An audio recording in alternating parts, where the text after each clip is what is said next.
The moment Andrew Fairbanks had been waiting for his entire life had arrived. That unremarkable August morning, with its golden sunlight and quiet hum of ordinary life, would forever be remembered as the day the world finally took notice. Sure, his fitness videos had built him a decent Instagram following over the years, but this was next-level fame.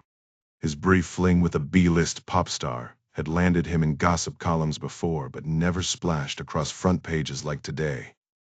The viral yacht selfie shirtless, sun-kissed, winking at the camera with a bottle of Crusher energy drink raised triumphantly was everywhere. The comments flooded in. Heart-eye emojis, fire reactions, thirsty admirers. Exactly the validation he'd craved. Then came the darker remarks. Gone too soon. Rip King. Even the Love Island producers were reportedly mourning what could have been. For a fleeting moment, Andrew Fairbanks was a household name, or more accurately, that tragic influencer who died mysteriously. But fame, as it turns out, has a short attention span. By Wednesday afternoon, the internet had moved on. A baseball player's reckless pool stunt, a beauty guru's Taylor Swift rant, the world had new drama. Andrew's story? Reduced to a bizarre footnote. $1 million leather bag found beside his body, a single gunshot wound, and a yacht drifting empty in the Atlantic. No suspects, no motives, just the cold reality that not even scandal guarantees more than 24 hours in the spotlight. Somewhere in South Carolina, his body waited in a morgue, while online sleuths spun wild theories. Jealous lover? Fitness industry rivalry? The truth didn't matter as much as the spectacle. For one glorious day, Andrew had been the top at protein bar endorsements, vodka brands, all within reach. Too bad the sharks got to him before the deals did. Meanwhile, in a swan-shaped pool miles away, Rosie D'Antonio lounged on an inflatable throne, sipping a cocktail. "What don't you like about yourself?" she asked, because she always did. Amy Wheeler perched stiffly on a patio chair, squinted against the sun. South Carolina's heat was relentless, but at least no one was shooting at her today. Small mercies. "My nose, I guess," Amy replied, fingers brushing the holster at her side. Some habits died harder than others. Rosie took a sip of her bright green drink through a plastic straw, her fingers lazily skimming the water's surface. "What's up with your nose?" she asked, studying Amy with the kind of effortless glamour that made it impossible to guess her age. 60? 80? Her file simply read age, declined to state. Amy shrugged. "It just looks wrong to me. Like it doesn't belong." "Then change it," Rosie said, waving a hand. "Bigger, smaller, whatever makes you happy. Life's too short to hate your own face. Save your worries for real disasters like bad Wi-Fi or running out of coffee. What else bothers you?" "My hair," Amy admitted, catching herself before she got too comfortable. Relaxing was dangerous, left room for thoughts she'd rather avoid. "It never cooperates." Rosie squinted. "I can see that. But it's fixable. My stylist flies in from Chile, or maybe it was Argentina. Doesn't matter. $5,000 and you're set." "My treat." Amy hesitated, then added, "And my ears are uneven." Rosie swam closer, tilting her head. "Nonsense. They're perfect. Like Goldie Hawn's." "I measured them once," Amy muttered. "Back in school. One's a millimeter higher. And my legs are too short." Rosie drifted back into the sunlight, unfazed. "Forget all that. What do you actually like about yourself?" Amy sighed. "I'm British. We don't do self-love." "Boring," Rosie drawled. "I was English once too. Get over it. Pick something." "Unloyal," Amy offered. "Good trait," Rosie nodded. "Especially for a bodyguard. And my stubby legs give me great balance. Makes me harder to knock over in a fight." "There you go," Rosie said, grinning. "Loyal and deadly. Perfect." She tilted her face toward the sun. "Speaking of which, if someone takes a shot at me this week, please don't throw yourself in front of it." "That's movie nonsense." Amy smirked. "Bullets move faster than people think." "Exactly," Rosie said, reaching for a rolling paper. "Want a smoke?" "I'm having one." "Can't," Amy replied. Company policy. Mandatory drug tests. One hint of anything and I'm out. Rosie gave a half shrug. The job wasn't thrilling, but it beat Amy's last assignment, a month holed up in a derelict pipeline in Syria. Now she was guarding Rosie D'Antonio, the best-selling author, in her sprawling Spanish-style estate on a private island off South Carolina.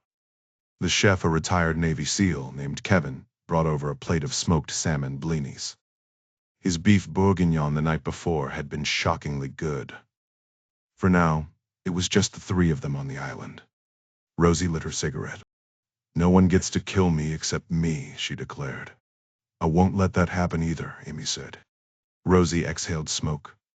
"But if someone does try to shoot me, let them. No heroics. The world's a mess, let the old lady go if it comes to it." Amy's employer, Maximum Impact Solutions, was the top private security firm, well, maybe second now, after Hank Van Veen's defection.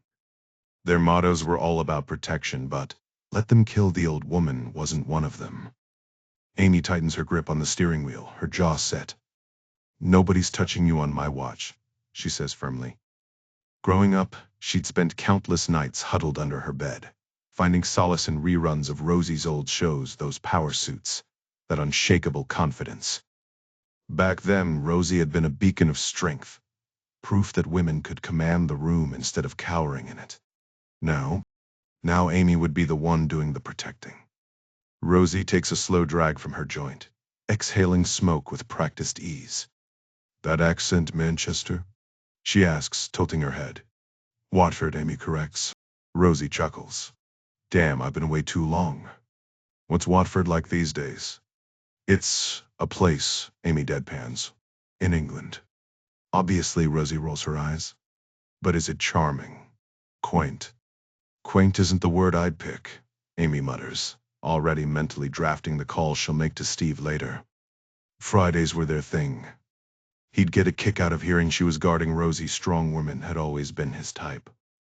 Maybe one day they'd be again. The thought drifts to Bella Sanchez, then inevitably to Mark Gooch, and nope. Not going there. Thinking was a luxury Amy couldn't afford. It's something. Drive faster. Just don't think. Life wasn't a damn philosophy class. England's wild, Rosie muses. 80s. Adored me. 90s. Hated my guts. Noughties. Forgotten. 2010s. Suddenly nostalgic. No. Back in love. Meanwhile, I've been the same damn person this whole time." She eyes Amy. "Ever read my books, Bodyguard Barbie?" Amy shakes her head, lying smoothly. Everyone had read Rosie D'Antonio. That tattered copy of Death Pulls the Trigger had been her teenage rebellion, smuggled to her by a social worker with a conspiratorial wink. Glamour, betrayal, poison, laced champagne. Rosie's world had been intoxicating. But professionalism mattered. Bullets didn't care about bestseller lists. Married. Rosie prods. Kids. Married. No kids. "He decent, this husband?" "Yeah," Amy says, Adam's face flashing in her mind. "Good as me, anyway." Rosie smirks. "Solid answer. You worry about you?" "Only when I get shot at." "Or that time in Morocco with the sword," he cried. "You didn't?" "Stopped crying at 12, Amy says flatly. "Learned better." "Super healthy," Rosie drawls. "Mind if I put you in a book?" 5'6" icy stare. "Kills people professionally?" "Pass." "Fine, I'll leave out the ears." Amy checks her watch. She should call Steve soon. They never planned it, just fell into the rhythm. Some days, like that hellish stakeout in the oil pipeline, she had to skip it. But Steve got it. The job came first. Rosie eyes Amy's worn fatigues. "You pick the outfit, or is it company policy?" Amy glances down. "My choice." Rosie sighs dramatically. "Well, nobody's perfect." Amy's fingers twitch toward her phone. Too long between calls, and who knew what Steve was eating? Adam could wait, less to worry about there. And honestly, what would they even talk about? Rosie's grin turned sly. "So, that copy of Death Pulls the Trigger in your bag, just coincidence?" Ame gave a knowing nod. "Caught red-handed. So you have read one of my books?" You swore you hadn't. Professional obligation, came the flat reply. Rosie snorted. Nice try. Admitted you're into it, aren't you? Desperate times. Nothing else on the shelf. Uh-huh. Sure. Rosie grinned, nudging her glass across the table. Tell me you at least got to the part where she takes out that guy mid-flight. Amy smirked. Solid scene. Right. Rosie's eyes lit up. I dated a pilot once who let me fire a handgun on his Cessna for research. Ever tried it? Shooting a gun in a metal tube at 30,000 feet? Can't say I have, Amy lied smoothly. She'd done far worse, like the time she'd bailed out of a failing jet over West Africa, then spent a week dodging militia patrols. Best spa treatment she'd ever had. Nothing exfoliated like near-death adrenaline. Maybe she should start a vlog. Skincare tips from a woman who's been shot at. Rosie waved her off. Fruff. We just put a hole in a leather seat. No big deal. Amy arched a brow. Except if you'd hit the hull, we'd be having this chat at 20,000 feet without oxygen. Rosie drained her drink, restless. I'm dying of boredom. Can't we hit a bar? Nez start a bar fight? Something? This whole mess started when Rosie decided to fictionalize a certain Russian oligarch Vasily Karpin. A man with the humor of a landmine. After a bullet in the mail and a failed kidnapping in Nashville, she'd been benched to this island fortress. Amy's firm was negotiating, greasing palms in London. Vasily would back off, or else. But for now, glorified nanny duty. About a chance, Amy said. You leave, you die. Rosie rolled her eyes, twisting a fresh joint. Honestly, I'd take bullets over boredom. For once, Amy, who'd spent her childhood perfecting the art of invisibility, couldn't disagree. Sorry, 8 a.m. Mason's Lane. Ginger tomcat. Hostile little bastard. Attempted contact denied. Steve pocketed his recorder. The cat's clumsy fence jump echoed in the quiet. Weird to spot a stranger in his usual patrol zone. Probably meaningless. Then again, he'd once busted an armed heist because of a candy wrapper and a steel mill. You never knew. The high street stretched ahead, moonlit and empty. Axley looked postcard perfect, quaint, sleepy, the kind of village tourists adored. But Steve knew better. Even paradise had secrets. The high street of Axley curves gently downward, dipping slightly as it follows the edge of the village pond. Two pubs anchor the street, the Brass Monkey and the Flagon, indistinguishable to outsiders but worlds apart to the locals. One proudly displays the Union Jack, while the other flies the Ukrainian flag, a quiet statement of the village's shifting identity. A butcher and a baker still hold their ground, though the candlestick maker has been replaced by a quaint gift shop peddling lavender-scented candles and hand-stitched bookmarks. Colorful awnings stretch over shop fronts where bicycles rest lazily, and chalkboards advertise everything from homemade scones to pet-friendly biscuits.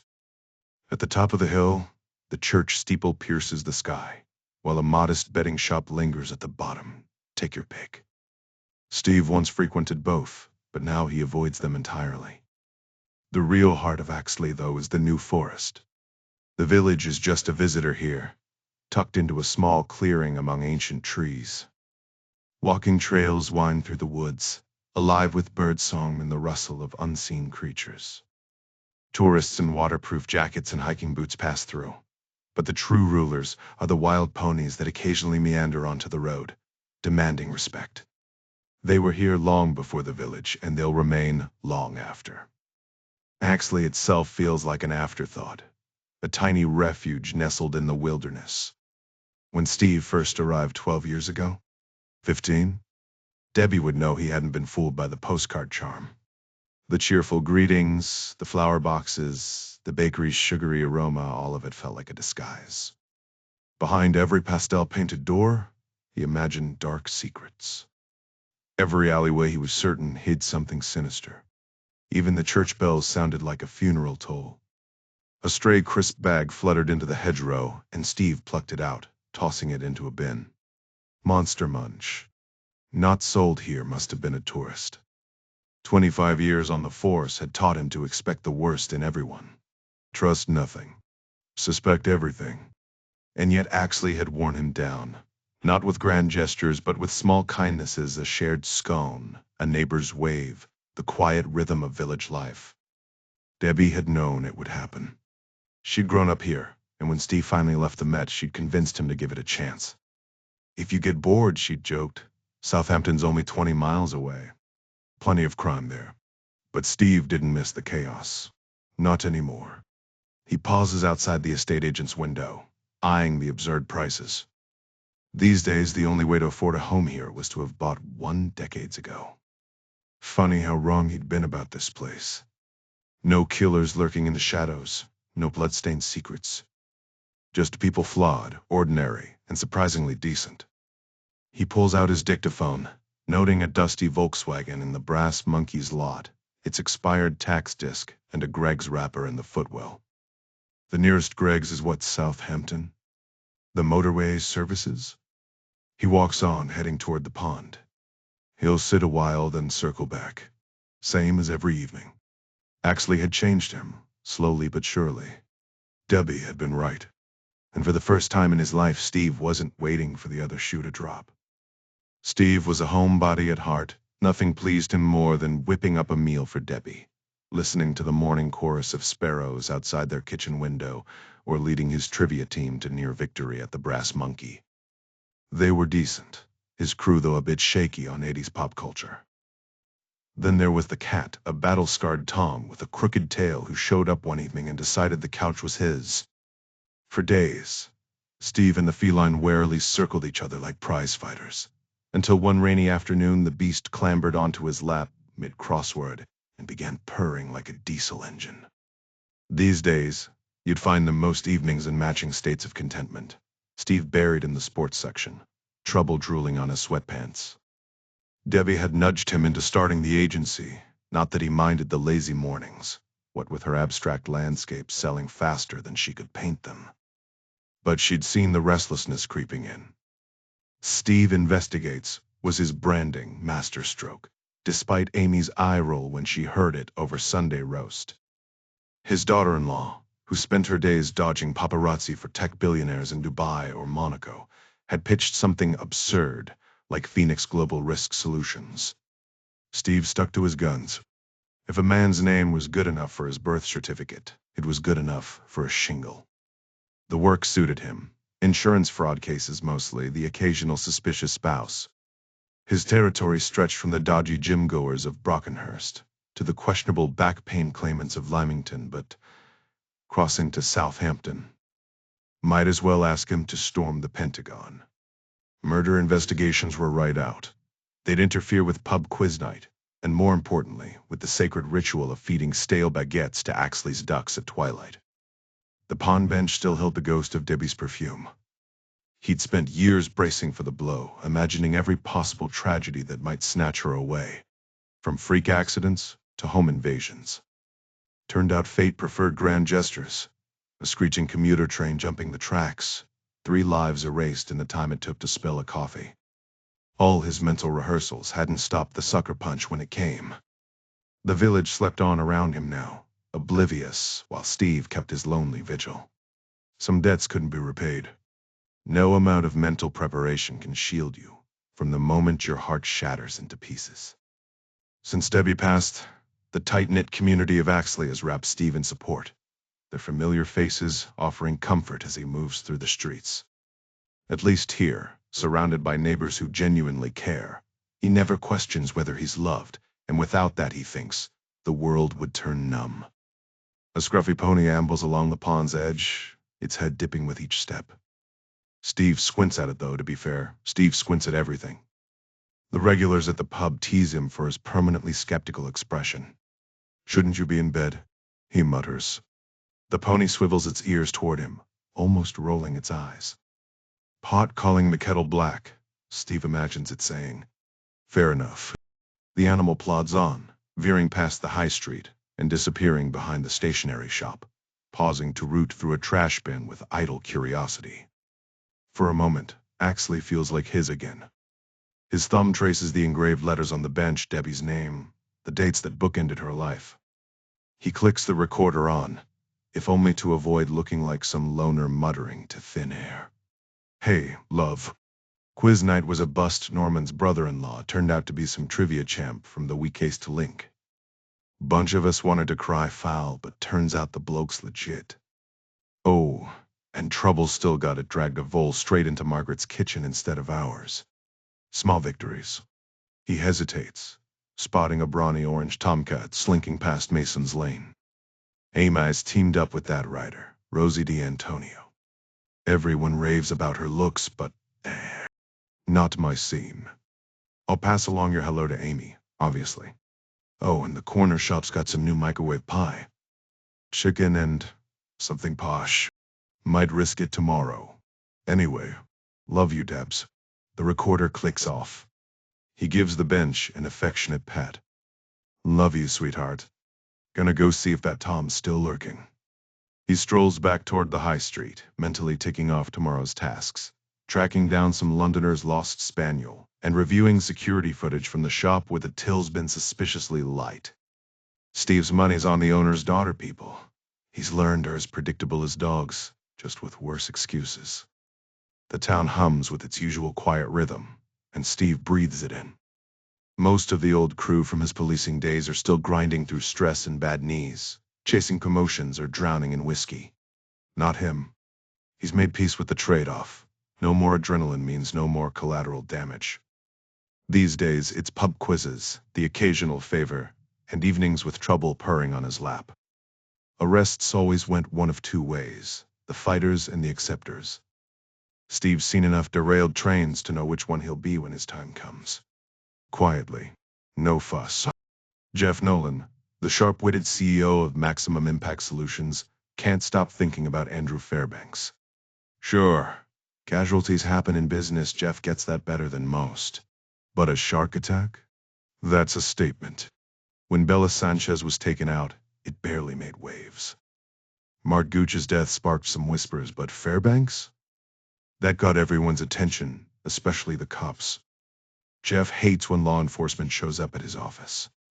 He played the cooperative executive, but there's only so much he can share, client privilege and all. The truth. Jeff knows exactly who's pulling the strings, Francois Loubet. 3 murders won't sink his empire, but the real issue? Clients are jumping ship. A Premier League star and a Dutch weed distributor already bailed this morning, citing lost confidence. More will follow. And of course they'll flock to Hank, his ex-partner and even more ex-best friend.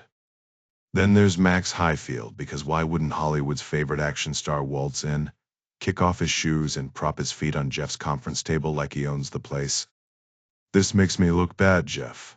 Max sighs, running a hand through his hair like some battle-hardened soldier instead of a guy who just polished off avocado toast at the Ivy. Jeff saw this coming. Dead clients mean nervous clients, and celebs love a good Google deep dive. How much business do I bring you? Max demands. Enough to justify your £750,000 retainer, Jeff counters smoothly. Max scoffs. You know what I made on the last Marvel flick? £8.5 million. Pounds, not dollars. Jeff barely blinks. I've closed deals in that range. But let's focus, this is about optics. 3 dead clients, Max mutters, drumming his fingers on his absurdly muscular thighs. That's a pattern. Jeff shrugs. Devil's advocate? They weren't exactly A-listers. Fairbanks was a fitness guru, not Oscar material. Max's expression darkens. Oscars are rigged, Jeff. Total politics. Sure, Jeff humors him. Anyway, my operative in South Carolina, Samuel L. Jackson doesn't have one, Max interrupts. Neither does Travolta. You know who else? Jeff exhales. I'll handle the investigation. Discreetly. Max blinks. Wait, what?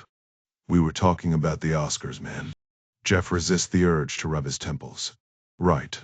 And my operative. In South Carolina. Max Highfield locked eyes with Jeff. That signature intense gaze of his dialed up to 11. The kind of look he'd probably practiced in the mirror after someone told him it made people squirm. Emma Wheeler, Jeff reminded him. She looked after you way back when. Yeah, I remember her. Max said, leaning back in his chair like he owned the place. Then out of nowhere, ever been told you look like a black Jason Statham? No. Just me? Jeff ignored the comparison and pushed forward. This situation's delicate, Max. You know how it is in our line of work. But trust me, we're handling it. Max smirked, propping his boots on the desk. Been thinking about jumping ship to Hank's crew. Bet he'd pay better too. Wouldn't expect anything less, Jeff replied smoothly. Losing Max would be a major blow, Hank's biggest win yet. Money's always negotiable. Max's expression shifted, nostalgia creeping in. Am I's the one who talked me off that bridge? You know, the whole bike stunt. Jeff nodded. Right. After you mixed painkillers with whiskey. Nobody warned me about that part, Max said with a shrug. And then she ruined my favorite denim jacket. Blood everywhere. Jeff raised an eyebrow. Because she stepped in when you started a bar fight, and someone slashed her with glass. Harry Styles gave me that jacket. Max shot back as if that settled it. Jeff steered the conversation back on track. Just trust me for a few weeks, Max. Let's figure this out. Yeah, couple weeks, Max muttered, slipping his shoes back on his universal signal that he was done. Jeff stood, seizing the chance to smooth things over. Loved Rampage 7, by the way. Big improvement over the last one. Max grinned. Right? Playing triplets was a trip. One's got a mustache, another's got an eye patch and a weird accent. Dutch. French. Who knows? Jeff chuckled. Hank said you needed gun handling lessons, but I thought it worked. Max froze. Hank said what? He straightened to his full towering height, 6'4" of pure indignation. Afraid so, Jeff admitted. Max exhaled sharply. Not everyone gets art, he muttered. I'm misunderstood. As a man. As an actor.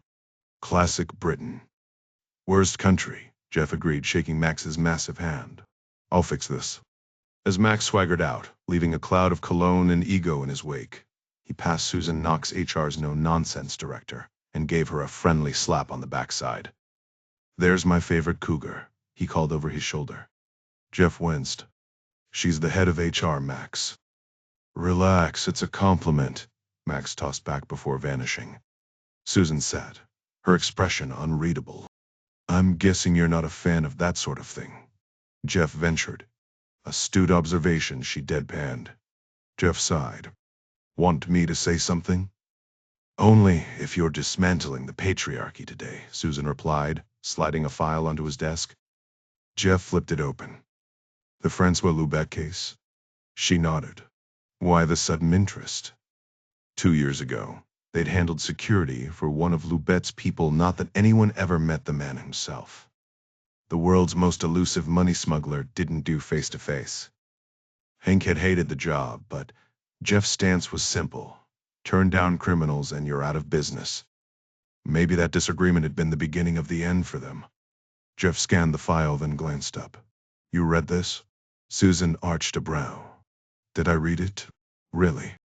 Jeff gives a knowing nod. Naturally, Susan's seen the file. She reads everything, but discretion is her specialty. Resting on top is a printed email he'd sent months ago to Francois Loubet, back before the killings began. A paper trail just in case. Dear Mr. Poppers, Loubet, I hope this message reaches you in good health. You'll recall our collaboration 2 years ago. Your timely payment was much appreciated. However, I'm reaching out with grave concerns. 2 of my clients were recently detained at customs with substantial undeclared funds, which suggests my firm is being deliberately targeted by a professional smuggling ring. Given that the only known smuggler connected to Maximum Impact Solutions is you, I'm requesting your immediate assistance. We need to talk. I won't tolerate threats to my business, and I'll take whatever measures necessary to protect my clients and myself. If you're behind this, Francois, and I suspect you are, understand this. I will find you. Sincerely, Jeff Nolan. Jeff glances up from the page. You're aware of Francois Loubet's line of work, Susan? She shakes her head. Not unless I peeked at his file, which, of course, I'd never do. Not even while handling paperwork? Jeff prods. Susan smirks. Well, if I had accidentally glimpsed something, I might recall he's the world's top money smuggler, the FBI's most wanted, and your recent pen pal. Impressive memory for an accidental glance, Jeff remarks. I spend a lot of time by the copier, she deadpans. And if I did know, I'd also guess nobody actually knows what he looks like. Jeff nods. Now you see why I'm reviewing his file. Andrew Fairbanks turning up with all that cash? Susan offers.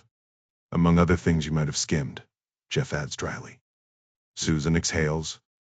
It's a mess, but you've dug yourself out of worse. Any way I can help? Is Amy Wheeler alone on the Rosie D. Antonio job? Jeff asks. Ex-Navy SEAL named Kevin is with her, Susan replies instantly. She always has the details at her fingertips, which is why Jeff tolerates her curiosity. Mostly. Not one of ours, Jeff mutters. Contracted through a local agency, Susan clarifies. Solid record, clean background check from the Low Sport PD. Jeff frowns. Emma's recent client history is concerning, given the murders.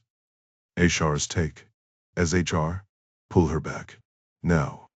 Susan's been with him since the beginning, through every high and, well, the few lows that weren't entirely his fault. He considers his next move. Amy's smart. She's already connected the dots. He'll recall her to London and gauge her reaction.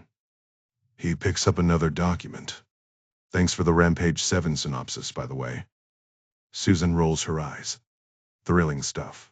Truly my life's purpose. Jeff studies her. Without her, he'd be adrift his eyes, ears, and occasional conscience. He owes her more than he'd admit. I'm dealing with Max Highfield, he says abruptly. His behavior's crossed a line. Susan stands. Just do your job, Jeff. And get Amy home, she could be in real danger. Jeff exhales. Susan reaches over and gently places her hand on Jeff's. I love you, Jeff, she says firmly, but I don't need you to rescue me from Max Highfield. I can handle him on my own, do you get that? Jeff nods, relieved. Max represents a massive payday for him and for Henk Van Veen too. Henk, his former partner, the man he built this empire with. They were like Butch Cassidy and the Sundance Kid back in the day. But 3 months ago, everything fell apart. Maybe it was because of Lubet? With Henk, you never really knew. Jeff's gaze drifts to the long mirror on the far wall of the boardroom. Behind it sits Henk's so-called secret den, where he'd lurk in silence, sipping brandy, watching meetings through the one-way glass. He claimed it was for security, but everyone knew it was just his paranoia at work, always convinced someone was plotting against him. A useful trait in their line of business, but exhausting to deal with.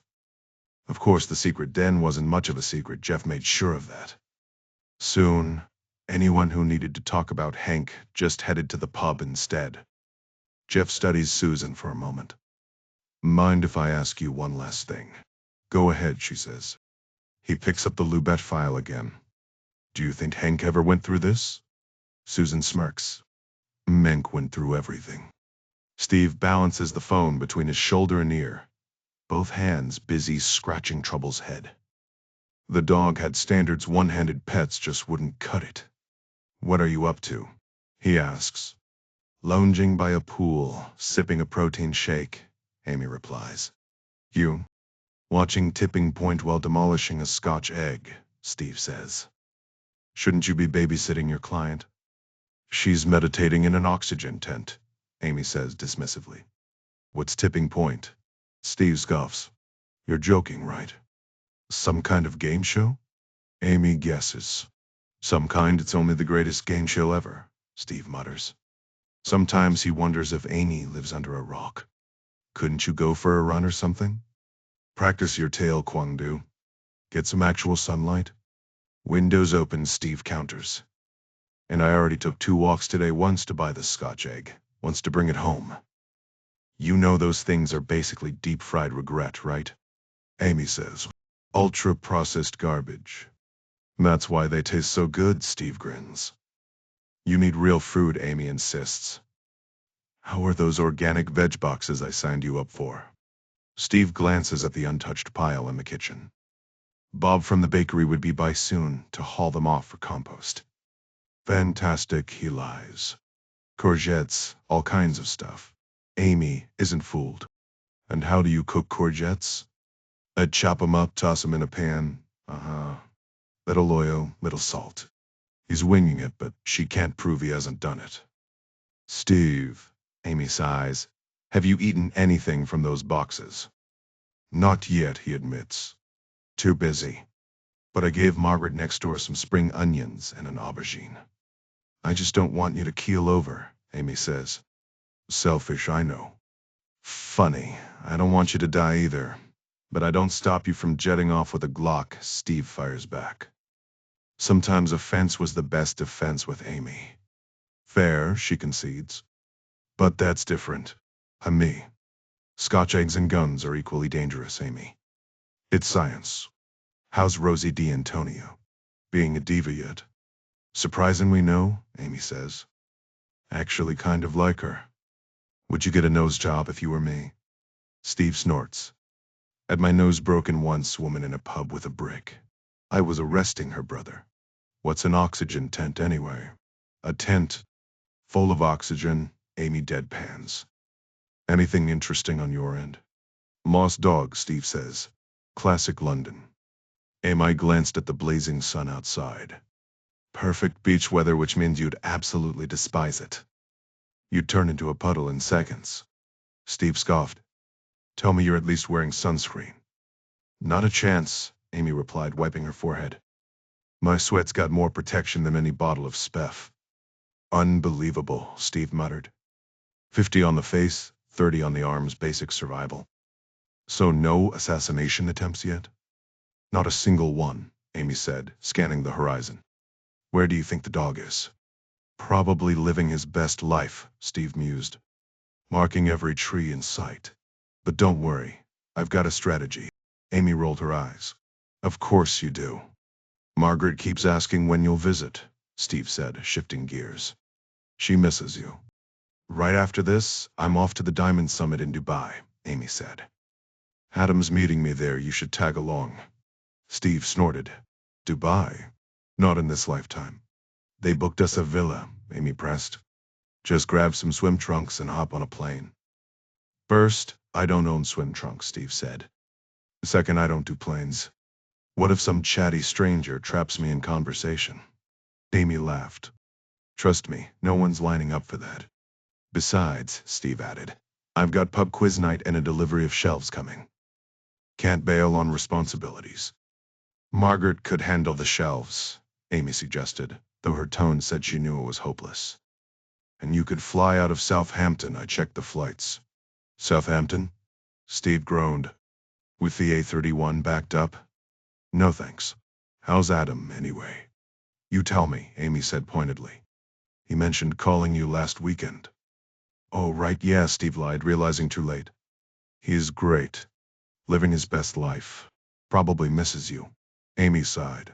He never called, did he? Not a chance, Steve admitted. What would we even talk about? Anything. You're his father. What do we talk about? Dogs. Mystery meat snacks. My many personal shortcomings? You could try discussing those with him, Amy said dryly. Steve chuckled. Nah, that's her thing. I'll tell him to call, Amy said. He's in Macau right now. Macau? Steve repeated, making a mental note to Google it later. Quiz night ammo. No Russian assassins lurking, I hope. We're on a private island, Steve, Amy assured him.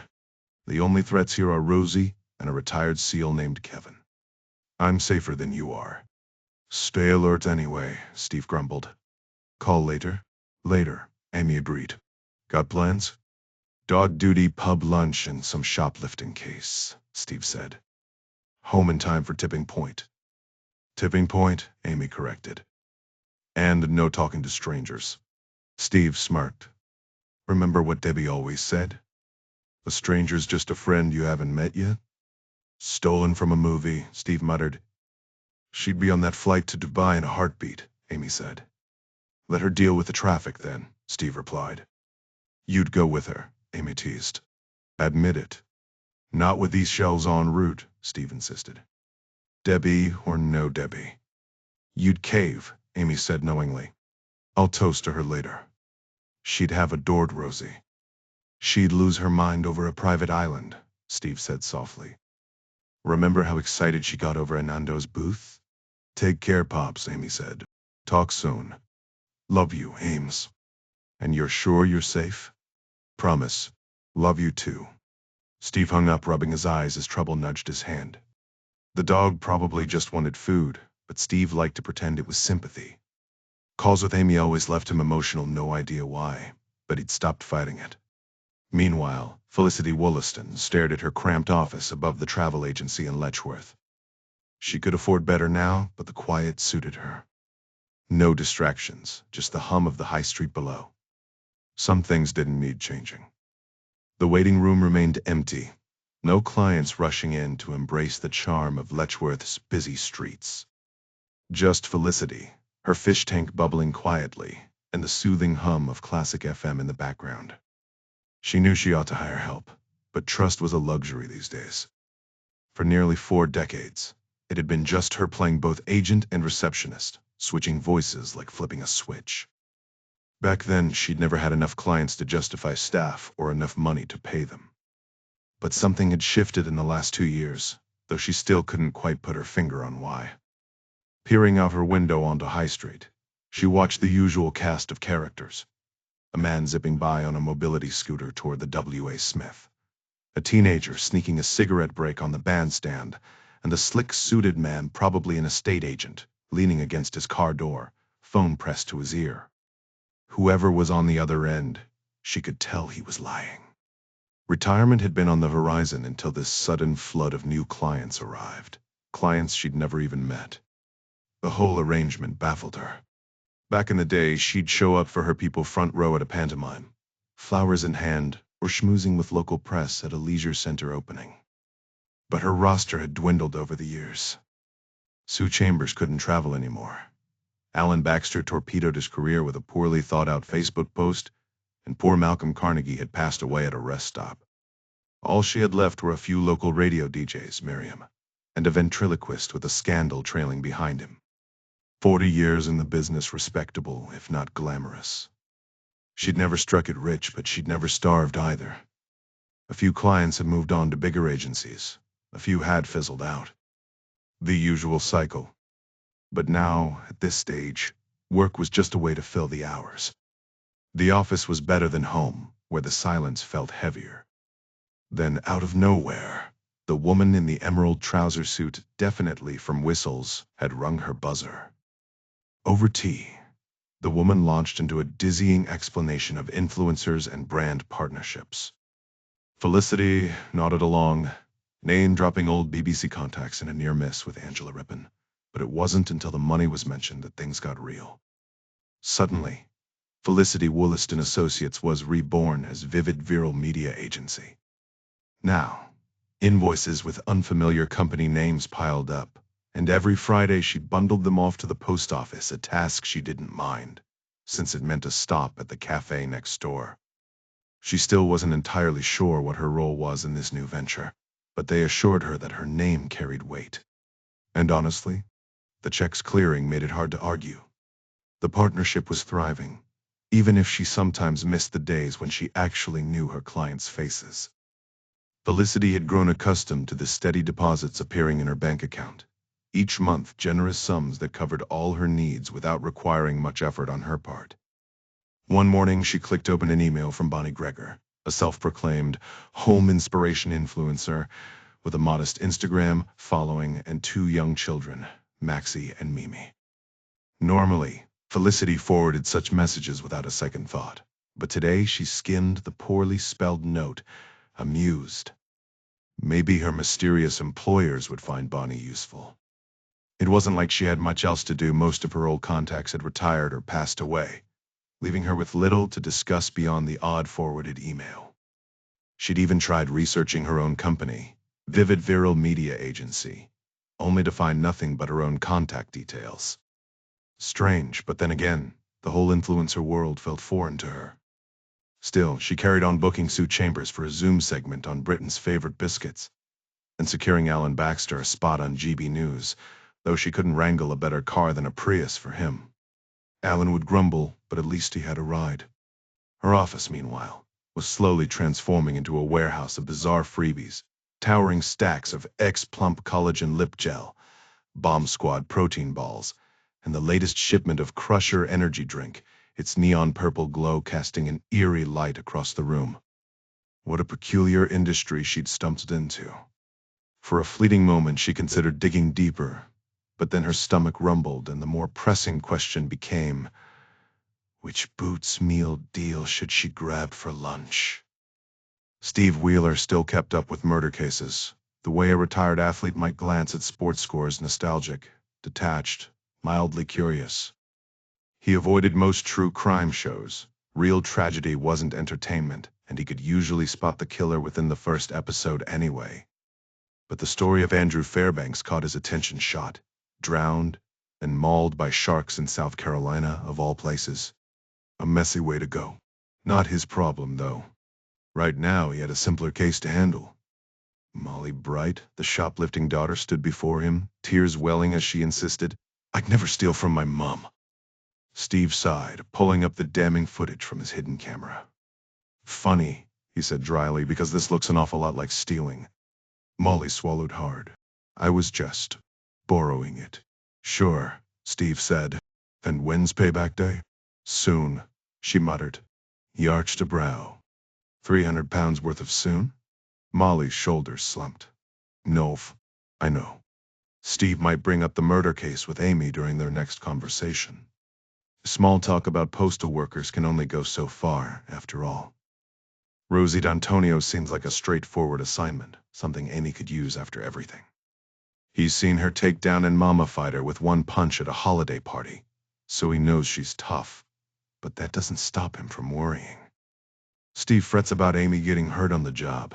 Amy frets about Steve surviving on takeout. He worries she and Adam don't spend enough time together. She worries he spends too much time alone. It's a balanced exchange of concern, mixed with the kind of humor only they share. Steve notices Molly blinking back tears. "Saving for something special?" he asks. She shakes her head. "Already splurged on something?" Another shake. "Gave it away." This time she hesitates. "Bingo. Boy trouble." Steve guesses. "Or girl." Molly glances down, distracted.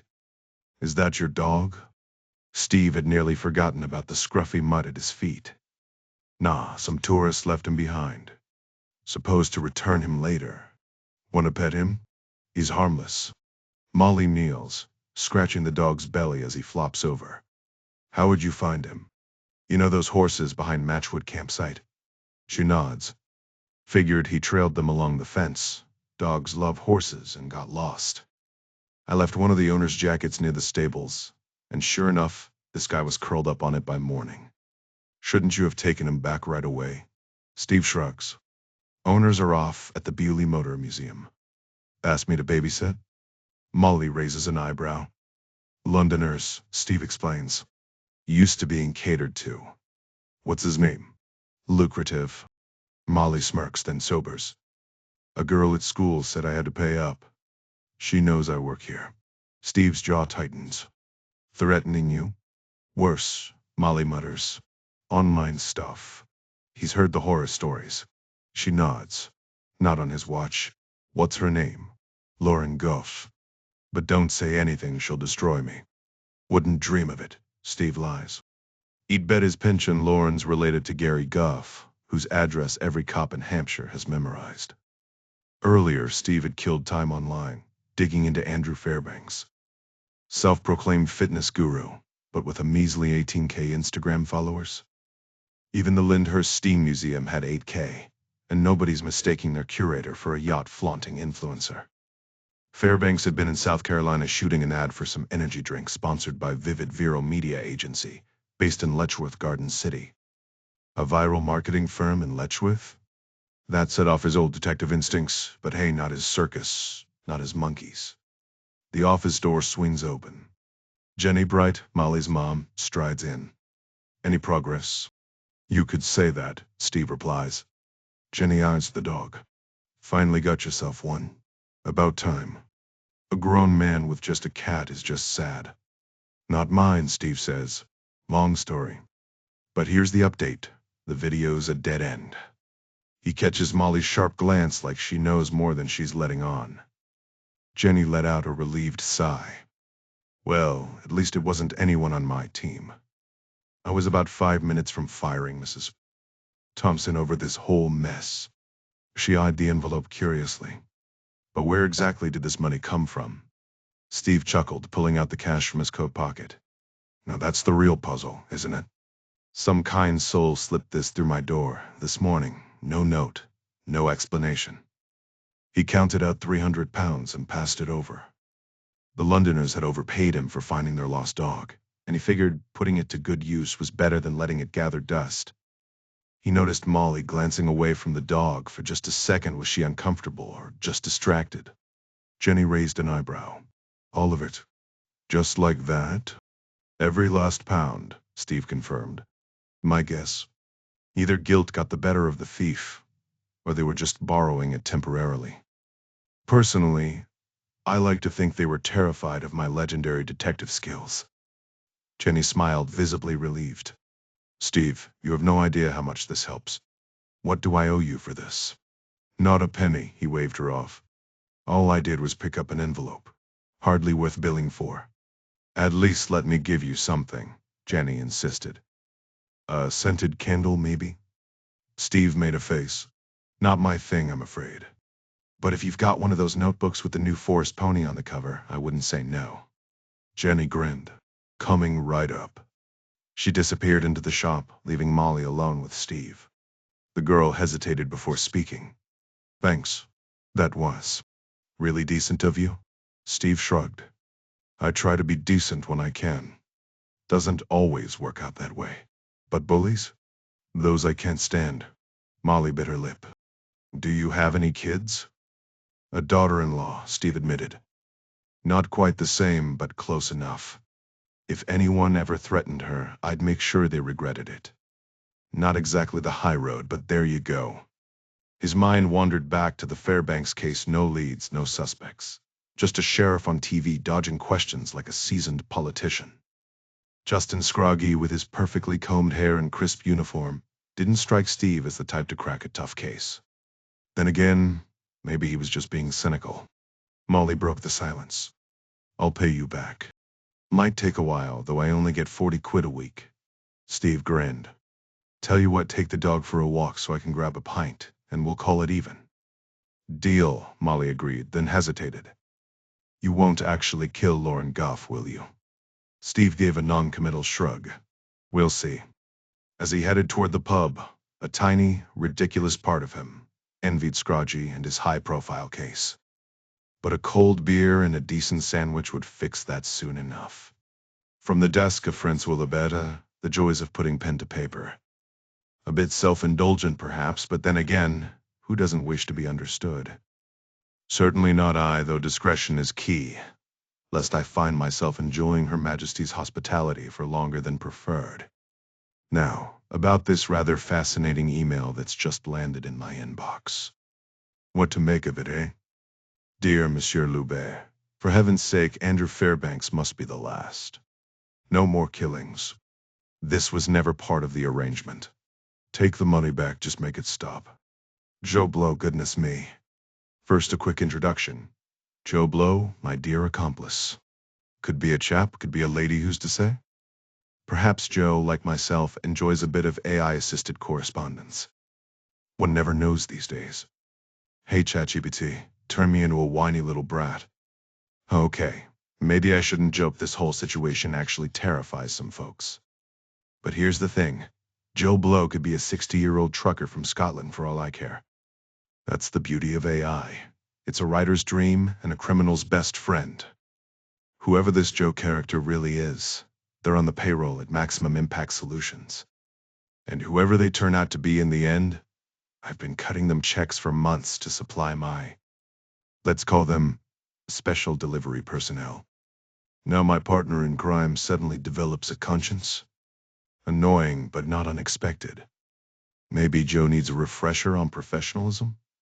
Oh, Don't give me that look. 3 bodies barely counts as a rounding error in our line of work. Fairbanks might finally scare Nolan off for good, don't you think? No more pesky interference after this. I get it, Joe. Blood makes you queasy. But you don't get to cash my checks and keep your hands clean. That's not how this game works. Keep the money, you've earned it with all those juicy intel drops. But we had an agreement. Need investment tips? Don't blow your windfall on nonsense. Our arrangement's over. Unless Nolan keeps poking his nose where it doesn't belong. That man couldn't take a hint if it hit him with a brick. Face it, Joe, we're partners in this. People die when money's involved. You wanted my cash? Welcome to the big leagues. Amy Wheeler's the final piece. Necessary? Debatable. But her disappearance would tidy up those pesky loose ends. We're still on the same page, right? Though, honestly, should we just eliminate Nolan too? Too much? Forgive the dark humor, Joe. Warmest regards, Francois Loubet there. Message received, Joe. People love taking my money until reality bites literally. Layers upon layers separate me from the dirty work. But caution never hurts. That's today's lesson, delivered in this delightfully ridiculous tone. Not that I'm losing sleep over Amy, though I'll rest easier when she's gone. Time to make a call. Meanwhile, across town. Shark food, Rosie D'Antonio announces, tossing her gym towel aside. Probably dead before the feeding frenzy, so at least he didn't suffer. Right, Amy replies calmly, watching our client stride toward the sauna. Her face betrayed nothing during Rosie's news recap until Andrew Fairbanks' influencer left Rosie's lips. The name sent ice through Amy's veins. The moment she's alone, she pulls up the article. There's Fairbanks grinning in his final photo. Died barely 50 miles from this very spa. Quick if the bullet did its job, agonizing if not. One final search confirms her suspicion. Fairbanks was a maximum impact client. The pieces click into place and Amy's standing at ground zero. Her fingers fly across her phone. Fairbanks dead. My location. Advise. Jeff Nolan recruited her a decade ago from that stuffy city gym reception desk. The game just got deadly. They called her the concierge, though Amy figured most concierges didn't spend half their time wrestling with clogged toilets. That's how she'd met Adam, catching him red-handed swiping a towel, of all things. Love had a funny way of sneaking in. Then came the day the gym erupted into chaos. 2 steroid-fueled Wall Street types, built like refrigerators, went at each other with dumbbells like they were auditioning for a bad action movie. Amy had sprinted in, disarmed one of them, and pinned him down while a handful of guys in tank tops suddenly remembered urgent appointments elsewhere. Meanwhile, Jeff, the unassuming older guy who always forgot his locker combo, had somehow wrangled the other brute into a chokehold. When the cops hauled the meatheads away, she'd offered Jeff a glass of elderflower tonic. He'd brushed it off with a casual all in a day's work before dropping the real question. Want a job? Now Jeff's text glowed on her screen. We need to talk. Oh, she bet they did. The interview had been surreal. 80 floors up in some anonymous skyscraper she wasn't allowed to name. Jeff Nolan waiting in a suit that somehow made him look more dangerous. He tested her tech skills and then told her to punch him. Hard. Amy had always known her body's limits, how to pivot, strike, hold her ground. Jeff hit the floor, grinned, and hired her on the spot. Self-protection had been her life. Protecting others? That just made sense. Then came his homemade psychopath test. Scoring an 80? Perfect. Jeff's cutoff was 75. Anything less meant you were too emotional. He'd scored a 96 himself, tied only by the mysterious Hank. And now Jeff, a man who'd sooner calculate risk than feel it, needed to talk. Amy knew that tune. Ex-boyfriends had pulled that line before. Cue the long runs and deleted contacts. But Jeff wasn't the talking type. Neither was she. He had to know about Bella Sanchez. Mark Gooch. The coincidence. Andrew Fairbanks too. Too many threads, too little time. She typed back, I know what you're thinking. Trust me. Outside, the South Carolina coast stretched lush and serene. Oaks streaked in moss, magnolias heavy with blooms. She needed to untangle this mess aloud, but who'd understand? Rosie's flip-flop slapped against stone as she marched over. If that sauna's not fixed in 48 hours, I'm swimming to shore and taking Kevin down with me. Amy exhaled. I'll handle it. But can I ask you something? Rosie waved a hand. Honey, I've survived ex-husbands, rehab, and a very questionable Burt Reynolds phase. Sheared. I might be in deep trouble, Amy admitted. And I don't see a way out. Rosie's grin didn't waver. There's always a way. Even if it involves duct tape and poor life choices. The same familiar faces fill the Brass Monkey most afternoons, and this Friday is no exception. You've got the widowers, the divorced, and the regulars who never say no to another round. Each has their specialty. Steve handles legal questions. John Todd dishes out celebrity gossip. Tony Taylor solves car troubles and occasionally dabbles in small appliance repairs, while Dr. Burris Jody Doss fields medical inquiries despite being a medieval history professor. Across the street at the Flagon, a less impressive version of their group holds court, though Steve remains the undisputed star of the Brass Monkey. He's loyal, dependable, and currently preoccupied with his Vauxhall courses failing, clutch something only Tony could fix, which is why he's not switching pubs anytime soon. Was it really the shark that killed him? Tony asks, swirling his beer. More likely the bullet, Steve replies. The shark just showed up for the leftovers. John shudders. Getting eaten by a shark?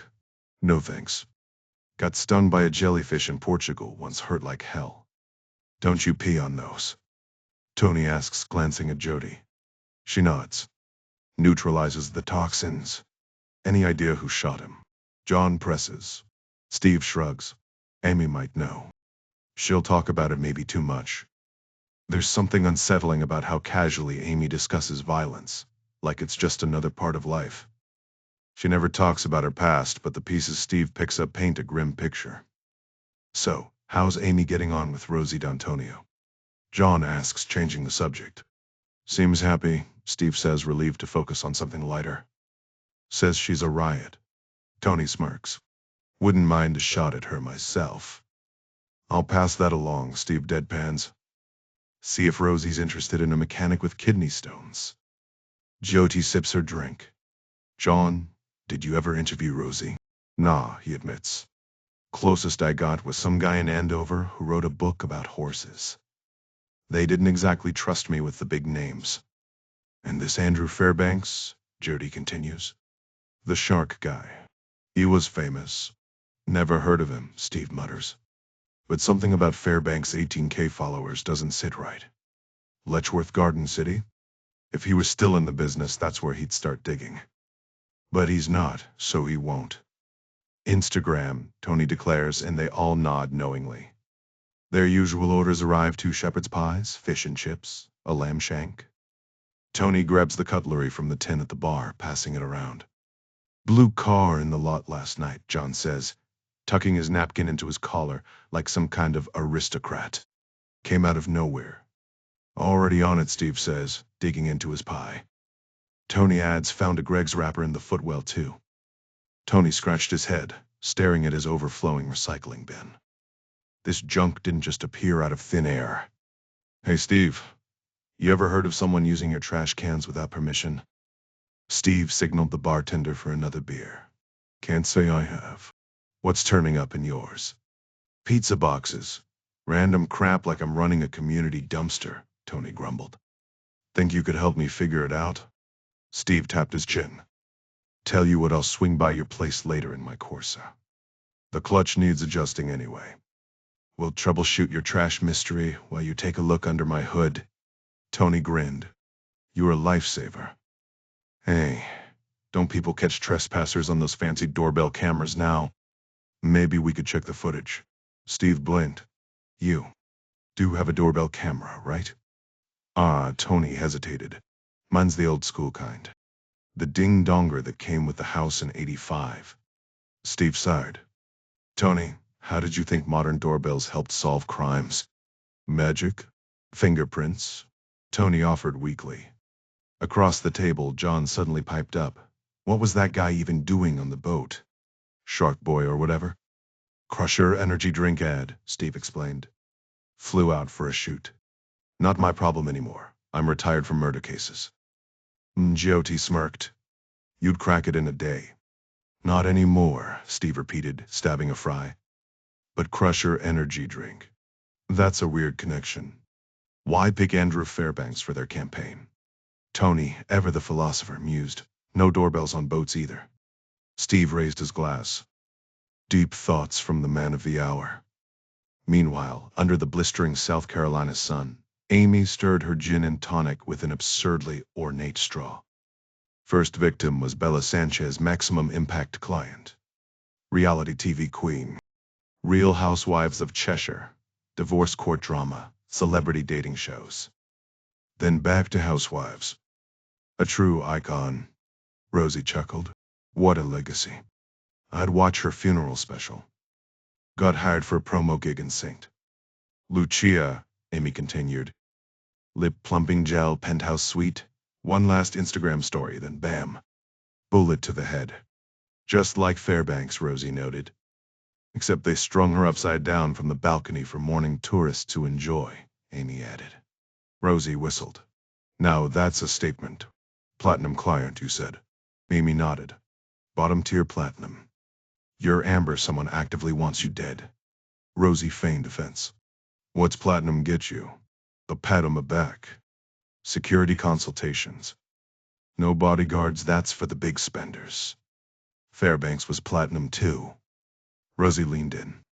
So either someone's targeting mediocre celebrities, or Maximum Impact's loyalty program sucks. A month after Bella Sanchez's murder, another platinum client of Maximum Impact, Mark Gooch, a well-known finance influencer, travels to Ireland. Rosie reacts with a skeptical uh-oh, as Amy explains. He was there to shoot an ad for punk wine at a vineyard in County Cork. A vineyard in Ireland. Rosie questions, to which Amy dryly replies, climate change. Rosie guesses the grim outcome. Mark takes one last photo. Shirtless on a tree branch, sipping from a wine can, only for his body to be discovered an hour later. Nailed to the tree, Amy clarifies.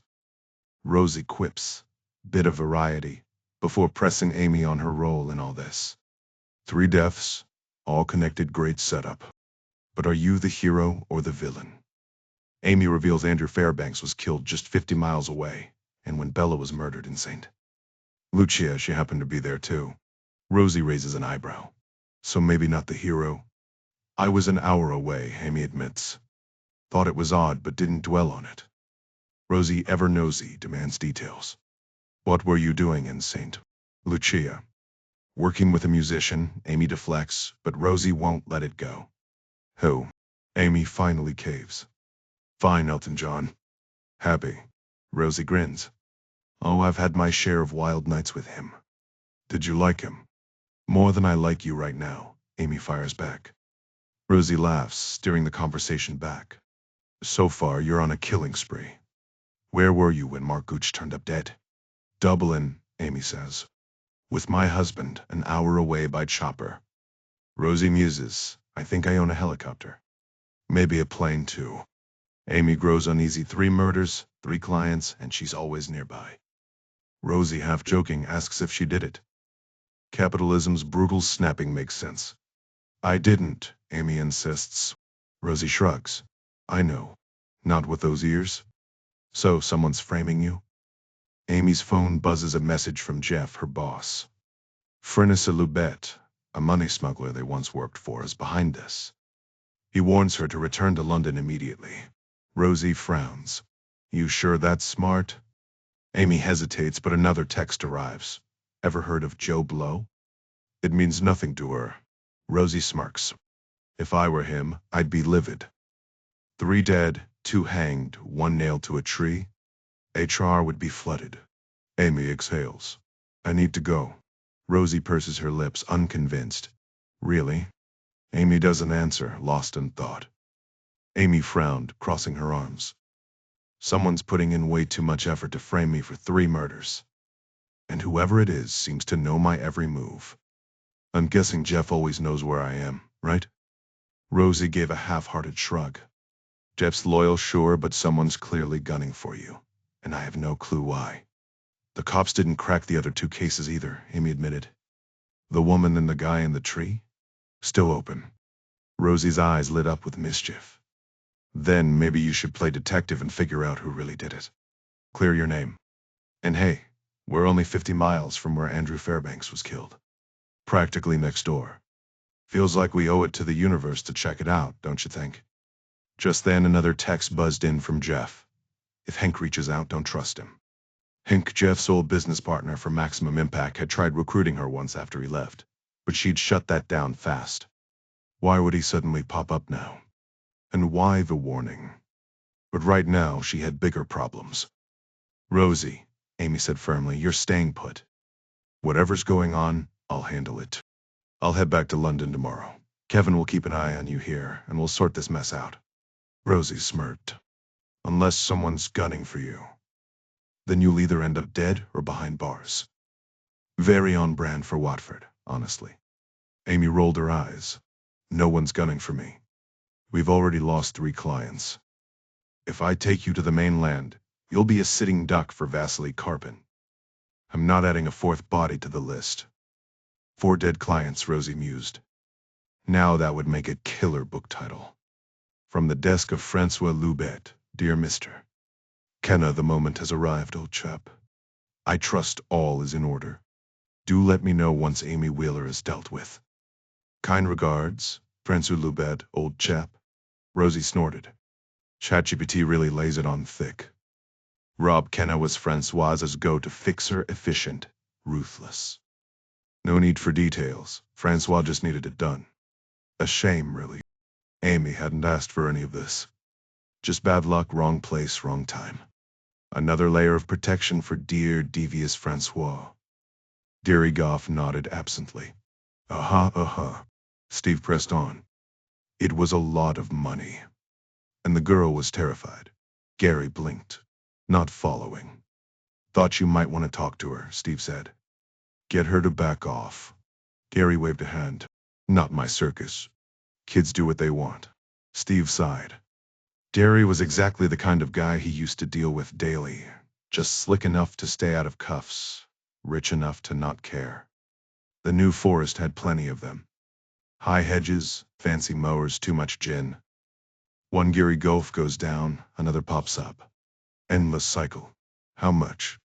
Gary finally asked. Steve frowned. How much what? Steve leaned forward, his voice steady. How much would it take for you to back off? How much did Lauren squeeze out of that girl? 300, Steve answered. Gary let out a sharp laugh. Seriously? You came all this way for $300?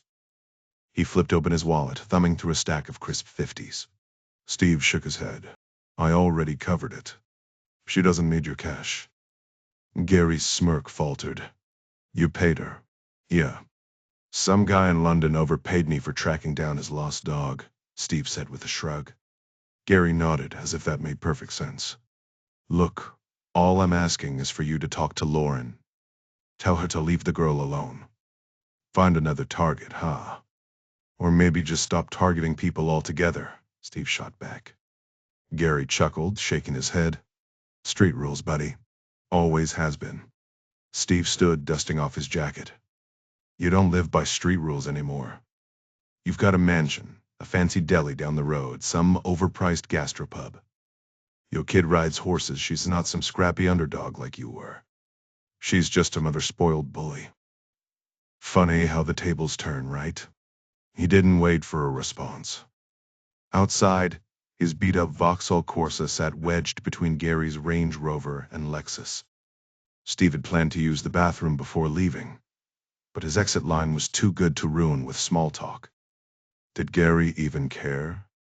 Hard to say, but at least he'd tried. The drive home stretched ahead, winding through countryside dotted with wild ponies. Italian night at the pub Bolognese and some guy belting out opera.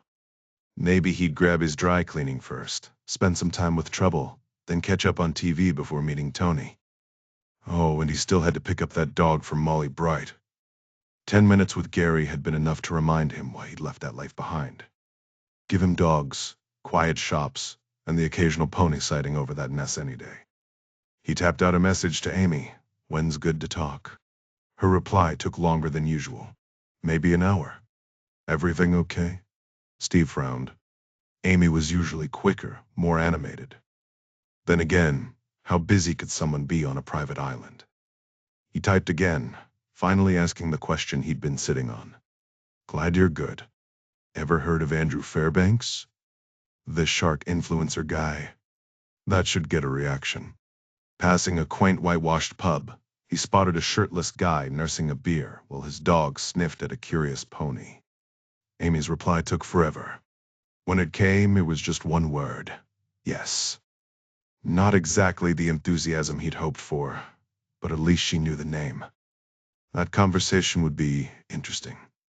Earlier, he'd looked up Crusher Energy Drink No Ads, a barely functional website, and the weirdest part?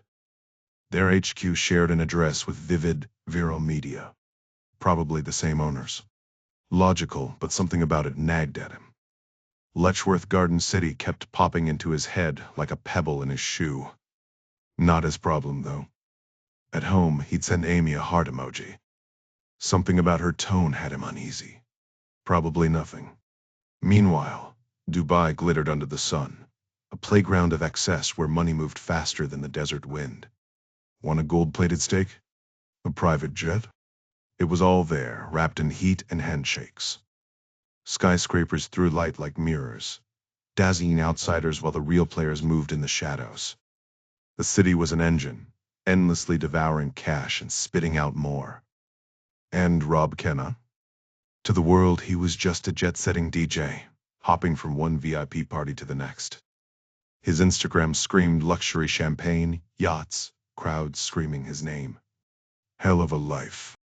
If only it were that simple. Rob Kenna's lavish villa on Dubai's Palm Jumeirah gleams under the desert sun, his gold-wrapped Ferrari parked out front like a trophy. Sure, DJing paid well back in the day, just not Ferrari well. That's where his other ventures came in. Dubai's a city built on side hustles, and Rob's found the most reliable one of all, arranging murders. It's an industry that never slows down.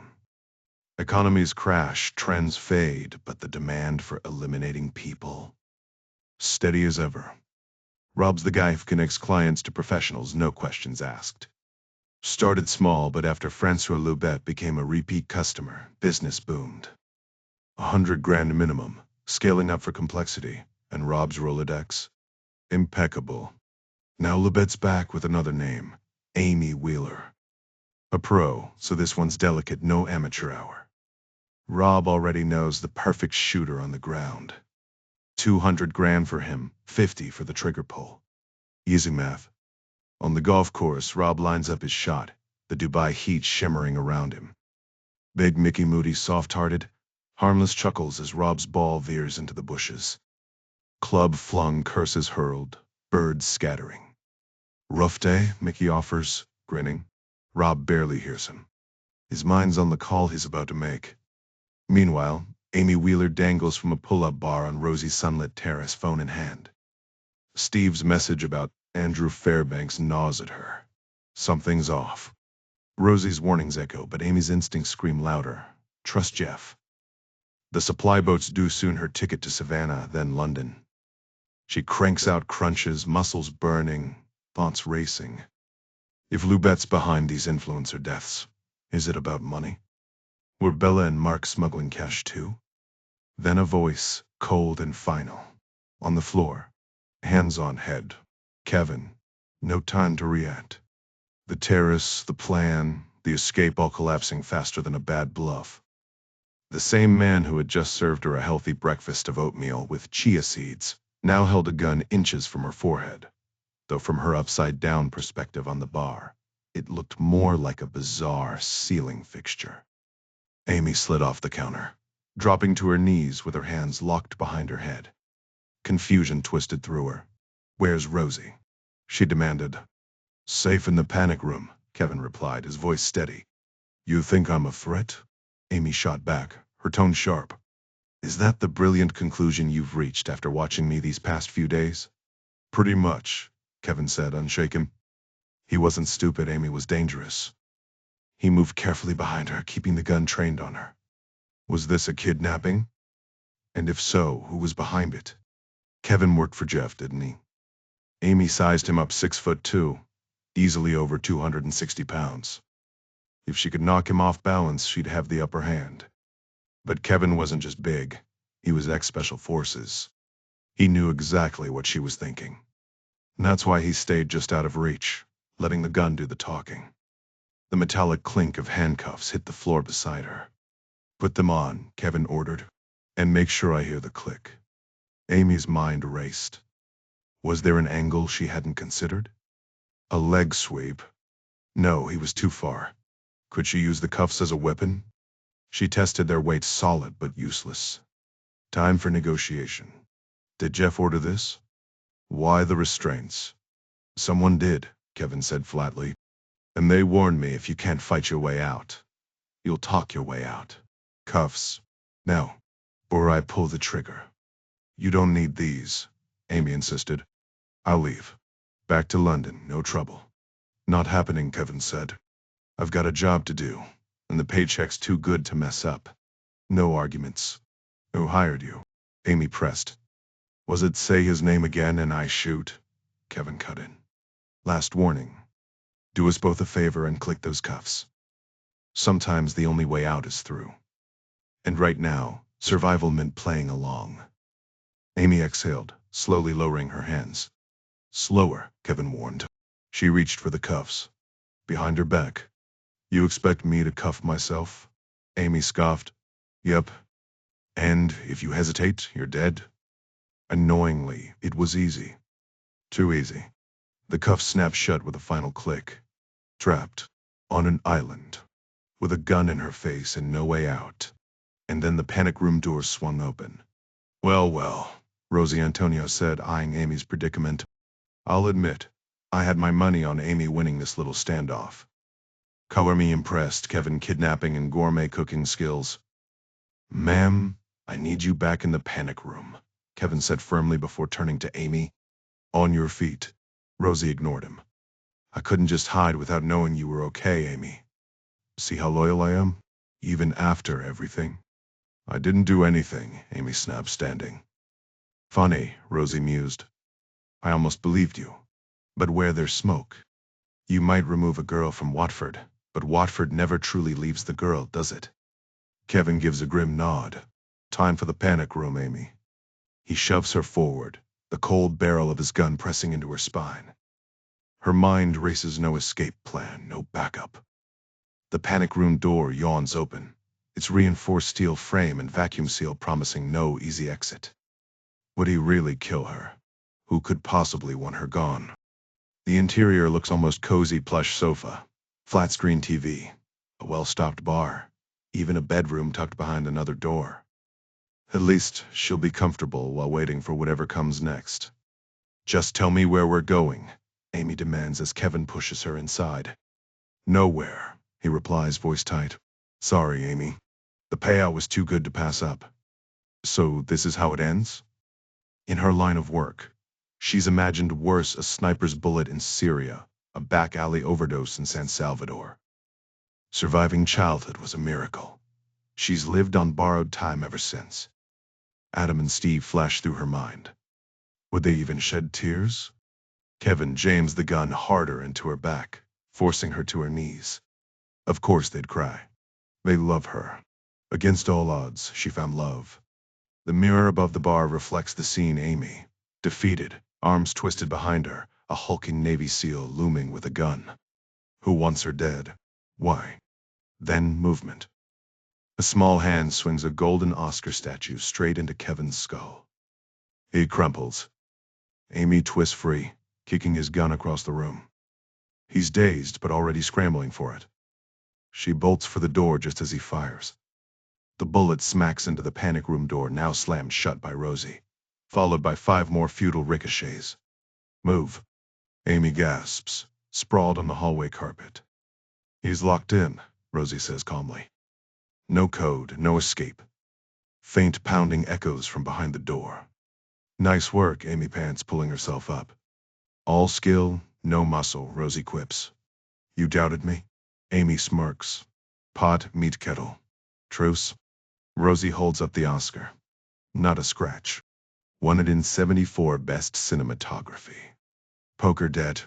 Amy shakes her head. I need to get off this island. Join the club, Rosie says. I just assaulted a hitman with an Academy Award. Let's get those cuffs off. Amy raises an eyebrow. That line sounds rehearsed. You're stuck with me, Rosie insists. Who else is on your side? Steve's text buzzes a heart emoji. Perfect timing. Plan? Rosie asks. Maybe talk to the sheriff who found the body, Amy mutters. You should stay. Kevin's trapped. Rosie scoffs. Someone wants you dead. And Vasily Karpin still wants you dead, Amy counters. The tension's flattering, but who's after you? Fairbanks had a bag of cash, nearly $1 million, Amy says. Rosie's eyes narrow. Bend. Jeff and I worked for someone we shouldn't have. Werner Sir Lubat money smuggler. Charming, Rosie deadpans. Single?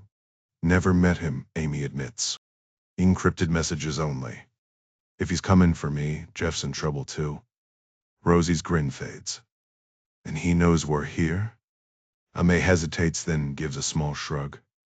Guess you've got a point, she admits. Rosie flashes a grin, already moving toward the door. Perfect. You handle stocking up, grab extra coffee, and whatever else we might need while I throw my gear together. No time to waste. Across town, Jeff Nolan pushes away the offered Parmesan with a knowing smile. You remember my stance on Parmesan, Bruno. The waiter nods politely, familiar with Jeff's quirks, before retreating. Left alone, Jeff flips through his files, some recent, others yellowed with age. He's not the kind of man to let setbacks shake him. Patience has always been his strength. Most nights Jeff dines alone at Bruno's, the only place that feels like home. Sure, there are the occasional client dinners Susan Knox makes sure he's seated at the trendiest spots, but Bruno's is where he truly relaxes. His career had been a steady climb. A teenage start in finance, a fortune by his 20s, properties in Seven Oaks, then Mayfair. He can see his townhouse from the restaurant window, a reminder of how far he's come. Details matter to Jeff. That's why he got into private security in the first place. A deal with the Saudi prince years ago had shown him just how lax some protection teams could be, smoking on the job, barely paying attention. The prince's indifference to the shoddy service had been all the confirmation Jeff needed. By 35, he was ready for a new challenge. Now, he rereads Francois Lubet's email, the one sent before the killings began. The words are polite, but the threat is unmistakable. Dear Mr. Nolan, thank you for your message. While I sympathize with your client's predicament, smuggling carries consequences. As for your accusations, well, I'm afraid I can't comment. Rest assured, my business dealings are impeccable. Should anything unfortunate happen to your firm or clients, perhaps it's simply karma at work. Oh, and you might want to have a word with your associate, Joe Blow. Tread carefully. Best regards, Francois Lubet. A squeal of tires outside snaps Jeff's focus. Not brakes, acceleration. He's on his feet before the black Jeep smashes through the restaurant's front window. By the time the masked gunmen leap out, Jeff is already through the kitchen doors. Shots ring out behind him, but he's gone, vanishing into Mayfair's maze of back streets. Meanwhile, Rosie D'Antonio can't help but smirk. Death threats from Vasily Karpin? Annoying, but hardly surprising. If you've got a spine, someone's bound to want you dead. She probably should have kept his name out of things, but boredom had gotten the better of her. And when Rosie's bored, chaos tends to follow. Today just got a whole lot more interesting. Rosie never expected to find herself speeding across the water in a leaky boat, designer shoes soaked, assisting a wanted woman in solving a crime. It wasn't the wildest Friday she'd ever had, but it certainly beat another dull evening reminiscing about the past. Back in her heyday, life had been a whirlwind, lavish parties, scandalous flings, high-profile events, and the kind of drama that kept tabloids buzzing.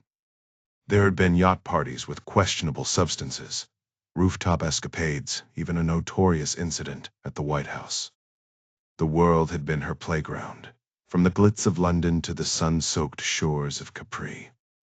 But time had a way of shifting the spotlight. Friends vanished into marriages or worse. The paparazzi found younger prey probably camped outside Taylor Swift's mansion these days. Still, Rosie wasn't complaining. The writing career had revived, her books climbing the charts again.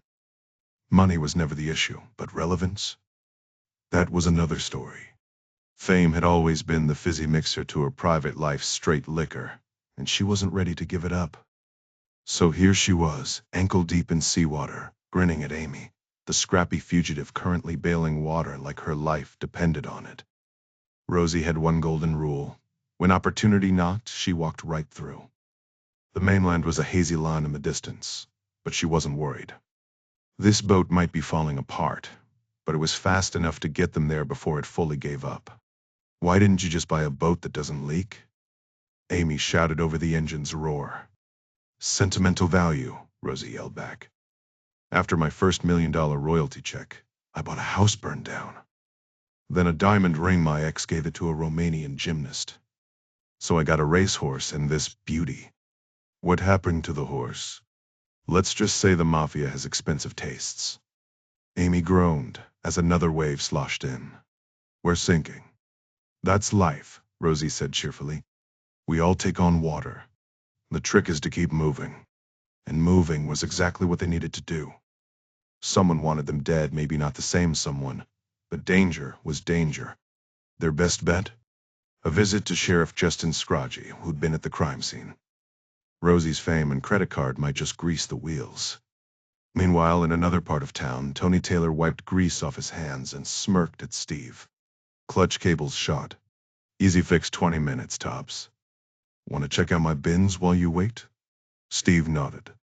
Actually, I was thinking of a road trip to Letchworth Garden City. You in? Tony raised an eyebrow. What's in Letchworth? Nothing, probably. Just felt like going. Tony shrugged. How long you planning to stay? Couple hours. Maybe grab lunch.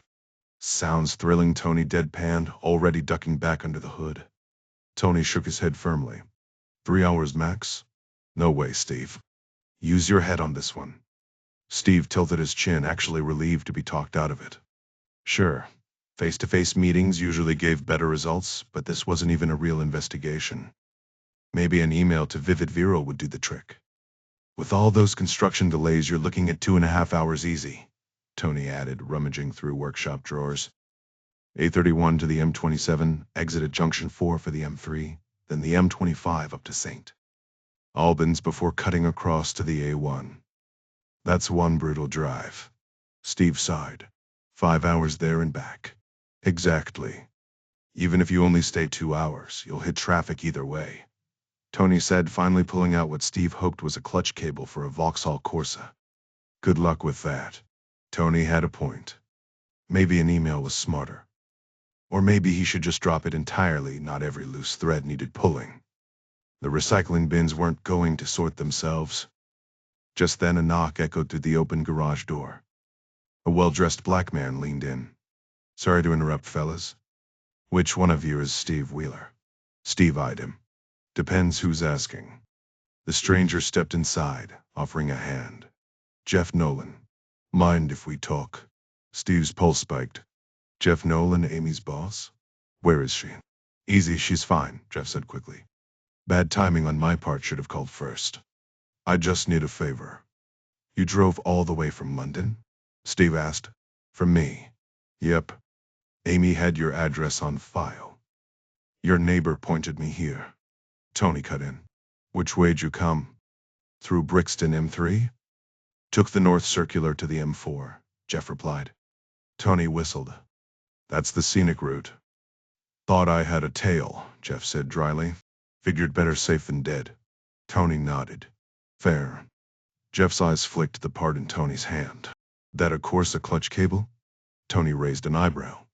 You know your car parts. Read everything I can get my hands on, Jeff said. Shakespeare, encyclopedias, repair manuals. Steve interrupted. Does Amy know you're here? Jeff shook his head. I'll explain everything. Meet me in an hour somewhere quiet. He glanced at Tony. No offense. None taken, Tony said. Saves me energy. Sure, Steve agreed. If Amy trusted Jeff, that was enough for him. Gives me time to fix this clutch cable.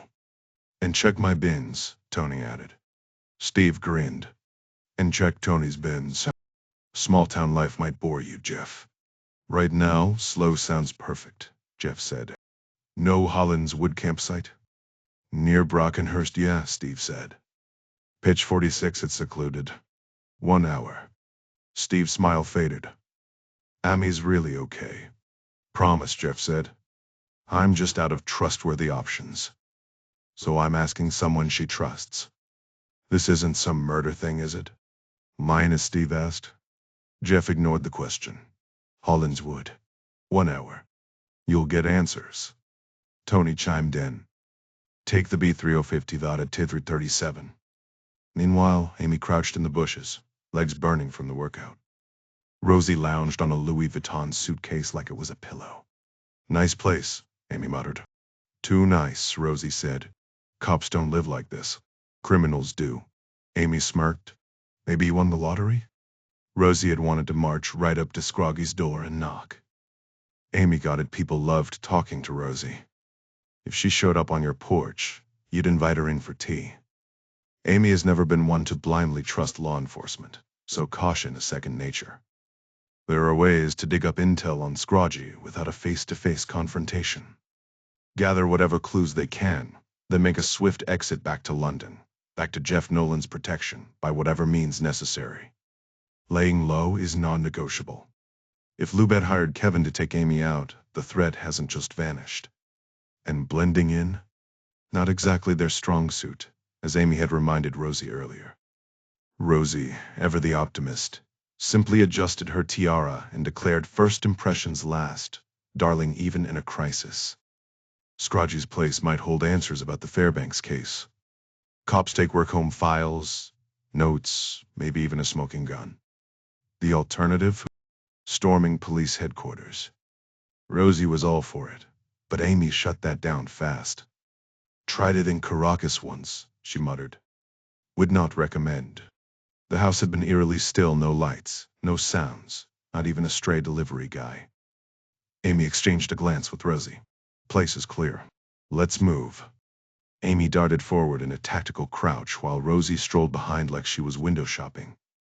They circled to the back of the house. You know how to pick a Rosie's question ended abruptly, as Amy hefted a rock and shattered a window. Or we could just skip the finesse, Rosie mused, brushing glass off the sill. Amy vaulted inside, then offered Rosie a hand. Rosie waved her off. Please, I've twisted myself into tighter spots than this, she said, hoisting herself onto the counter with a grunt. What's the target?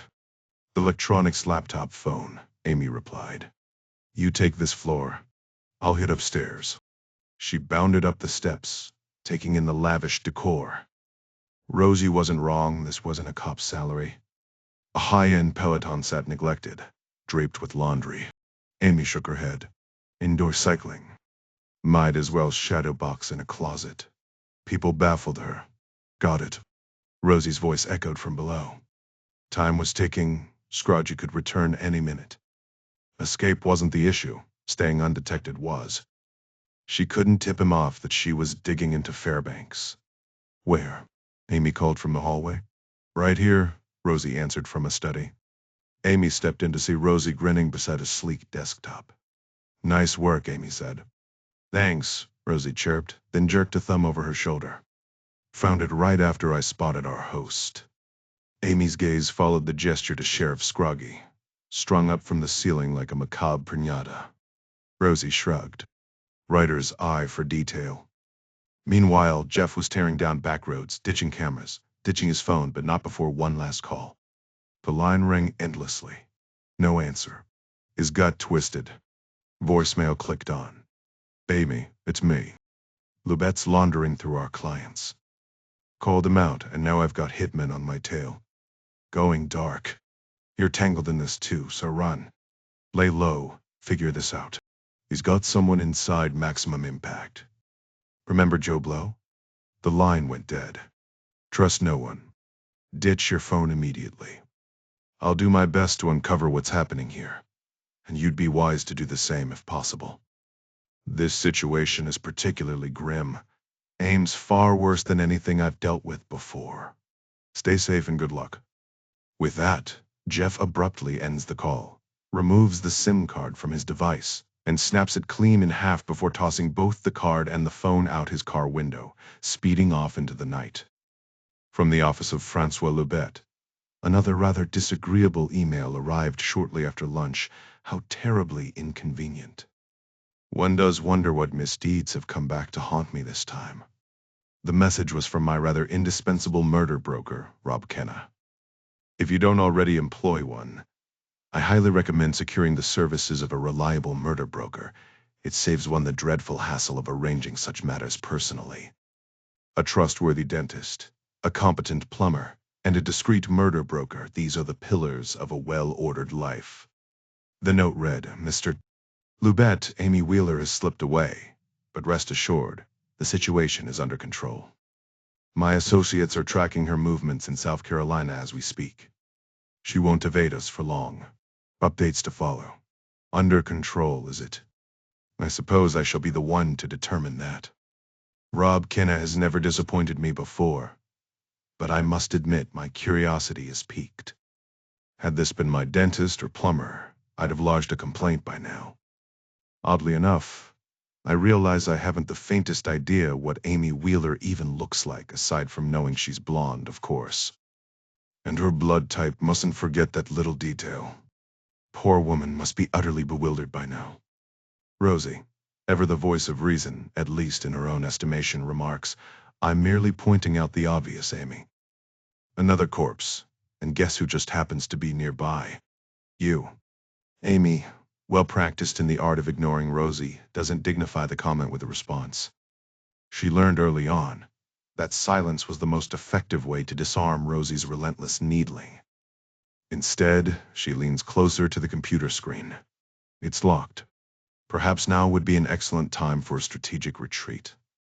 Rosie suggests, casting a wary glance at Justin Scroggy's lifeless body swaying from the ceiling. "Unless you've suddenly acquired hacking skills?" Amy remains fixated on the screen. "Cut him down. And keep your gloves on." Rosie eyes the corpse skeptically. "I've liberated my fair share of men from ceilings, but they were usually breathing. Where exactly are we relocating him?" "I just need him briefly," Amy replies. Rosie climbs onto a nearby cabinet, spots a decorative sword mounted on the wall, and slices through the rope. Scroggy's body collapses to the floor with a dull thud. Amy steps over.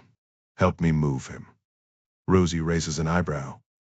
"You've gone from absolutely not, Rosie, to help me drag a corpse, Rosie, rather quickly, haven't you?" "Just get him onto this chair," Amy instructs.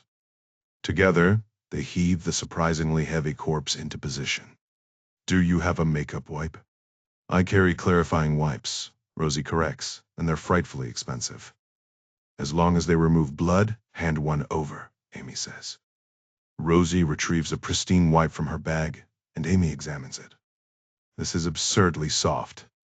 Where on earth did you find these?" "Tibet," Rosie replies. "I'll send you a box." Amy takes Scroggy's stiff index finger, cleans off the dried blood, and presses it against the keyboard's fingerprint sensor. "Now that's clever," Rosie muses. "Corpse-assisted hacking. Mind if I borrow that for a novel? The dead man's login?"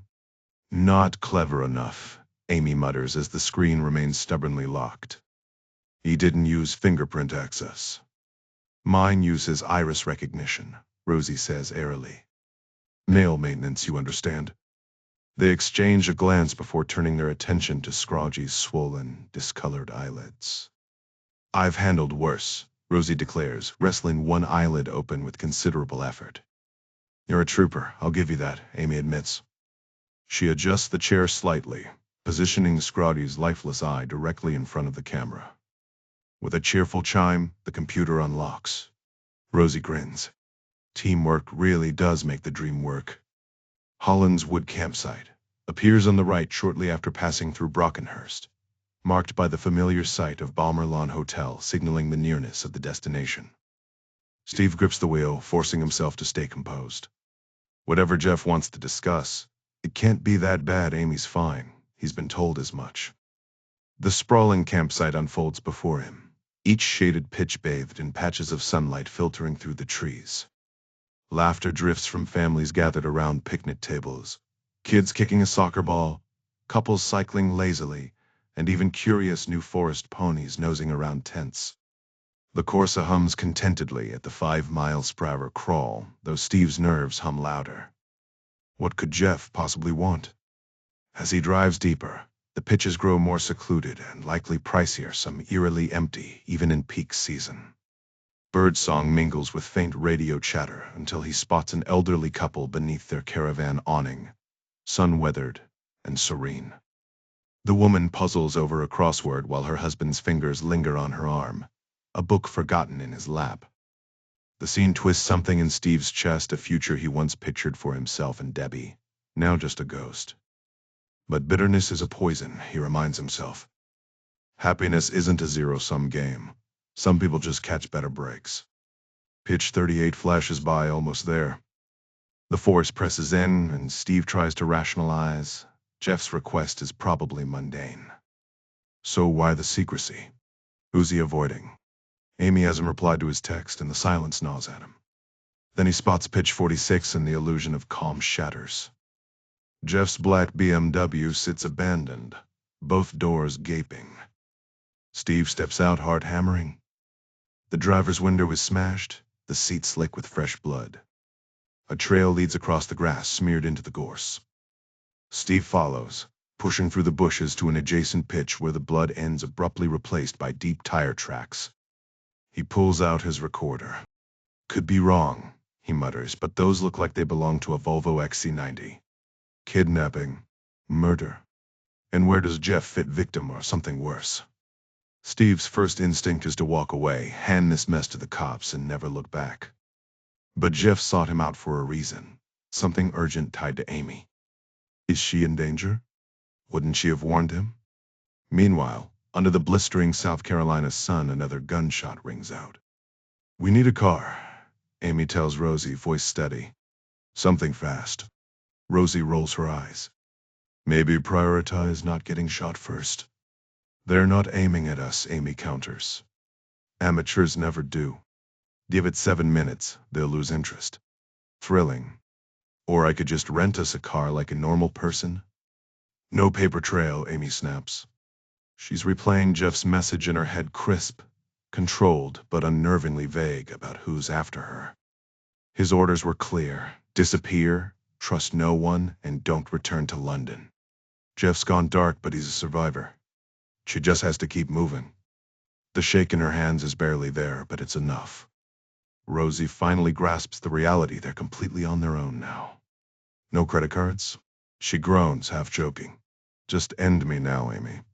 Another round of gunfire echoes, sounding slightly farther off this time. Behind Sheriff Scroggy's house stretches a dense patch of woods, the obvious choice for anyone trying to hide. Which is exactly why Amy and Rosie aren't there. Instead, they're submerged in a neighbor's pool, only their heads peeking above the waterline, concealed beneath a heavy vinyl cover. Their stolen documents and Rosie's designer handbag sit abandoned on the pool deck, while her prized Louis Vuitton suitcase is wedged under a trampoline nearby. The gunman, predictably, had bolted straight for the trees because, as Amy had expected, most trigger-happy goons aren't exactly strategic geniuses. Scroggy's house had been a goldmine of incriminating evidence. His emails were packed with drunken, bragging about sudden windfalls and vague references to shady jobs for powerful figures. Turns out, the sheriff wasn't just involved in Andrew Fairbanks' murder, he was the killer. 3 key discoveries confirmed it. First, his very dead body, clearly the work of a professional. Lubet's signature brutality. Probably.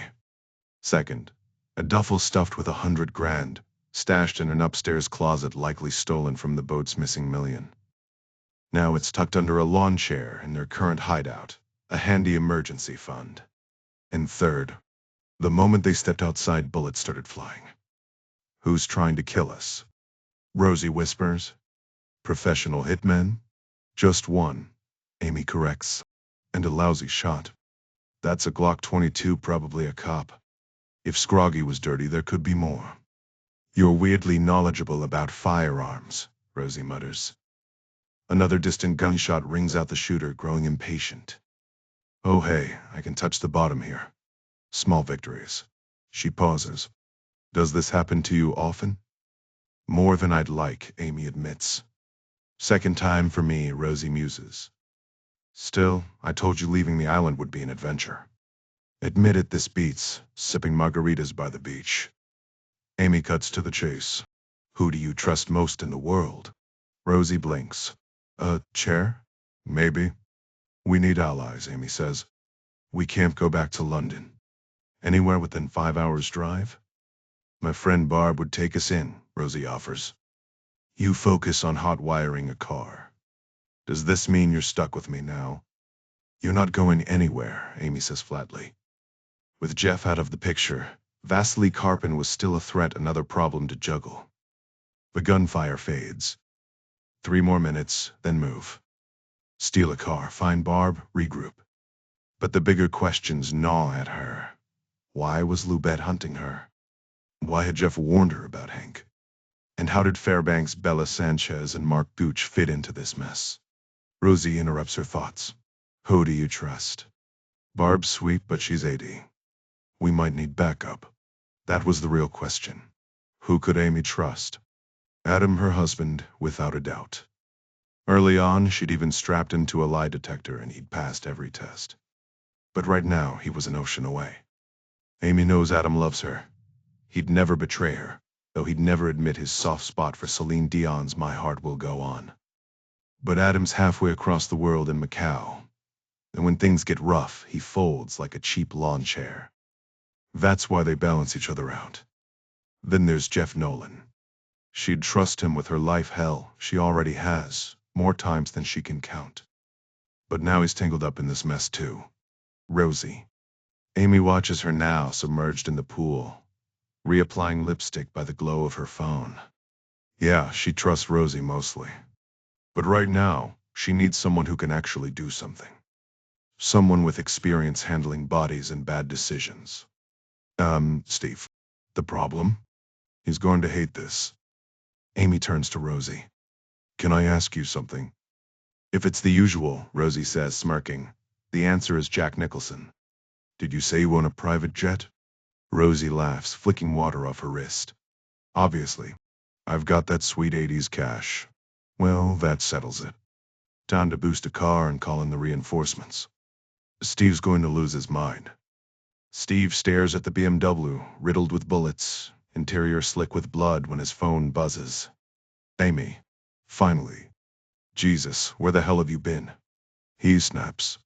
You okay? Always. What's your evening look like? No preamble, just Amy's usual bluntness. Italian night at the Brass Monkey. Where are you? Because I've got terrible news. Join the club, Amy mutters. I think Jeff Nolan might be dead, Steve says. Silence. Then what? Where are you? Or kidnapped. Or he killed someone. But dead's my guess. Are you in a car? Yeah, Amy says, voice tight. Steve, none of this makes sense. How do you know? He showed up at my place. Jeff went to you? Why? Behind her, an older woman's voice cuts in, Rosie D'Antonio, no doubt demanding, what's happening? Is he coming? I thought you'd know, Steve counters. He told me to meet him at Holland's Wood, some campsite, and when I got there, his car was shot to hell. Blood everywhere. Amy exhales sharply. He told me he was in trouble. No body. Just the mess. Steve hesitates. Wait, how are you in a car if you're on that island? We left. Amy's voice hardens. If there's no body, he's alive. I'd bet on it. Rosie whoops in the background. Yaha, and Steve pinches the bridge of his nose. Of course he's involved. Did Jeff say anything? Amy presses. Was he scared? Mildly concerned at most. Jeff's version of mildly concerned is me, screaming into the void. You don't scream, Steve points out. Exactly, Amy says. Christ, this is a disaster. Rosie's voice cuts through sharp. If you don't tell me what he's saying, I'm swerving this car into a ditch. Steve ignores her. Amy, what's really going on? I'll explain when you get here. Get where? America. Steve scoffs. I'm staying put. I just walked into a crime scene. Did you call the cops? About to tip them off anonymously, he says. Then I'm gone. Tony Taylor just fixed my clutch, by the way. Not that you asked. Perfect. Then you're free to help your favorite daughter-in-law. Steve groans. You mentioned Andrew Fairbanks earlier. Why? Is that what this is about? Amy's tone shifts. Fairbanks? I was reading up because you were nearby. You're not involved, are you? I need you on a plane. America. Fantastic. The heat, the terrible TV, the bugs do. They even have alligators in South Carolina. He didn't know they had sharks until Fairbanks washed up. I'm staying in England, Steve says flatly. Amy cut him off before he could finish. This isn't just about Andrew Fairbanks anymore, she said, her voice tense. We're looking at 4 murders now. Steve could hear Rosie D'Antonio muttering in the background, correcting the count. The gravity of the situation settled over him like a heavy fog. Are you all right? Steve asked, trying to keep his voice steady. Are you out of danger? Not even close, Amy shot back. Someone already took a shot at me, and they'll try again. I need backup, someone I can actually trust. And for some ungodly reason, that's you. So get ready. Steve's stomach dropped. Wait, someone tried to kill you? An ex-Navy SEAL? He rubbed his temples. And now a cop's gunning for you too? This was spiraling fast. There had to be a way to help from the safety of his own home, no need to cross the Atlantic. Letchworth Garden City held the answers. He could feel it. I get why you're asking, Steve said carefully. But America? That's not exactly my scene. At all. Why not call one of your security buddies? I'll dig up whatever I can from here. I've got Wi-Fi and a decent search history. His eyes flicked to the BMW again. He needed to leave, and soon. Besides, who's gonna look after trouble? Amy's sigh crackled through the phone. Margaret can handle the dog. She sounded exasperated. Steve almost laughed. She was the one sitting cozy in a car with a celebrity while he was stuck at a grisly crime scene. When was the last time she dealt with something like this? Listen, he hedged. I can't make any promises, but maybe I'll check flights later. See if there's a cheap one next week. Who knows, you might crack the case by then. Amy wasn't having it. There's a plane waiting for you at Farnborough. Rosie's private jet. Steve scoffed. Farnborough? Is there even parking? A car will pick you up, she said flatly. He hesitated. I need to think about Steve, Amy interrupted, her tone softening just enough. I need you. Get on the plane. A beat of silence. Then the clincher. What would Debbie tell you to do? Steve knew exactly what Debbie would say. He could almost hear her voice, sharp and insistent. His stomach twisted. But beneath the dread, something else flickered, something unsettlingly close to anticipation. Was he actually considering this? No, it had to be shock. Are there alligators? He blurted. He heard Amy relay the question to Rosie, who answered with far too much enthusiasm. Oh, absolutely. Massive ones. Fantastic. If he went, he'd have to reschedule that shelf delivery another eternity on hold with customer service.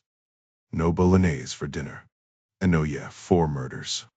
Maybe 5, judging by what he'd just witnessed. Steve, Amy said quietly, knowing she had him. I can't do this alone. It's you and me. We don't solve murders, he protested weakly. He could practically hear her smirk through the phone. Guess we're about to learn. From South Carolina to Dubai, 26. From the desk of Francois Lubeda. Another dispatch from my ever-reliable murder broker, Rob Kenna. Nearly forgot to engage my usual polished tone. Imagine the horror if you'd heard my unfiltered ramblings. Amy Wheeler remains problematic. My apologies. Rest assured, the matter is being handled. Now, let me regale you with a touch of backstory. Helps put things in perspective, doesn't it? If you're reading this, I'm either deceased or incarcerated. Should these notes fall into the wrong hands, well, I've taken precautions. Money smuggling, my dear friend, is the linchpin of all illicit enterprises. Every shadowy transaction boils down to two parties, those who want and those who provide. Simple, really.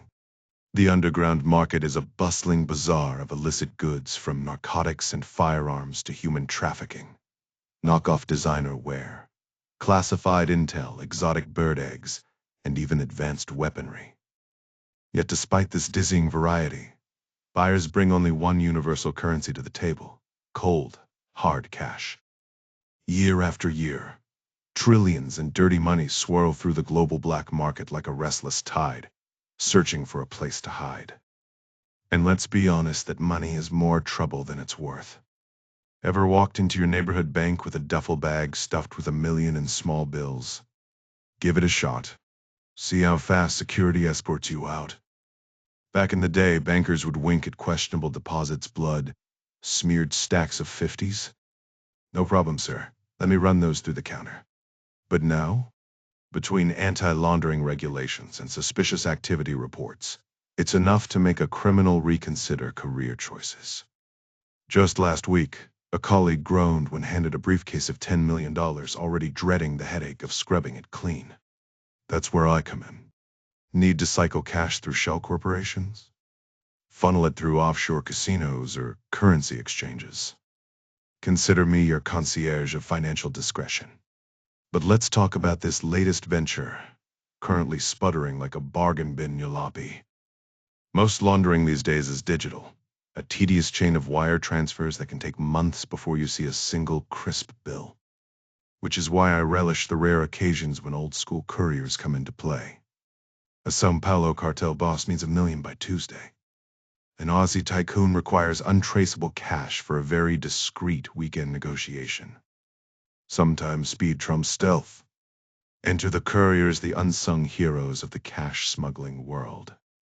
Just as drug mules sneak contraband past borders, these runners move money under the radar, slipping through airport scanners and customs checks daily. And who orchestrates this ballet of briefcases and duffel bags? Yours truly, Francois Loubet. Diversification is key in this line of work. Never stake everything on one scheme. So when did this influencer angle begin? Roughly 2 years back, after a routine security job with a London firm called Maximum Impact Solutions. Efficient, discreet, unfazed by payments routed through Jakarta in Rwandan francs. Then out of nowhere, an email from a certain Joe Blow pitching an unconventional idea: influencers as couriers. At the time, I barely knew what the term meant, but the logic was flawless. Think about it. Who jets across continents on a whim, hauling oversized luggage without raising eyebrows? Celebrities, sure, but they're already swimming in cash. Influencers, though.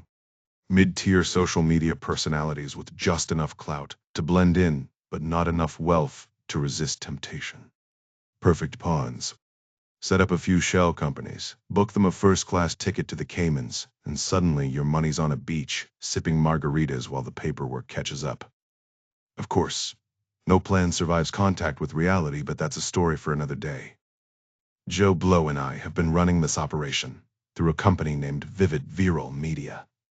The setup is simple: hire influencers for fake gigs overseas, have them promote products from shell companies we control, and without their knowledge, slip them a hefty sum of cash to sneak through customs.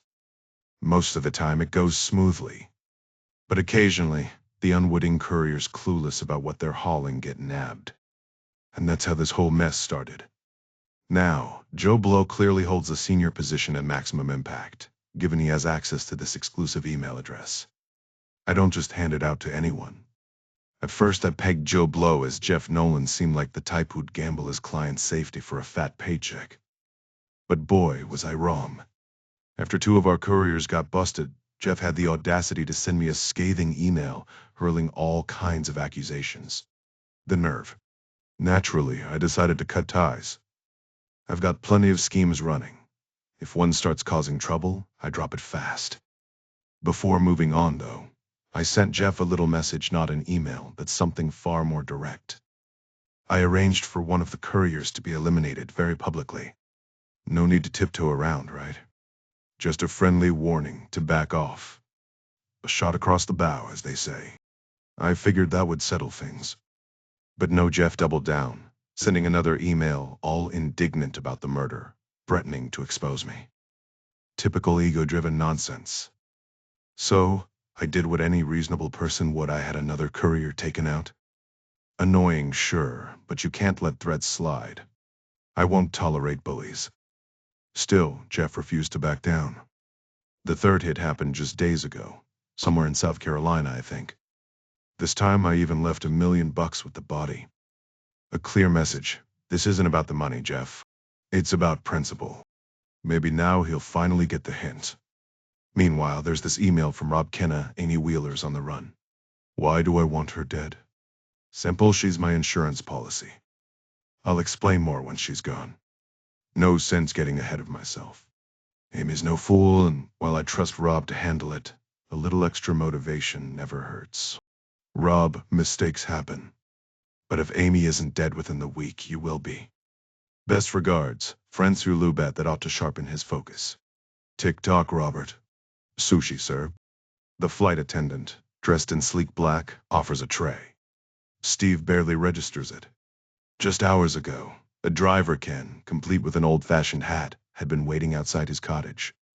Steve had offered him tea, but Ken declined. Then came the call from Linda, his old colleague now with Hampshire Police.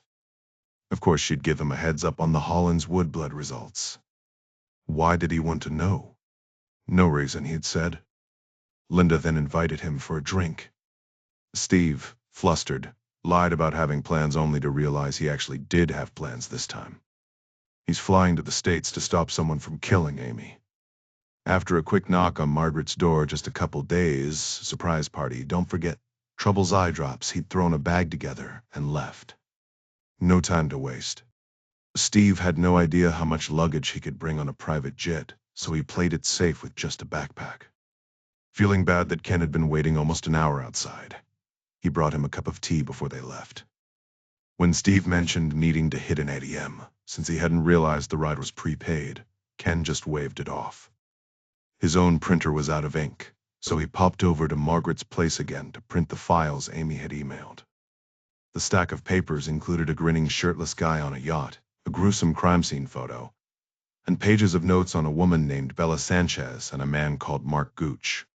He'd saved those for the flight. Packing light, he tossed in a toothbrush, phone charger, a word search book, 3 pairs of boxers, a button-down shirt, chocolate digestives, 2 Rock Band t-shirts, and a worn-in denim jacket with elbow holes. Climbing into Ken's car, Steve ignored the back seat reserved for kids and perps, in his opinion, and rode shotgun while they chatted all the way to Farnborough. Ken assured him they'd figure out the terminal, but it turned out to be a non-issue. They pulled right up to the plane steps, where a passport officer and Brad holding champagne waited. After swapping numbers, Steve boarded. The cabin was empty except for the crew.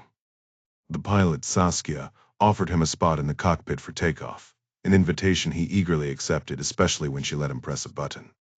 Small victories, right?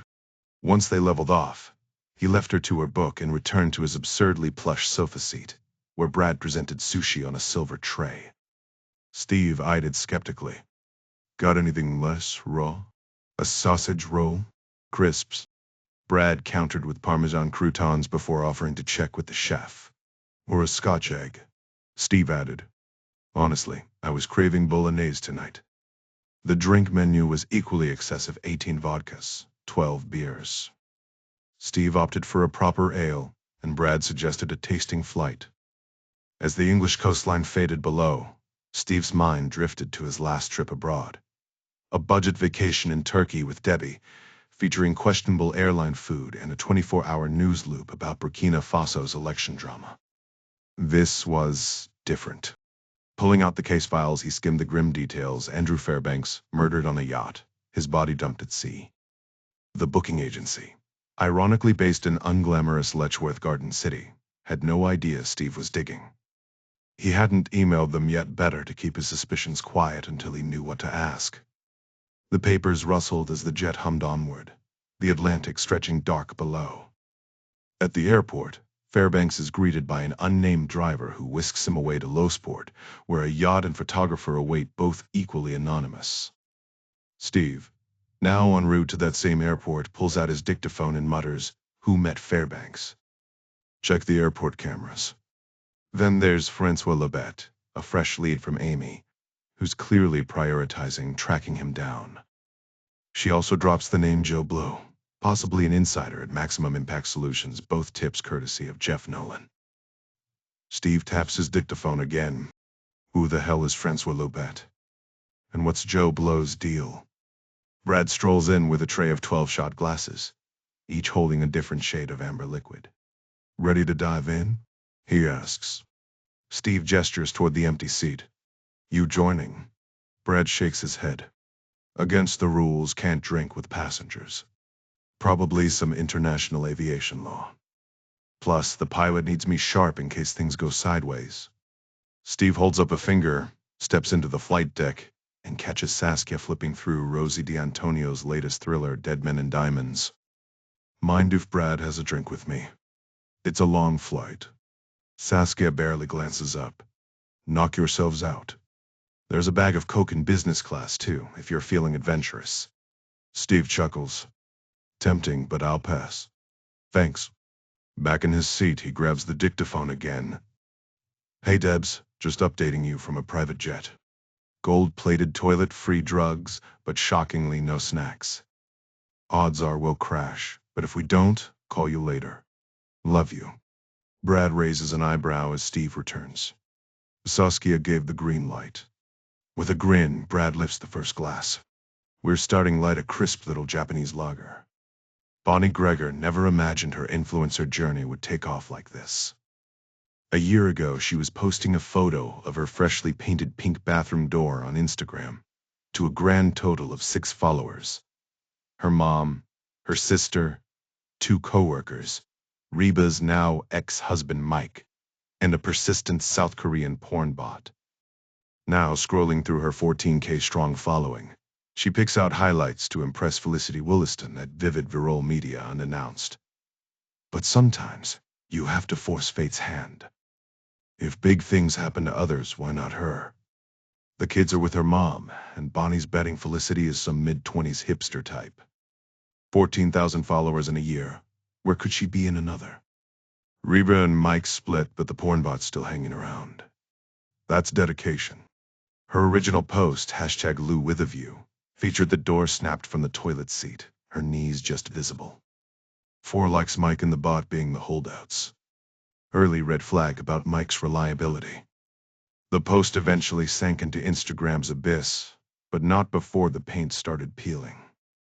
She briefly replaced it with a Harry Styles poster, then worried it'd be awkward if he ever showed up car trouble, desperate for a bathroom. The train slows into Letchworth Garden City. Nerves flutter, but no risk, no reward. Reba had been the catalyst. 14,000 followers.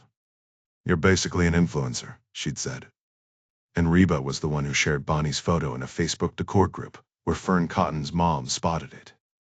Next thing, Fern reposted it with "I love Milu too. Go Bonnie," and just like that, Bonnie's pink door became a thing. The followers poured in quickly. But after liking Bonnie's bathroom door post, they found little else to engage with, just a snapshot of her tuna casserole lunch. Before long, they vanished just as fast. To keep them hooked, Bonnie grabbed the leftover pink paint and scrawled, "I love my kitchen" across a cabinet. Surprisingly, the internet loved it. Comments like "genius," and "this makes me rethink my whole kitchen vibe" flooded in. Encouraged, she went wild, covering her living room, bedroom, and even the guest room walls with similar declarations. Then, out of rooms to vandalize, she wandered toward Letchworth's High Street, admiring the quiet charm of the walk. Settling on a bench, she peeled off one of her website's 4-pounds. Douchenized stickers, "I love my," and filled the blank with "bench" in pink glitter ink. Snapping a selfie with a mock confused grin, she added filters, #love in Letchworth and benches need love too, and posted it. Almost instantly, her phone buzzed with likes. It was silly, sure, but also weirdly uplifting. Maybe Felicity Wollaston could help turn her quirky hobby into something real. The stickers and paint barely paid for themselves, and her day job wasn't going anywhere. But dreams, those were free. Meanwhile, Amy gripped the wheel as Rosie grilled her. "So will I dig your father-in-law? Is he the rugged type?" Amy smirked. "Picture a guy who lives at his local pub and looks like he's been touring with a metal band since the 80s. Rosie shrugged. "Hot people marry hot people. Statistically, I like my odds." "Hands off," Amy warned. "Can't make promises," Rosie sighed. "The heart's a rebel." Was bringing Steve into this a mistake? Amy mentally ran through Jeff's 6-point protocol. 1. The situation. Friend Lou Bed might be trying to kill her, and she's somehow the fall guy for 3 murders she didn't commit. 2 strengths. A decade of field experience, a bag of cash, shelter with an octogenarian named Barbara, and a few days to clear her name. Plus 0 physical evidence linking her to the crimes. 3 weaknesses. No homicide expertise, Libet's vendetta, and Jeff's suspicious radio silence. Oh, and Rosie, a glitter-clad wildcard who might either flirt with Steve or get herself shot. Red leverage strengths. That's why she called Steve. Trustworthy, resourceful, even if his last words were panicking about international roaming fees before vanishing mid-call. Amy Wheeler isn't one to dwell on her shortcomings. She's too busy focusing on what's right in front of her. Right now, that happens to be a string of murders with victims like Andrew Fairbanks, Bella Sanchez, and Mark Gooch. Worse, someone might be setting her up to take the fall. Violence. That's her language. Investigations? Not exactly her forte. But with no other options, she's diving in headfirst. First step, loop in Steve, her father-in-law. She knows how this will go. She'll talk. He'll nod, and then he'll toss out some practical next steps. The flicker of doubt crosses her mind. Should she have run this by Adam first? Dragging his dad into a dangerous case halfway across the world might have warranted a heads up. She fires off a quick voice text. "Hey ads, might ask your dad for some work advice. Cool with you?" Short, simple, and just enough to make Adam feel included. That's the trick with him. Keep him in the loop. Even when he's busy brokering deals between mysterious billion-dollar companies in Macau and Singapore. She doesn't always understand his world, but as long as he's happy, she is too. Siri chimes in with his reply. "Go for it, Ames. He'll love feeling useful. Love you to the moon and back." A grin tugs at her lips. "Same," she texts back. "Yeah, she's a romantic fool sometimes." Another notification. Steve's finally turned his phone on. "Landed. No snacks on the flight, but we may do. Customs might take a while." Amy snorts. At Emory Executive Airfield, customs is a joke. Too many rich clients with too many secrets. Unless Steve cracks one of his terrible jokes at the border agent, he'll breeze right through. She replies, "Get a car to Eternal Glade Wellness Retreat near Greenville. Ask for Barbara Elliott." Steve's next message is pure Steve. "Do you know where the airport bathroom is? Held it the whole flight, didn't want Brad hearing me." Amy rolls her eyes, then glances at Rosie, who's currently smoking, singing, and flipping off a truck driver all at the same time. 4 murders to solve, and her team consists of Rosie D'Antonio and Steve. Somehow, that doesn't sound so bad. The old thrill of the chase sparks in her chest. Meanwhile, Rob Kenna, the man who makes murder happen, isn't panicking yet. His usual guys screwed up. Kevin, the ex-SEAL, botched things, and that local cop managed to kill the sheriff but missed Amy Wheeler entirely. Time for a fresh face. He hits call on his encrypted app Shay, bought from a shady Russian contact at the Emirates Squash Club. The screen flickers to life, revealing Eddie Flood back in East London, still sharp despite the years. "Looking good, Eddie," Rob says. "Too long, brother," Eddie replies, adjusting to the camera. Rob spots the dartboard behind him. "Nice setup. I'd kill for a game." Eddie raises an eyebrow. "They don't have darts where you are." Rob smirks. "Not the way we play." Eddie raised an eyebrow at the mention of polo. "Polo? That's a far cry from darts, mate." Rob cut straight to the point. "How about a little trip across the pond, Eddie? America calling." Eddie frowned. America. Not my first choice. Can't we at least catch up over a pint first? No time for that, Rob said briskly. What's your bank balance looking like? Dire, Eddie admitted. You. Flush thanks, Rob replied. 30 grand to take care of someone for me. Half up front, half when it's done. Eddie rubbed his chin. Does it have to be stateside? Afraid so, old friend. Eddie exhaled sharply. Why me? Because you're reliable, Rob said. This woman's trouble. I need the best, and that's you. Still in the game? Occasionally, Eddie muttered. Of course you are, Rob smirked. It was all part of the trade. Hire the right man, get paid, and avoid ending up on the wrong side of Francois Lobet. The natural order of things. Eddie hesitated, shaking his head. America. And a woman. 30 grand, Eddie. And I need top-tier work. Eddie sighed. Suppose so. Rob slid a photo across the table. 2 women, freshly snapped. The younger one. Amy Wheeler. What if the other one gets in the way? Eddie asked. Don't touch her, Rob warned. Rosie D'Antonio. Too high profile. Eddie's expression flickered just for a second. Rosie Antonio. The writer, yeah, Rob confirmed. You all right? You look like you've seen a ghost. Fine, Eddie said, snapping back. When do I leave? Now. No time to explain, but speed's essential. My plane's waiting at City Airport. You've got a plane now? 2, actually. 1 in Dubai, 1 here. Eddie glanced around at the gilded walls behind Rob. 2 planes and no dartboard. Times have changed, eh? That they have, Eddie. That they have. Rob had no doubt Eddie would deliver. No theatrics, no ego, just clean work. Unlike that reckless Navy SEAL, Kevin. In, job done, out. Then maybe Francois Lobet would stop breathing down his neck. That's why old friends were priceless. Steve Wheeler stood at the top of the jet stairs, the weight of 6 pints settling in his gut. The onboard chef had whipped up some fancy version of a steak bake veal. Wagyu beef, panko crumbs, but none of that mattered now. The second the hatch opened, South Carolina's thick, sticky air slapped him like a wet towel. Denim jacket and sweatshirt? Probably a mistake. But Steve wasn't about to change his wardrobe for a country. The sky stretched out impossibly blue, like something from a postcard. England felt a million miles away, and the urge to turn tail and demand a return flight nearly overwhelmed him. Beyond the tarmac, a freeway buzzed with cars, their metallic glints foreign yet weirdly cinematic. The signs were the wrong color. And why was he calling it a freeway? It's a motorway, Steve. Don't let America get in your head. The ads on the terminal building looked almost familiar, but the smiles were brighter, the hair glossier, the confidence unnerving. Steve ran a hand through his own hair, suddenly self-conscious. What would they think of him here? Behind him, Brad, the flight attendant, swayed slightly, clearly feeling the altitude and the beer.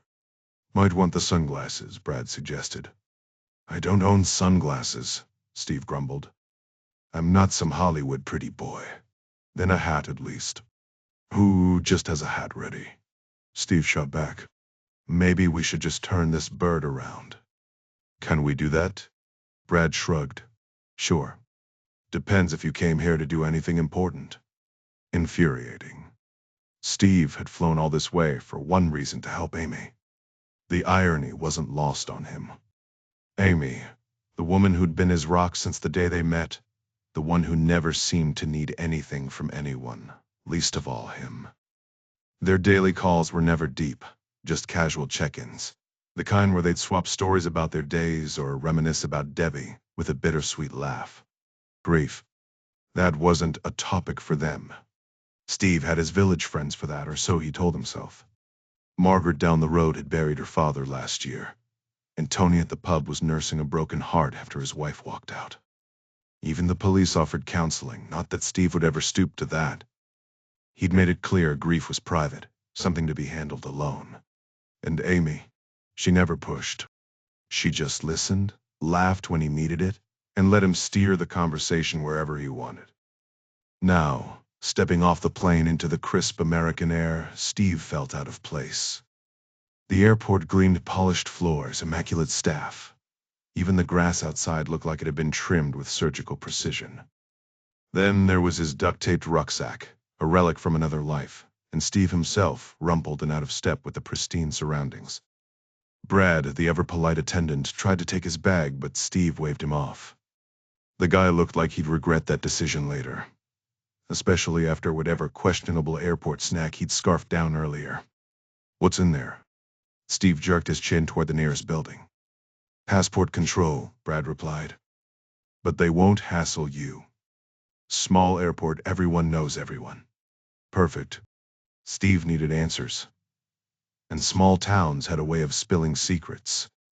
The sliding doors hissed open, blasting him with icy air that turned his sweat clammy. A burly officer, Carlos Moss, according to his badge, stood waiting, hand outstretched. "Purpose of travel?" Moss asked, shades hiding his expression. "Visiting family," Steve lied smoothly, eyeing the gun at the man's hip.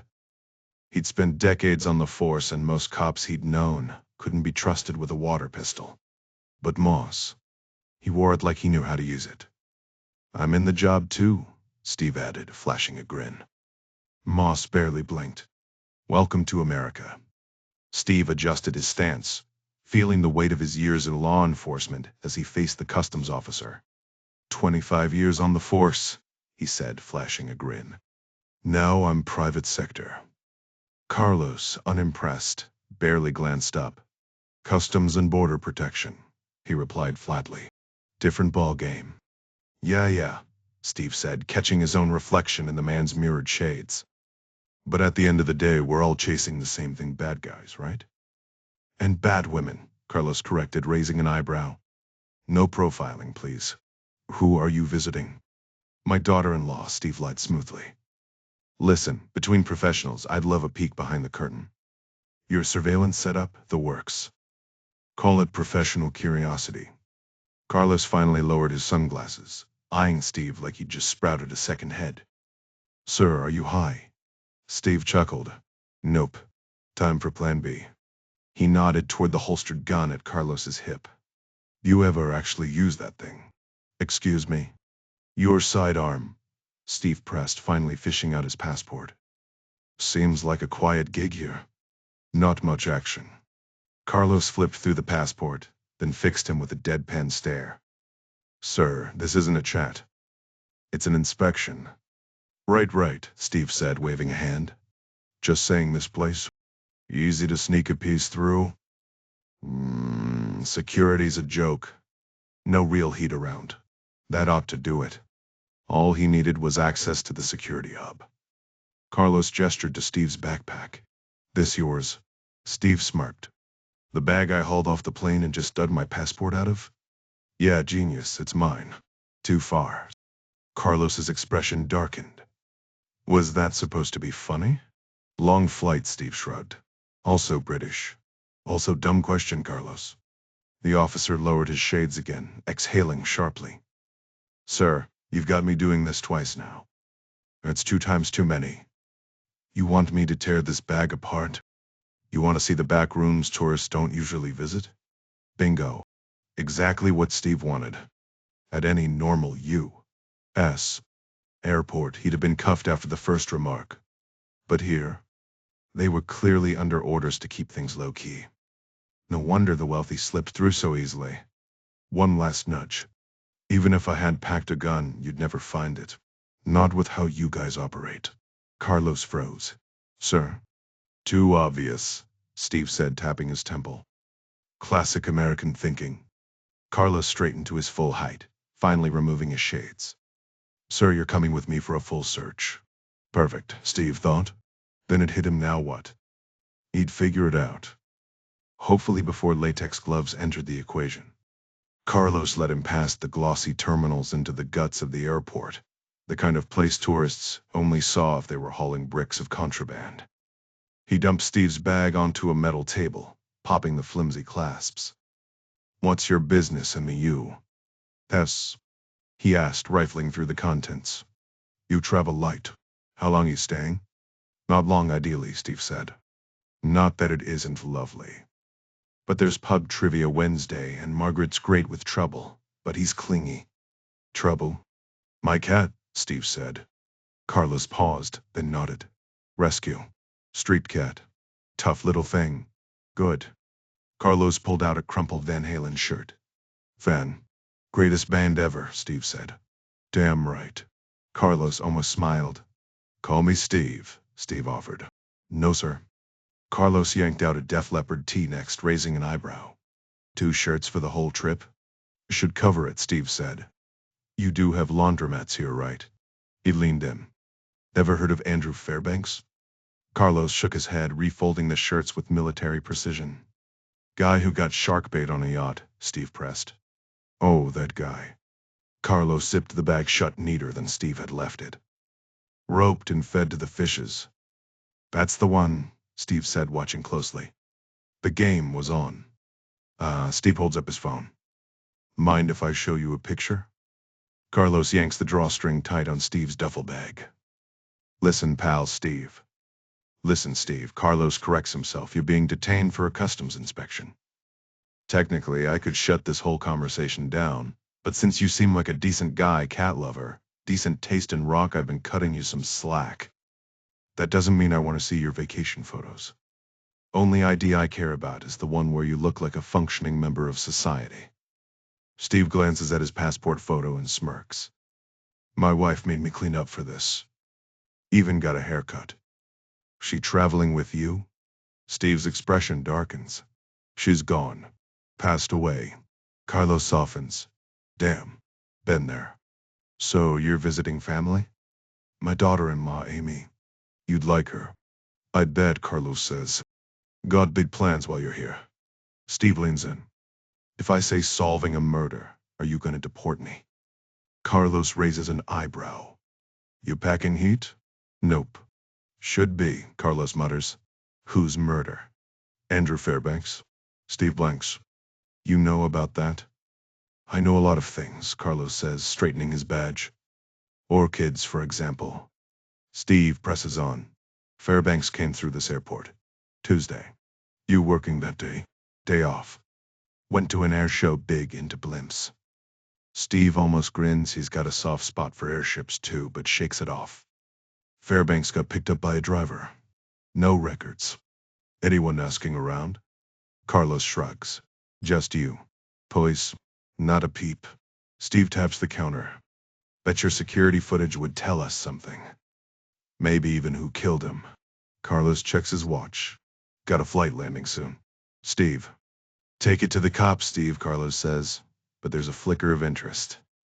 You're not even a little curious. Steve pulls out a notebook, Ponies of the New Forest, scrawled on the cover. Tell you what, I'll write down the best Van Halen song ever. You do the same. If we match, you let me see the tapes. And don't pretend you're not dying to look. He scribbles and slides the pen to Carlos, who hesitates, but Steve knows people can't resist weighing in on music. And he's sure Carlos will pick Unchained. Carlos sighs, pulls out his own notebook and writes. Steve flips his open Unchained in bold letters. Carlos turns his notebook around. When it's love. Steve groans. Seriously. Ballads hit different, Carlos says, deadpan. Now, if you'll excuse me, I've got more rich folks to pat down. The door swings open, a young officer pokes her head in. London flight's delayed. Take your break, Carlos. Sure thing, he says. She eyes Steve. You done with him? Almost, Carlos replies. Once she's gone, he exhales. 20 minutes on the footage. But you tell me everything. Every case starts with a crack in the wall. Brennissa Lubet. Joe Blow. Letchworth. The answers are there somewhere. Meanwhile, in the glass-walled conference room at Maximum Impact Solutions, Susan Knox, Jeff's sharp-eyed HR director, flips through Lubet's file. The muted TV plays Bloomberg News in the background. Susan paces the office, frustration mounting as she stares at the financial records glowing on her screen. High interest rates might be the least of her worries right now. Jeff's disappearance is the real mystery. A car full of bullet holes and blood would spell doom for anyone else but Jeff. He's always been a ghost in his own right. She's dialed every number she knows, but his usual web of burner phones has gone silent. Even his bank accounts, stuffed with millions, show no recent activity beyond routine payments, gas, charity donations, a fuel stop in South London days ago. The Cayman Islands account, the old NatWest one his grandfather opened with pocket change all untouched. If he's alive, he's either hiding or someone's forcing him to stay off the grid. Hank, Jeff's longtime ally, might be her only lifeline, but trust doesn't come easy these days. The office is eerily empty. The hum of Bloomberg News the only sound. The Bet's emails taunt her cheerful threats. Cryptic references to Joe Blow and a client form so bare, it's almost mocking. Jeff's scribbled question marks mirror her own desperation. No leads, no answers. Just a mirrored wall hiding Hank's private space, another gamble. Then there's Amy Wheeler. Maybe she's the wild card Susan needs. Someone else has to see these files before more bodies drop. Meanwhile, deep in the woods at Eternal Glade Wellness Retreat, Amy fights the urge to groan as Barb strikes a gong with theatrical flair. Embrace your fears, Barb intones as if that'll solve anything. Night lights flicker, casting shadows on the deck. Rosie nudges her play along or risk drawing attention. Amy's mind races. Sheriff Scroggy's files are a mess of half-truths. Sure, he killed Fairbanks, but where's the link to Lubet? Steve better show up soon. They need real answers, not vibes from a wellness gong. Rosie, ever the performer, chimes in. Oh, absolutely, Barb. The vibrations are profound. Amy stifles a laugh. If only solving mysteries were as easy as pretending to meditate. Amy understands the importance of Rosie embracing the retreat's atmosphere after all. Barb is hosting them. Don't call me Barb, Barb insists, striking the gong with a dramatic flourish. Right, sorry, Rosie replies, feigning forgetfulness. What was it again? Gray Panther, Barb declares, her tone unwavering. Rosie tilts her head. Wouldn't Silver Panther sound more striking? For a split second, Barb's serene expression flickers. The thought never crossed my mind. But it's irrelevant now. You could always rebrand, Amy chimes in, suddenly self-conscious about her silence. We could start calling you Silver Panther today? Barb shakes her head. The name chooses you, not the other way around. And honestly, it's printed on every business card I own, so no turning back. Amy still hasn't pieced together how Rosie and Barb know each other. Barb carries herself with the grace of someone who's lived 8 decades, every wrinkle a badge of experience. Rosie, though, could she really be that old too? Amy steals a glance. Maybe, with the right lighting and a generous imagination. Was Barb once a writer? A former rival turned confidant? An editor from Rosie's past? Rosie, Barb continues, her voice steady, I want you to name your fears. Set them free among us. Rosie shuts her eyes. I'm afraid of losing my mind and my body, she confesses. Of watching friendships fade and love slip away. With each admission, Barb strikes the gong. I'm terrified of being misunderstood, Rosie adds. Of becoming a punchline instead of a person. I fear vanishing without a trace or worse, being remembered only for my wild hair, red lips, and leopard print, instead of the work I poured my soul into. The gong reverberates. Amy wonders if therapy sessions always feel this intense. I'm scared of connection, Rosie murmurs, and just as scared of loneliness. Sometimes I worry I'm not even real, that I've been shaped by so many people's perceptions. There's nothing left of me inside.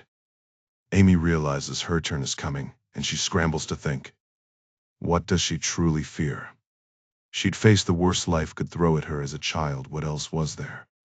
Meanwhile, Rosie keeps unraveling her fears. I'm afraid people only see the persona, not the person, she whispers. I'm terrified of forgetting the little girl I used to be. Amy can't help but wonder how long ago was that exactly. I fear feeling small, Rosie finishes. Helpless, powerless. Death doesn't scare me, but living. That's another story. Rosie exhales, blinking back unshed tears. Thank you, Rosie, Barb says softly. For your courage, your honesty, your wisdom. Then, as expected, Barb turns to Amy. "Amy," she announces, tapping the gong lightly, "you belong here. Your voice matters." "Thanks, Grey Panther," Amy replies, forcing sincerity. None of this is her scene, but she'll play along. "Am I?" Barb instructs, "name your fears. Let them take flight." Mimicking Rosie, Amy closes her eyes. "I fear." She hesitates, digging deep into the shadows of her mind, the void she usually avoids. It's strange Steve never pushes her about her past. He knows she's built resilience. Knows she prefers light-hearted chatter over heavy confessions. He tells her she's loved, that they're a family, and that's enough. Now she plunges deeper, hunting for a fear worth naming. And then she finds it. "I fear," she begins, pausing. This is new territory. Spiders. She waits, exhales, and opens her eyes. Feels good to finally say it out loud. There's something unsettling about their movements. Amy muses, watching the trees. Barb gives her a skeptical glance before striking the gong with a dramatic flourish that feels almost mocking. The forest comes alive with rustling leaves, and Amy instinctively draws her weapon, motioning for Rosie to take cover. "I don't follow orders from people who scream at eight-legged critters," Rosie retorts, arms crossed. Barb chimes in, "Technically, firearms aren't allowed here." Just then, a figure steps out from the shadows, a guy in a faded Van Halen tee, a backpack slung over one shoulder. Amy bolts toward him, wrapping him in a tight hug while angling the gun safely away. "You actually showed up." "Had a car ready when I landed," Steve replies. Out of nowhere, Rosie materializes beside him, offering a handshake. "You must be the infamous Steve," she purrs. He takes her hand and she doesn't let go. "Likewise, Rosie." "Oh, the honor's all mine," Rosie says, her grip lingering just long enough to make Amy's jaw tighten. Strong hands. "You ever ride motorcycles?" Steve blinks. No. Immerse it. You'd look good on one." Amy rolls her eyes. "Don't let the tough girl act fool you." She jumps at her own shadow. "Anyway, you here to work or nap?" "I've got a mountain of files waiting." "Ready to roll," Steve says, grinning. "Brought a little present, too." He pulls a grainy photo from his bag, airport security footage, of Andrew Fairbanks being escorted by a redhead with a ponytail, barely taller than the suitcase she's hauling. Rosie whistles. "How would you score this?" "Charm and questionable life choices," Steve deadpans. "Sounds like my kind of resume," Rosie smirks. Amy claps her hands. "Enough flirting. Time to hunt." She turns to Steve. "Get anything from Scroggy?" "Just his corpse swinging from the rafters." "Lovely." Barb saunters over, eyeing Steve like he's a stray puppy. "You've got gentle eyes," she coos. Rosie groans. She says that to every guy with a pulse. Steve, ever polite, lets Barb kiss his cheeks. "Appreciate it, Barbara." "Not Barbara," Barb corrects. Rosie cuts in. "It's short for her old gig running barbiturates up and down the East Coast." "Ah. So that's their history," Amy thinks. Mystery solved. Now for the real problem. "Someone wants me dead," she announces, "and they've got inside help. So we're gonna shake things up until we get answers." Steve nods. "Or, investigate like normal people. And then shoot stuff. We'll play it by ear." Amy smirks. Having him back is better than she expected. Meanwhile, Eddie Flood steps off the plane into the sticky South Carolina heat, sliding on his shades. He fires off a text to Rob Kenna, landed. Officially, he's here for a hit, 30 grand to take out some woman. Unofficially, Rob would strangle him if he knew the full agenda. His suitcase holds a wardrobe for every scenario. Tourist, businessman, and tucked beneath it all, tactical gear for the job. His laptop's a given. The flight was spent studying ballistics. Exit wounds make for great in-flight entertainment. Inside the terminal, 2 customs agents eye him. One a wiry guy with a pencil mustache, the other a broad-shouldered bruiser who looks like he eats nails for breakfast. Eddie adjusts his collar. Time to play the part. Eddie spots the border officer, who seems like his kind of guy, a tall black man with an air of quiet authority. As he steps up to the counter, He catches the name on the badge, Carlos Moss. "Passport, please," Carlos says. "All business." Eddie flashes a grin. "Gorgeous weather today, huh, Carlos?" The officer doesn't bite. "We've never met, sir." "Passport." Eddie hands it over, smooth as ever. "What brings you here?" Carlos asks, flipping through the pages. "Just some fun," Eddie replies. Carlos pushes his aviators down, giving Eddie a long, assessing look. Eddie doesn't flinch. Intimidation isn't his weak spot. "What kind of fun exactly?" "Perfect. This guy might be useful." "Heard Rosie D'Antonio lives around here," Eddie says casually. "The writer."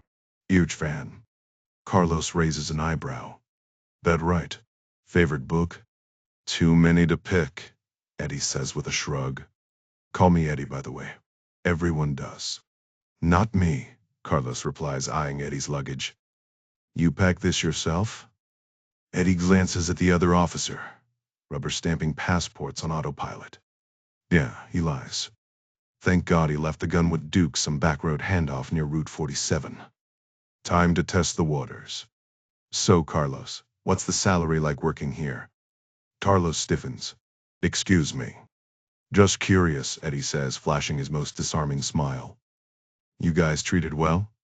"You got a reason for asking?" "Small talk," Eddie says. "Long flight. Plus, I'm British." "Terrible combo." Carlos isn't amused. "Sir, I deal with jet-lagged people all day." "Bet Rosie D'Antonio flies private though, right?" Eddie presses. "Got some fancy jet tucked away?" "Not that you can tell me, but maybe you can?" Silence. Carlos's expression hardens. "Sir, come with me." He grips Eddie's arm. "Sure thing," Eddie says, playing along. "Something wrong?" "Routine check." "Bring your bag." "Jackpot." A private chat means leverage. Eddie's already calculating how much cash it'll take to loosen Carlos up. "Lead the way, buddy," he says. "So Rosie, she travels a lot?" Carlos stops cold. "That sounds like an interrogation, sir. And not yours to conduct." The door clicks shut behind them. Interrogation room. Eddie's been in enough to recognize one. Time to pivot. "What's your music taste?" He tries. Carlos isn't having it. "This is U.S. Customs. Not a chat room." Eddie fakes a laugh. "Big into hip-hop myself. Total Live Van Halen's more his speed, but he's playing the odds." Carlos points to a chair. "Sit." The door locks behind him. Eddie smirks. Classic. He's got a grand budget for intel. He'll start low, negotiate up. No rush. He pulls out his laptop. Might as well get some work done while he waits. Meanwhile, Steve blinks awake in what can only be described as a tree palace, a sprawling setup nestled in the branches of a massive South Carolina elm, connected by swaying walkways high above the forest floor. The deck offers miles of rolling green views. Papers from Scroggy's laptop are spread across a bamboo table, as Barb preps for whatever's coming next. Barb offered Steve a selection of drinks with a wellness twist: rosehip tea, jasmine honeysuckle blend, fresh pressed juice, or antioxidant water. Rosie's sipping a cactus smoothie, she added, and your daughter-in-law went for agave-infused water. Steve, sweating in his borrowed gym shorts and vintage Def Leppard tee, couldn't help but ask, "Any chance of a beer?" Back home, it'd be lunchtime, the perfect hour for one. Barb shut him down with a smile. "No alcohol here. We're all about purity, clean air, clean living." "Right," Steve muttered, eyeing his combat boots. "No booze, no burgers, just kale." Barb grinned. "God's got tomorrow covered. But for you, handsome, I'll sneak some kale into that rosehip tea." Just then Rosie and Amy approached, their arrival shifting the mood. After the usual hellos and jokes about Steve's questionable shorts, they got down to business. Amy listed the victims: Fairbanks, Sanchez, Gooch, all social media stars lured to glamorous locations only to be gunned down and left as macabre spectacles. Steve raised an eyebrow. "Then you just happened to be nearby each time?" Rosie cut in. "All three were maximum impact clients." "Two mysteries then," Steve said. "Why kill them?" And why's your GPS synced to the crime scenes? He dropped a bombshell. Scroggy's files included blood samples left at each murder. Amy paled. Please tell me it's not my blood. Could Lubet access your drug test samples? Steve pressed. Amy's grip tightened on her water glass. If he can, we're all screwed. Meanwhile, Max Highfield, self-proclaimed seventh sexiest man alive, lounged in his trailer, clad in a centurion's armor. He practiced his lines with dramatic flair, then tossed the script aside. Let's just go with death to Caesar, and let my smolder do the rest. The director sighed, marking her pages, when a nervous production assistant arrived with flowers. Max, still in character, boomed, "They please me." The PA hesitated. Coffee. Did Caesar sip lattes? Max mused. The director rolled her eyes. Ancient Romans invented espresso, Max. With a regal wave, he conceded. Very well. Fetch me this. Coffee. The PA scurried off, leaving Max to admire his bouquet and wonder who'd sent roses to a man in a plastic breastplate. Max tapped his fingers impatiently on the counter. Soy latte and make it quick, he snapped at the barista. As the delivery person set down a bouquet of roses, Max snatched the attached card, his expression darkening as he read the chilling message. You're dead. Rosie lowered her voice, leaning in. But Jeff had access to your blood, didn't he? Amy shook her head. Not Jeff. He's the one who tipped me off about Lubert and Joe Blow. Steve crossed his arms. Funny how he always knew your location right when things went south. Who else at Maximum Impact has it out for you? Nonk Van Veen, Amy replied. Quit 3 months ago, started poaching clients. Maybe he's escalated to eliminating them, to sabotaging the company's reputation. Steve frowned. Where's Hank now? Last I heard, England. But he wouldn't have my schedule. Steve wasn't convinced. He could have taken your blood ages ago. Amy's jaw tightened. Then there's Susan Knox, Jeff's shadow. She knows everything, including where my blood samples are stored. Rosie stood abruptly. We can't stay here. If your DNA's at that crime scene, Steve cut in. Wait, is your DNA even on file? Amy scoffed. Maximum Impact doesn't hire felons. But I'm not waiting around to find out if that's my blood in South Carolina. Rosie grinned. Saint Lucia it is.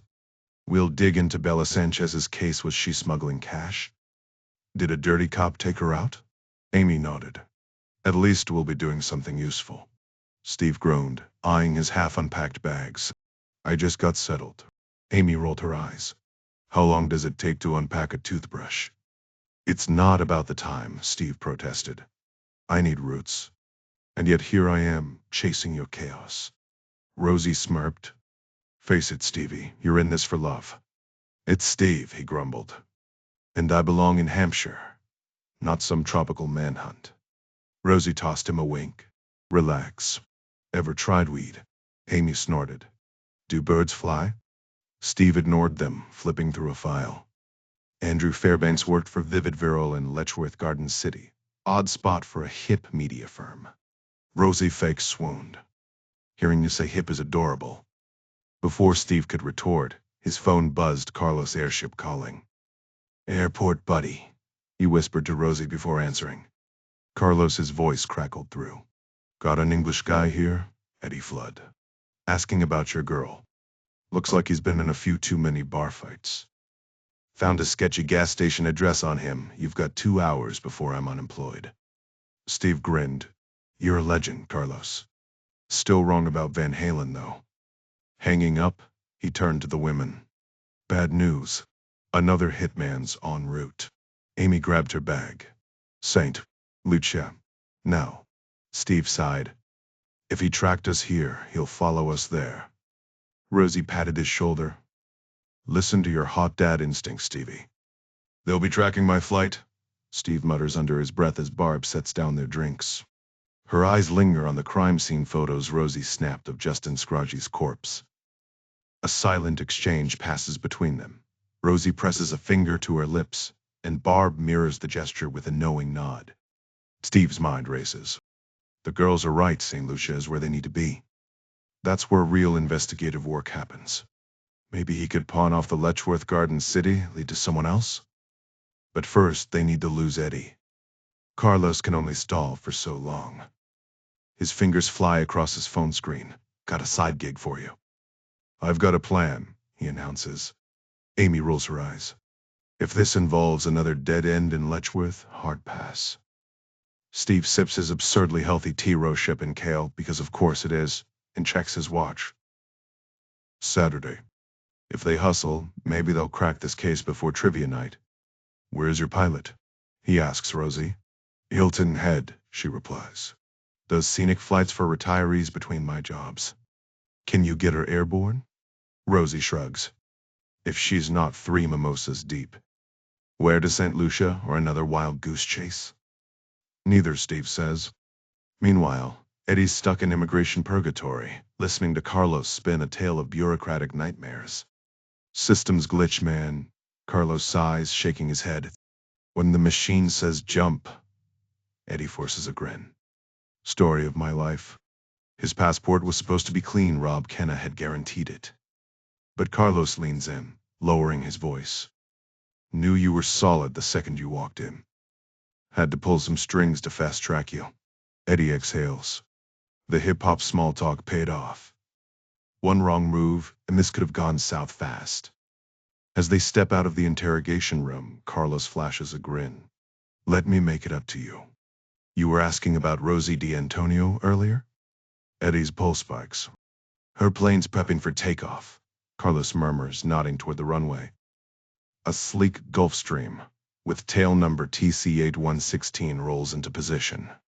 She's on it. Eddie presses. Carlos hesitates, then ducks behind a monitor. Brother to brother? Yeah. With another woman. They're carried to Mare. Eddie's already calculating. Any charters I can grab? Carlos chuckles. Big fan, huh? Call it a passion project. 10 minutes later, Eddie's striding toward the charter desk, slipping Carlos a crisp grand under the counter. By the time Rosie's wheels leave the tarmac, he'll be right behind her. Rob's gonna love this. Meanwhile, in a quiet London flat, Felicity Wollaston pours Bonnie Gregor another cup of chamomile. Visitors are rare, but Bonnie's easy, no fuss, no milk runs. Just tea and quiet company. Bonnie shifted awkwardly in her chair, clutching her purse strap. I feel ridiculous just showing up like this, she admitted, her cheeks flushing. Felicity waved a hand dismissively. The name clicked. This was the woman from the email. 2 kids, something about real estate? Don't be silly, she said warmly. Honestly, my friends are always telling me to take chances. So good for you, Bonnie. Shoot your shot, right? Bonnie's nervous energy was palpable. It had been ages since someone seemed this uneasy around Felicity. Solid life advice, Felicity agreed, leaning forward slightly. Now, how can I help? Bonnie hesitated, twisting her fingers together. I don't even know where to start. I thought maybe you could tell me? Felicity arched a brow. Tell you what exactly? I just Googled influencer agencies, Bonnie admitted. Yours was the closest, and my mom could only watch the kids for a couple hours, so I figured why not just show up. Felicity hummed thoughtfully. All right, but everything is a big word. What part of everything are we talking? Bonnie exhaled sharply. This whole world, it's not mine. Well, not yet. Maybe that sounds crazy. Influencing? Felicity prompted, trying to steer the conversation. Bonnie nodded eagerly. I mean, I've got 14K followers now on Instagram. I know that's probably nothing to vivid viral, but maybe it's something? Felicity blinked. 14,000? Was that impressive? She scrambled for a response. Engagement matters just as much as numbers, she said vaguely, then gestured to Bonnie's untouched tea. How is it? Perfect, thanks. Really soothing. Bonnie hesitated. Would you mind if I asked a few questions? If it's too much, just kick me out. I know you're busy. Felicity quickly closed the Sudoku tab on her screen. Ask away. Bonnie pulled out a notebook, flipping it open with shaky hands. Sorry, I wrote everything down. Nerves. She cleared her throat. What's the best way to grow and monetize a following? Felicity nearly laughed. Oh, darling. That's like asking how long a piece of string is. Bonnie scribbled that down earnestly. Right. But in practical terms. Felicity tilted her head. It depends. What are you hoping for? I'm not dreaming of mansions, Bonnie said quickly. Just maybe one day quit my job. Do this full time. Influencing, Felicity repeated, trying to recall details from the email. Maybe I should see some of your work first. Bonnie brightened. Oh, it's all on Instagram, Bonnie Inspo. Felicity hesitated. Bonnie was clearly waiting for her to pull it up.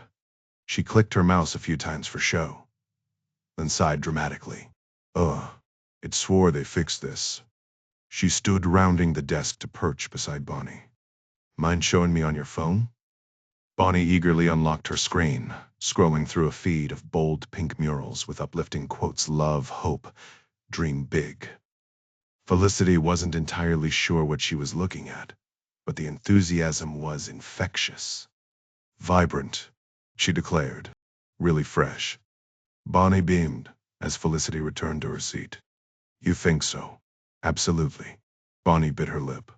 Do you think brands might be interested? Felicity let out a surprised chuckle. Well, Bonnie's eyes lit up with excitement. Seriously? What kind of brands are we talking about here? Felicity hesitated, her guilt creeping in as she watched Bonnie's hopeful expression. Paint mostly. Home decor stuff. Perfect. Bonnie grinned. That's exactly what I need: interior design connections. Felicity nodded, though internally she cringed. She wasn't some industry insider, just a freelancer who occasionally wrote blurbs for local ads and reruns of old TV shows. Her office walls were lined with random promotional products, not high-end design samples. Bonnie's gaze landed on a stack of Crusher energy drink cans, her face lighting up again. No way. Does this mean you work with Andrew Fairbanks? Felicity arched an eyebrow, playing along despite having no clue who that was. Absolutely, she said, hoping Bonnie would fill in the blanks. Bonnie gasped. Oh my gosh, my mom was going to freak out. For a fleeting moment, Felicity wished she were the kind of person people rushed home to share news with. Instead, she was just a middle-aged woman, surrounded by energy drinks she'd been warned not to look at too closely. Think you can help me out? Bonnie asked, sensing Felicity's hesitation. No pressure, I swear. Felicity exhaled. Maybe she could pull some strings after all. Hadn't she done enough unpaid favors for Vivid Viral? Bonnie was young, eager, and had trekked all the way to Letchworth because her friends told her to go for it. That kind of hustle deserved a shot. You know what? Felicity said, forcing a smile. Let's discuss this over pizza. Meanwhile, at Emory Executive Airfield, Rosie, Amy, and Steve watched Eddie Flood's private jet vanish into the sky. Hope he enjoys Hawaii, Steve muttered, adjusting his sweat-soaked shirt. Rosie smirked. Not as much as Barb and her daughter will enjoy leading him on a wild goose chase. With Eddie's passport details and photo now in their possession, courtesy of Carlos Moss, they had successfully rerouted their would-be assassin to a tropical retreat instead of his intended target. Carlos handed Rosie her designer suitcase, while Steve grabbed his worn-out backpack. Saint Lucia, here we come, Rosie declared, already scrolling on her phone. Just checking what's legal there. Amy thanked Carlos as they headed toward the terminal. They've got a Falcon ready for you, he said. Nice little upgrade. Steve, still in his gym clothes, awkwardly dodged Rosie's attempt to link arms. Carlos chuckled. Man's crazy about you, huh? Amy sighed. I have never been great at accepting affection. Work on that, Carlos advised before turning to Steve. Hug. Steve stiffened. Not really my thing. Carlos ignored him and pulled him into a bear hug. It's South Carolina, everyone's sweaty. Have a safe flight and try not to die. With a final nod to Rosie, Carlos headed back to work. As the trio walked toward their waiting jet, Amy nudged Rosie. You should put Carlos in one of your books. Rosie flashes a knowing smile. Carlos and I go way back. He actually starred in one of my novels. Ever pick up While You Were Dead? Amy shrugs, dropping the act. Guess there's no hiding it now. So what's his role? The shady security guy in the finale. The ex-Marine who has that steamy fling with the novelist in the VIP airport lounge. Rosie replies with a wink. Amy rolls her eyes. Of course he is. Should have seen that coming. With a wave, Rosie directs the baggage handler toward their waiting private jet. Meanwhile, across town, Max Highfield strides into the Wilberforce, an exclusive London club just steps from Pall Mall. The air smells of aged leather and hushed power deals, the kind of place where people whisper in tailored suits. Henk van Veen insisted on meeting here. Max knows the spot well. He's even filmed here once, fake blooding up the men's room for a wee thriller. A porter in a stiff bowler hat blocks his path. Apologies, sir, but trainers aren't permitted. Max pauses halfway through his note. You know who I am, hair ruffle. Seriously. Rules are rules, mister. Highfield, the porter says, unfazed. Even for Oscar winners. Max scoffs. These cost more than your monthly rent. The porter's eyebrow arches. Per shoe? This is ridiculous. The guy who crashed a royal wedding in a designer sarong is being dress-coded? Max grits his teeth. Play nice fans pay the bills. Listen, I'm here to see Henk van Veen. That name ring any bells? Indeed. He's in the library, the porter says dryly. Wearing shoes. Max sighs. Fine. Got any loners? The porter produces hideous brown brogues 2 sizes too big. Black's out of stock unless you fancy a toe amputation. Grumbling, Max squeezes his feet in, toes dangling midsole. Progress, he thinks. Pre-therapy, Max would have flipped a table. Loved Rampage 7, by the way, the porter adds. Max smirks. Thanks. Studied a ton of Ibsen for the role. Really brought depth to the explosions. As he hobbles toward the library, his phone buzzes. Another threat slipped under his dressing room door. You will die, Highfield. Jeff Nolan's gone radio silent, leaving Henk as plan B. Same sketchy service, just a different middleman. Max's life motto? Keep moving. Never glance back. Or is that 2 mottos? His therapist would have had thoughts about that. But right now, survival's the only script that matters. Max had spent weeks mulling over his therapist's question. Was it truly healthy to always focus on the future?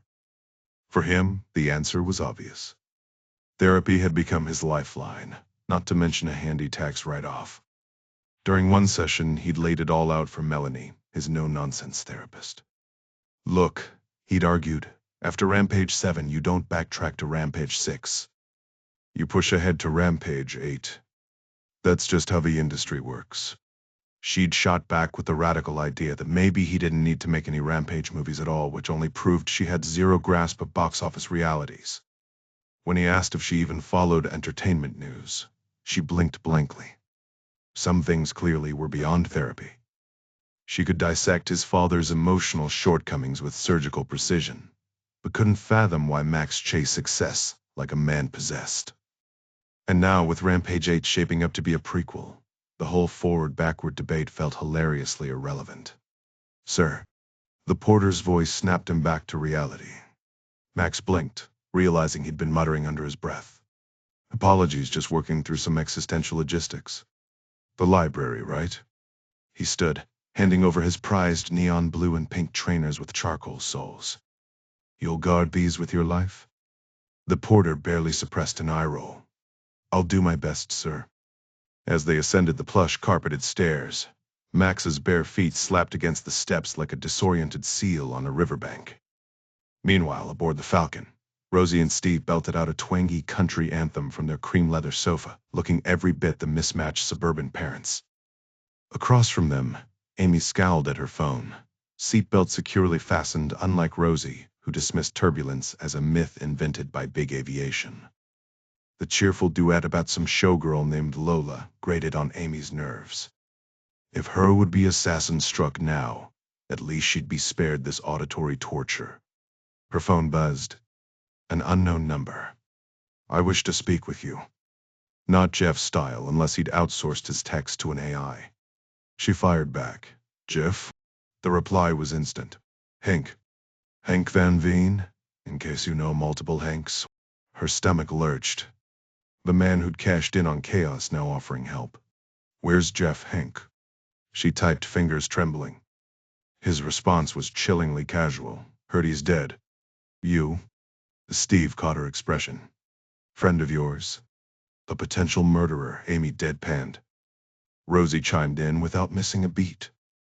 Statistically, it's usually someone you know. Amy shot back to Henk. If you wanted me dead, I'd already be gone. What's your game? His reply was almost playful. Exactly. Lodo. Steve Framb. Who's texting you mid-flight? Henk Van Veen. Jeff's former partner. Ah, the Dutch guy, Steve mused. Jeff warned you about him, didn't he?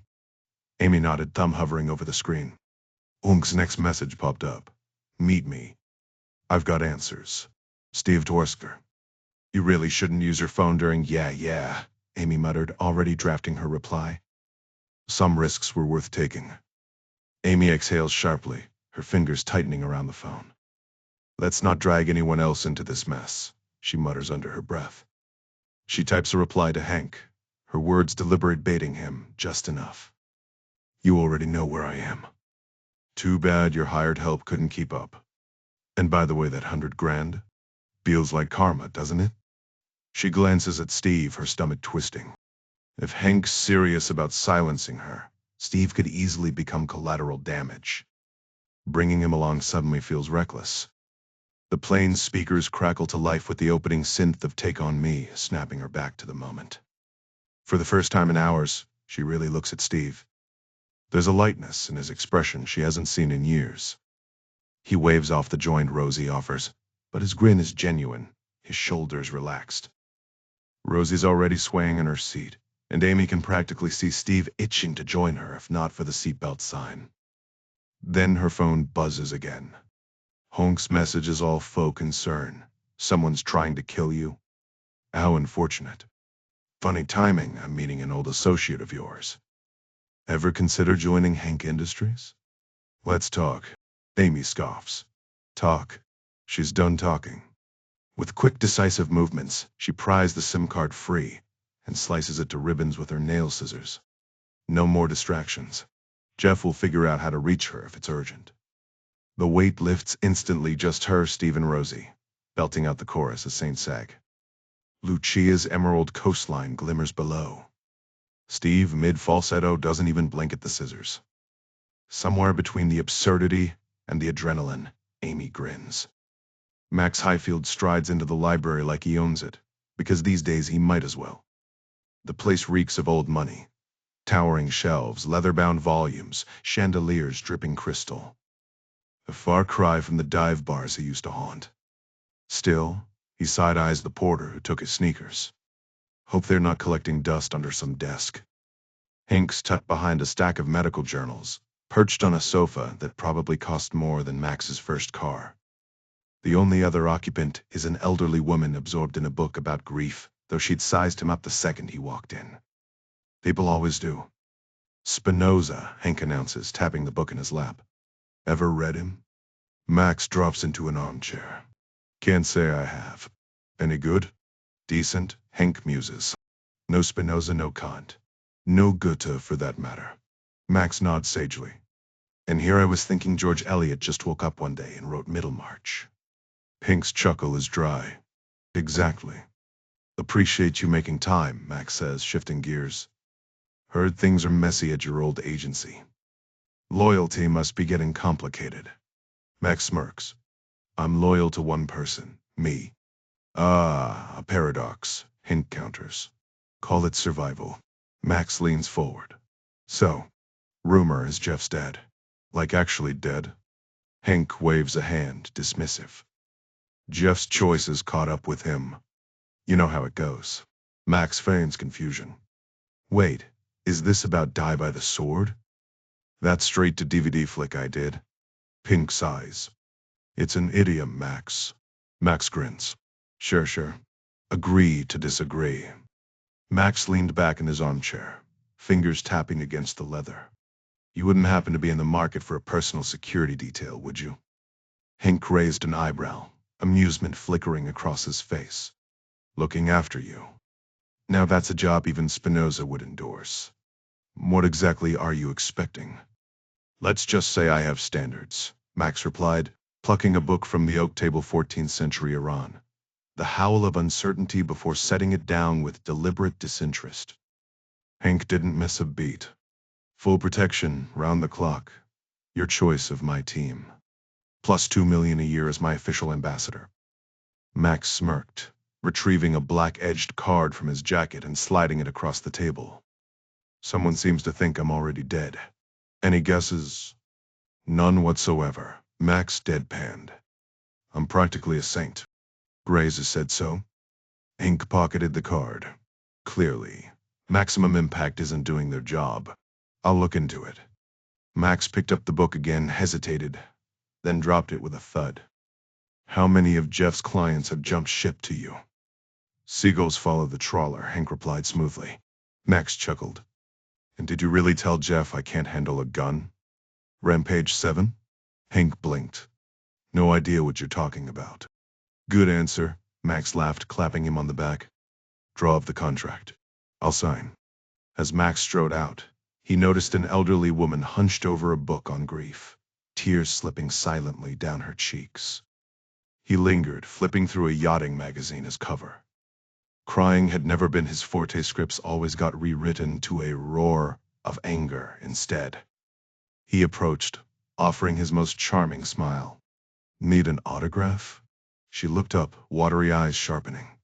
I don't know you, young man. And I suggest you remove your hand. Max nodded slowly. Grief did strange things to people.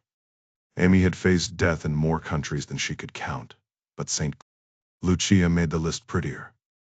Only place named after a woman, Rosie announced as their taxi wound up the coastal road. What about Georgia? Amy countered. Named after St. George, Steve cut in, exchanging an eye roll with Rosie. Amy could have done without their newfound camaraderie. Outside, the ocean stretched endlessly blue on one side, emerald mountains rising on the other. Quaint villages clung to the cliffs, their porches dangling over the Caribbean. Stunning view, Steve, Amy said pointedly. I'm fine, he muttered, face buried in his phone except it was off. Amy squinted. Why are you staring at a blank screen? Steve didn't look up. Read about roaming charges. Some guy got a $5,000 bill in Tenerife. Rosie twisted in the front seat. Then why pretend to read it?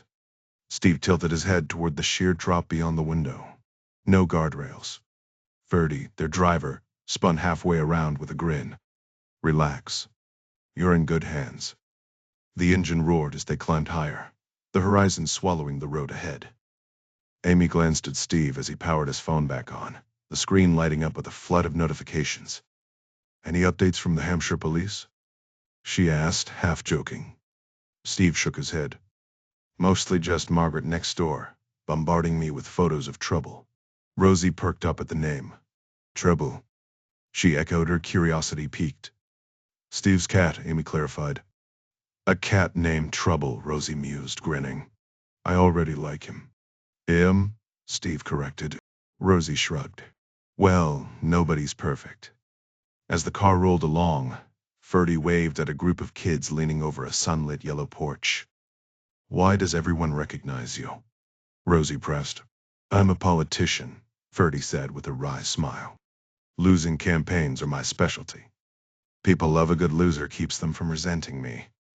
Meanwhile, Steve scrolled through files on his phone. Company's house just sent me the records on Vivid Viral.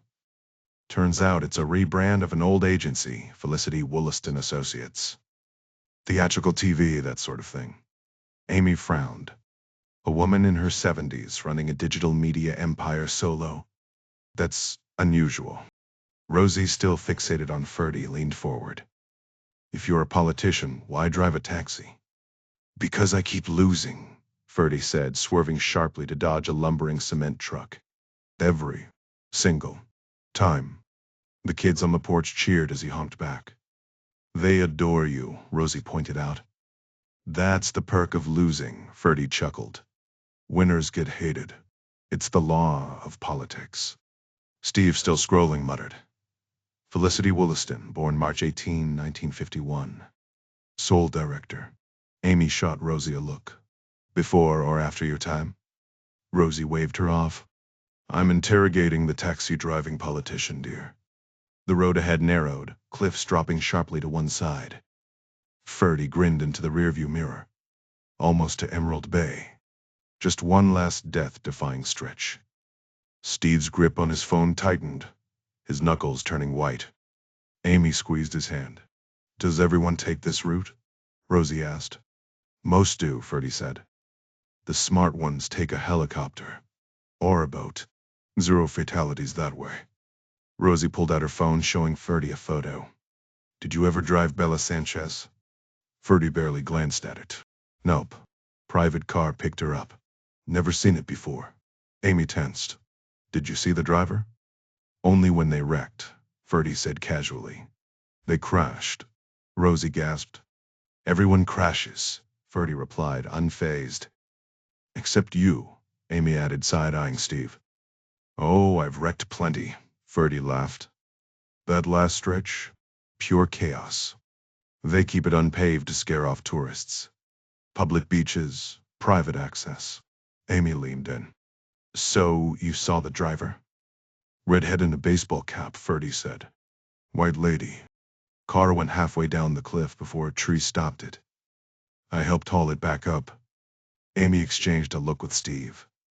Same woman who'd picked up Andrew Fairbanks. The pieces were falling into place. Rosie, ever practical, asked, Did you notice Bella's luggage? 3 huge suitcases, Ferdy said. Carried 2 of them up myself. Amy arched a brow. You carried 2? Ferdy smirked. What can I say?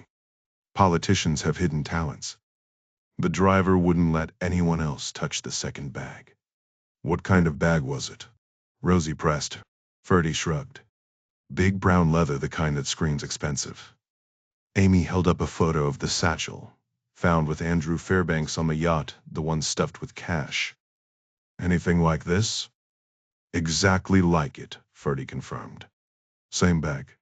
Steve finally lifted his gaze. Same driver, same bag. Amy felt a surge of satisfaction.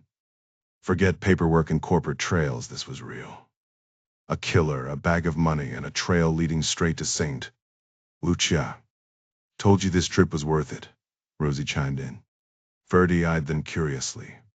You folks shooting a movie or something? Sounds like a script. We get Hollywood types all the time. Stallone was here once, couldn't believe I was the bigger celebrity. Just tourists, Steve muttered. Private tourists, Amy corrected. If anyone asks, we were never here. Ferdy grinned. I don't talk about my passengers. Discretion's my thing. Except when it comes to Stallone, Rosie teased. Well, Ferdy chuckled. No offense, but that's Stallone. Steve leaned forward. If anyone starts asking about Bella Sanchez, call me. He scribbled his number on a scrap of paper. You got it, boss, Ferdy said. That Bella lucky woman. Few inches to the left, and she'd have been a goner. Lucky isn't the word I'd use, Rosie muttered. Ferdy checked the rearview mirror. Last stretch, hold on tight. Road's a beast. Rosie clapped in excitement, while Steve stayed glued to his phone. Amy gave his arm a reassuring squeeze. Keep pretending to scroll. I've got your back. Steve's voice was flat. Not pretending. Hampshire police just confirmed the blood in the car was Jeff's. And there was a lot of it. Ferdy perked up. Now we're talking. They're saying he's probably dead, Steve continued. Lots of folks die in cars, Ferdy offered sagely. Amy's stomach twisted. Jeff's not dead. But the words lacked their usual fire. If he wasn't dead, where was he? And if he was, who did it? Hank. They'd been inseparable before everything went wrong. The car jolted violently, rattling like a washing machine on its last legs. Best ride I've had in ages, Rosie declared. Ferdy, where's the best place to score serious drugs around here? Kilos, not dime bags. Ferdy didn't miss a beat. Nelson Nunez. Bluff Point, 5 miles up the coast. But show up unannounced and he'll bury you. Make an appointment. and he'll still probably bury you just with a heads up. Rosie arched a brow. You too close? Close enough, Ferdy said. Want an intro? Absolutely, Amy cut in. Bella had smuggled money, in money that vanished. Nelson sounded like the perfect lead. Rosie leaned in. If someone got murdered here, would Nelson know who did it? Ferdy laughed. If he didn't pull the trigger himself. So when's this movie dropping? Need a driver? Rosie smirked. Driver? Ferdy, you're leading man material. Ferdy nodded, pleased. I'll set it up. Tell him some hotshot writer wants a chat. Amy wasn't surprised Rosie had a way of opening doors. How do you know Nelson anyway? She asked. Ferdy's grin turned wry. Guy who always beats me in the elections. Steve stared out the window, taking in the unfamiliar landscape. He'd never seen anything like it. Steve's hotel suite is nothing short of spectacular. A shimmering private pool glows sapphire under the sunlight, its surface dappled with golden reflections. The balcony stretches wide, alive with the chatter of tropical birds, while 3 frosty beers glisten in a silver ice bucket. Beyond the terrace, 2 volcanic peaks rise from the Caribbean like jagged sentinels, their slopes plunging into the turquoise waters below. This luxury is Steve's unexpected prize, a far cry from the disaster he'd braced for. He pulls out his dictaphone, watching dive boats zigzag across the bay. Hey Debs, he murmurs, guess where I'm sitting? A balcony bigger than our old place, with a pool just steps away. Yeah, I'm even in shorts, shocking, right? Still got the socks on though. You'd have loved it here. All those times you sent me travel blogs, dreaming of palm trees and rum cocktails. I was too busy worrying about hurricanes and price tags. Kept saying one day, didn't I? Turns out one day slipped right past us. His voice cracks, and he takes a swig of beer to steady himself. Rosie's connections landed them in suites fit for royalty, hers so lavish they booted out some dignitary to make room. Tomorrow, they'll meet Nelson Nunez, a local with a shady reputation. Drug dealers probably don't do small talk. No matter the hemisphere, Steve jokes darkly. If I don't make it back, just picture me strolling in, bullet-riddled but grinning, ready for that hug you owe me. He shuts off the recorder, then immediately flicks it back on. The jet lag's messing with him, or maybe it's the guilt. They've got every cuisine here, beachside grills, fancy Italian, even this little seafood shack that smells like heaven. We should have risked the rain. Should have just gone. Then shifting gears, he mutters. Bella Sanchez had a stash of cash, same driver as Fairbanks, it's all tangled up. We need to track down Francois Lubat and figure out who at Maximum Impact is playing dirty. And that Vivid Viral Agency. Still a dead end. Might be stuck here longer than I thought. A knock interrupts him. A hotel attendant hands over a sleek black garment bag. From Miss D'Antonio, the man says. For tonight's sushi dinner with the resort owner. Steve groans. Barbecue would have been fine. Sir, the attendant adds dryly, she also mentioned it's appropriate for your business meeting tomorrow. Steve hesitated before passing along the message, shifting uncomfortably. She insisted, sir, and let's just say the tip made it hard to refuse. Taking the suit inside, Steve tossed it onto the bed, then reconsidered. Maybe hanging it up would be better. He grabbed the dictaphone, irritation creeping into his voice. Sushi in a suit? Really? First, I miss out on bolognese. Now this. Maybe Tony Taylor would be crazy enough to drive up to Letchworth and snoop around for me. Worth a shot, right? Gazing at the Caribbean Sea, he let the breeze brush against his skin. For a second, he imagined Debbie beside him, tucked safely under his arm. But reality crashed back. She wasn't there, and she hadn't been safe. A better man would have come here sooner. If things went south tomorrow, if a bullet found him, would it really be so terrible? Another knock interrupted his thoughts. He finished recording, voice softening. Love you, baby. Wish you were here with me. Rosie D'Antonio stood at the door, studying him. Hey, Stevie. Been crying? No, Steve answered automatically, then blinked, realizing the sting in his eyes betrayed him. Why'd you get me a suit? Rosie grinned. Nothing more satisfying than a good-looking man with terrible fashion sense. So much potential. Suits aren't my thing, Steve muttered. You've got rules, Stevie, Rosie countered. I know what I like. Clearly, she said, tilting her head. You like routine? Yeah. You're home? Yeah. Feeling safe? Prepared? Steve hesitated. Yeah. Rosie's smile turned knowing. And how's that working out for you? The question landed like a punch. His life had shrunk. What would Amy think? What had Debbie thought? Fine, he lied. Good, Rosie said, offering her arm.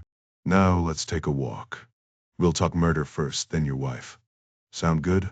Steve nodded. It did. Me too, Rosie said. Meanwhile, Amy sprinted down the beach, waves licking at her ankles. Wraparound shades and headphones sealed her off from the world. She pushed harder, legs burning, until she collapsed near a bright yellow rowing boat, gasping for air. The resort loomed behind her, all luxury and secrets. Pulling out a burner phone, she dialed. Susan Knox's office phone buzzed, not the one on her desk, but hidden in a locked drawer. Frantic, she knocked a panel beneath her desk, a key clattering to the floor. She snatched it up, unlocked the drawer, and grabbed the ringing phone. Jeff? It's Amy. Jesus, you're alive? Susan exhaled. Barely, Amy panted. Still no word from Jeff. Nothing. You. Off-grid. Hank was sniffing around, didn't like it. What do you need? Anything in the files I sent? Amy hesitated. This'll sound crazy, but the blood tests, where are they stored? Susan froze. Jeff told you. Silence. Amy, that room was locked. The freezer was locked. We still don't know how it happened. Refresh my memory, Amy said, voice steady. Amy frowned, staring at Susan across the table. So just my blood sample vanished? No one else's? Only yours, Susan admitted, shifting uncomfortably. Look, I'll be honest, I wondered if you'd taken it yourself. Maybe you were nervous about what the results might show. That's why I didn't push the investigation as hard as I should have. Jeff didn't object either. Amy crossed her arms. I didn't touch it. But someone did. Who could have gotten to it? Susan exhaled. A handful of medical staff, a few senior team members. Anyone else would have needed to break in. You have access, right? Amy pressed. Me? Definitely, Susan said. And Jeff? A pause. Yes, Jeff too. Amy's fingers tapped the table. How long ago was this again? Jeff wasn't exactly clear. Late April, give or take. Susan sighed. I'm really sorry, Amy. This never should have happened, and I shouldn't have assumed it was you. Amy's eyes narrowed. Hank was still with the company then. He had access too? Susan nodded. He did. What about clients? Amy pressed. We give tours of the lab. Sometimes could one of them have slipped in? Susan shook her head. I can't see how. The security protocols are tight. Amy leaned in, voice dropping. If anyone, police, Hank, anyone asks, you haven't talked to me. Of course, Susan said quickly. But Amy, what's going on? Where's Jeff? Are you safe? Amy's smile was grim. I don't think any of us are. Rob Kenna scowled at his golf ball, half buried in the bunker. Of course, Amy Wheeler was alive. He should have seen that coming. Now she was in St. Lucia, retracing the steps of the murders like some amateur detective. Not that it mattered. She wouldn't find anything. The Bella Sanchez case. A local cop cashing in, clueless about who was really pulling the strings. And if Amy made it to Ireland, she'd be dead before she got close to the truth. The key was insulation. Layers upon layers of people between him and the messy parts. Peel back enough and maybe you'd find Rob Kenna, but good luck getting that far. Frenessa Lubet operated the same way. 4 jobs now, and Rob had never even seen the man. Eddie was already on a flight from Hawaii first class, because Lubet didn't pinch pennies. Now Rob just needed to get him a gun in St. Lucia. Easy enough. A quick call to Nelson Nunez, his go-to guy, and the wheels would turn. Dubai was beautiful, like that everyone knew someone who knew someone. Need a pistol in the Caribbean? Just ask the Chilean arms dealer next door, who'd text his Venezuelan coke dealer buddy from the tennis club. Next thing you knew, a Glock was tucked under a rock on some back road. Rob smirked. Community spirit at its finest. You look like you're carrying the weight of the world, Big Mick rumbled beside him. Work, Rob muttered. Mick barked a laugh. Oh, work. Overrated. The old man had sold his scrapyard a decade ago and retired to the golf course. Not much for conversation, but always up for a round. Rob watched as Mick hacked his ball out of the sand, then fired off a message to Nunez, friend visiting. Needs gun. Same deal. Empty 4 hours. By the time Mick lumbered to his next shot, Rob's phone buzzed with confirmation. He lined up his own swing only to send the ball sailing straight into the rough. Typical. Rob thrives on chaos. It sharpens his instincts and keeps him on his toes. Ahead on the green, Big Mick nails his approach shot, landing just 8 feet from the pin. Nilsson chimes in with a casual offer. Got just the solution. Holler if you need backup. Rob considers it Nelson might be more useful than he thought. Sure, Eddie's his ride or die, but the guy could use a nudge tracking down Amy Wheeler. And if there's one thing Rob understands, it's Island's no way saint. Lucia missed Rosie D'Antonio's arrival. Keep me posted if you spot her, Rob says. The real prize is whoever she's with. Nelson fires back, might handle it solo for the right price. Now there's an idea. Eddie could take forever, and Nelson Nunez knows his way around a job. Fine, if the chance pops up. 200. But Rosie stays unharmed, too much heat if she's hurt. Nelson flashes a thumbs up and Rob relaxes. Between Eddie Flood and Nelson, this island isn't big enough for Amy Wheeler to hide. One way or another, she's done for. Big Mick strides onto the pristine green, lining up his putt, while Rob marches straight into the storm. Care for some tea, Mr. Taylor? Only if you're joining me, Tony replies. Wouldn't want to be a bother. Might do us both good after that drive, Felicity says. Truth be told, the trip had been smoother than expected. The A31 was wide open, miraculous, and the M27 was a breeze. Sure, the M3 had its usual snarl near Junction 2, and the M25 was its typical circus, but after Junction 9, it was smooth sailing all the way to Letchworth Garden City. 2 hours and 15 minutes, 8 minutes faster than predicted. Tony had almost bailed, but Steve was a solid friend, so he'd rolled the dice on traffic. Tea sounds perfect, he admits. Parking, though? Highway robbery. $2.40 an hour? He barked at the attendant. What? Am I made of money? He'd ended up on a side street 8 minutes from Felicity's office. Swings and roundabouts. PG tips, if you've got it, Tony says, grinning when Felicity guesses right. Give this woman a prize. Felicity's laugh is warm, unexpected. What line are you in, Tony? She asks, dunking tea bags. Cars. And please only the ERS calls me Mr. Taylor. Taxman. She chuckles. Sure you're not a comedian? Tony's used to his jokes falling flat, so this is a win. Steve's call yesterday had been vague. Just poke around. Tell a few fibs. So spying. Tony had pressed. More like friendly recon, Steve insisted. Fine, Tony had sighed. I'll spy. They'd veered into small talk, Saint. Lucia's brutal heat, Amy's whereabouts, Rosie D'Antonio's latest antics. Now, sipping tea, Tony wonders if Felicity's laugh is the only thing he'll uncover today. Felicity had that independent air about her, the kind of woman who didn't need anyone's approval. Stow, Tony. What brings you all the way to Letchworth? She asked, pouring tea into their mugs. My nephew, Tony replied, scrambling for a convincing angle. He's one of those social media influencers. Felicity raised an eyebrow. Oh, what's his niche? Tony hesitated. He should have prepped better on the train. But spies adapt fast. Spies, he blurted out before he could stop himself. The word hung between them. Felicity blinked. Spies. How exactly does one influence spies?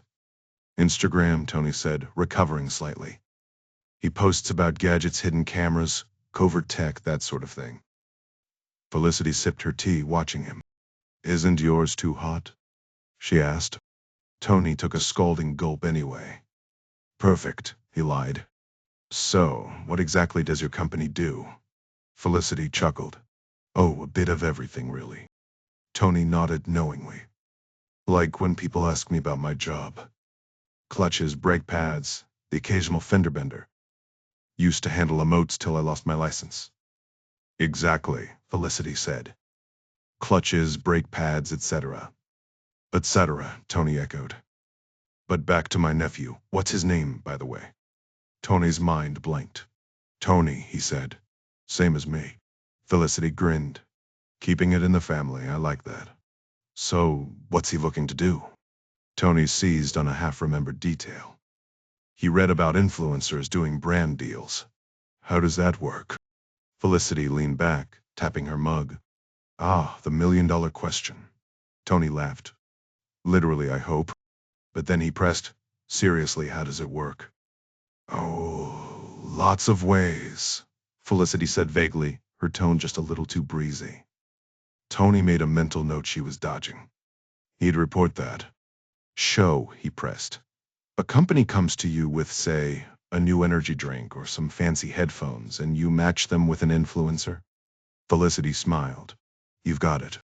And what's the pay like? She waved a hand. Depends. 6 of one, half a dozen of the other. Tony nodded, though his mind was elsewhere. He liked her. The easy banter. The way her eyes shifted between blue and gray in the light. But spies don't get distracted. Rule 1. Do you have any of his work I could see? Felicity asked suddenly. Tony snapped back. Whose work?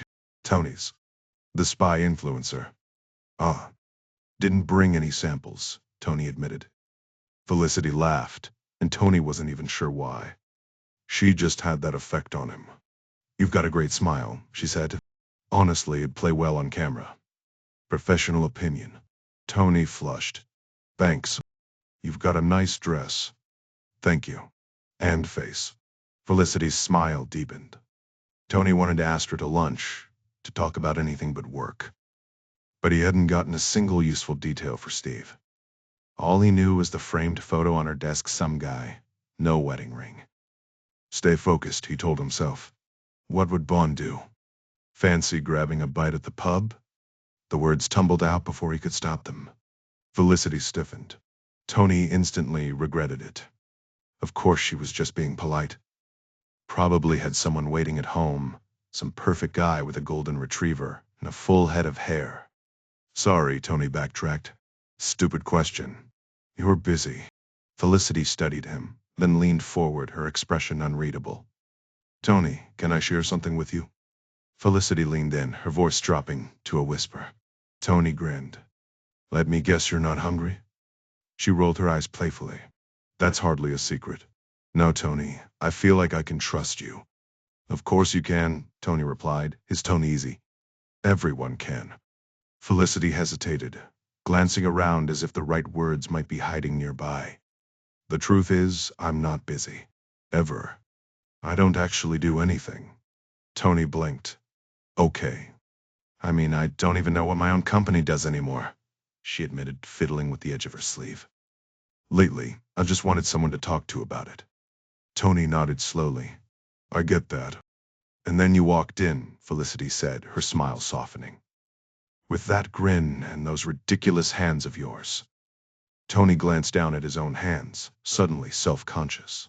Was she mocking him? Or was this some kind of compliment? Before he could decide, Felicity stood. So, what'll it be? Fancy pub or the Crown, where the shepherd's pie is legendary? Pie, Tony said without hesitation. Perfect, Felicity beamed. Absolutely perfect. For the first time in weeks, Tony felt a flicker of something, relief, maybe. Life had a funny way of reminding you that sometimes it was worth braving the chaos. Meanwhile, Rosie was behind the wheel, navigating the winding roads toward Bluff Point to meet Nelson Nunez. As predicted, her name had worked like a charm. Nelson had eagerly agreed to a 9A. M. Meeting even on a Sunday. Because nothing said casual visit like dropping by a drug lord's estate at sunrise. She veered off the coastal route onto a bumpy dirt path, scanning the dense trees for any sign of the house. Drug dealers, much like Alisters, paid top dollar for seclusion. And for good reason. So let me get this straight, Steve said from the back seat. Someone, probably Joe Blow, steals your blood, sends it to Lubette, and suddenly you're magically at every crime scene? Amy sighed. They've got me. But no jury would buy that you killed them, Rosie chimed in, taking the next curve way too fast just because she could. What's your motive? Steve wiped sweat from his brow. Doesn't matter.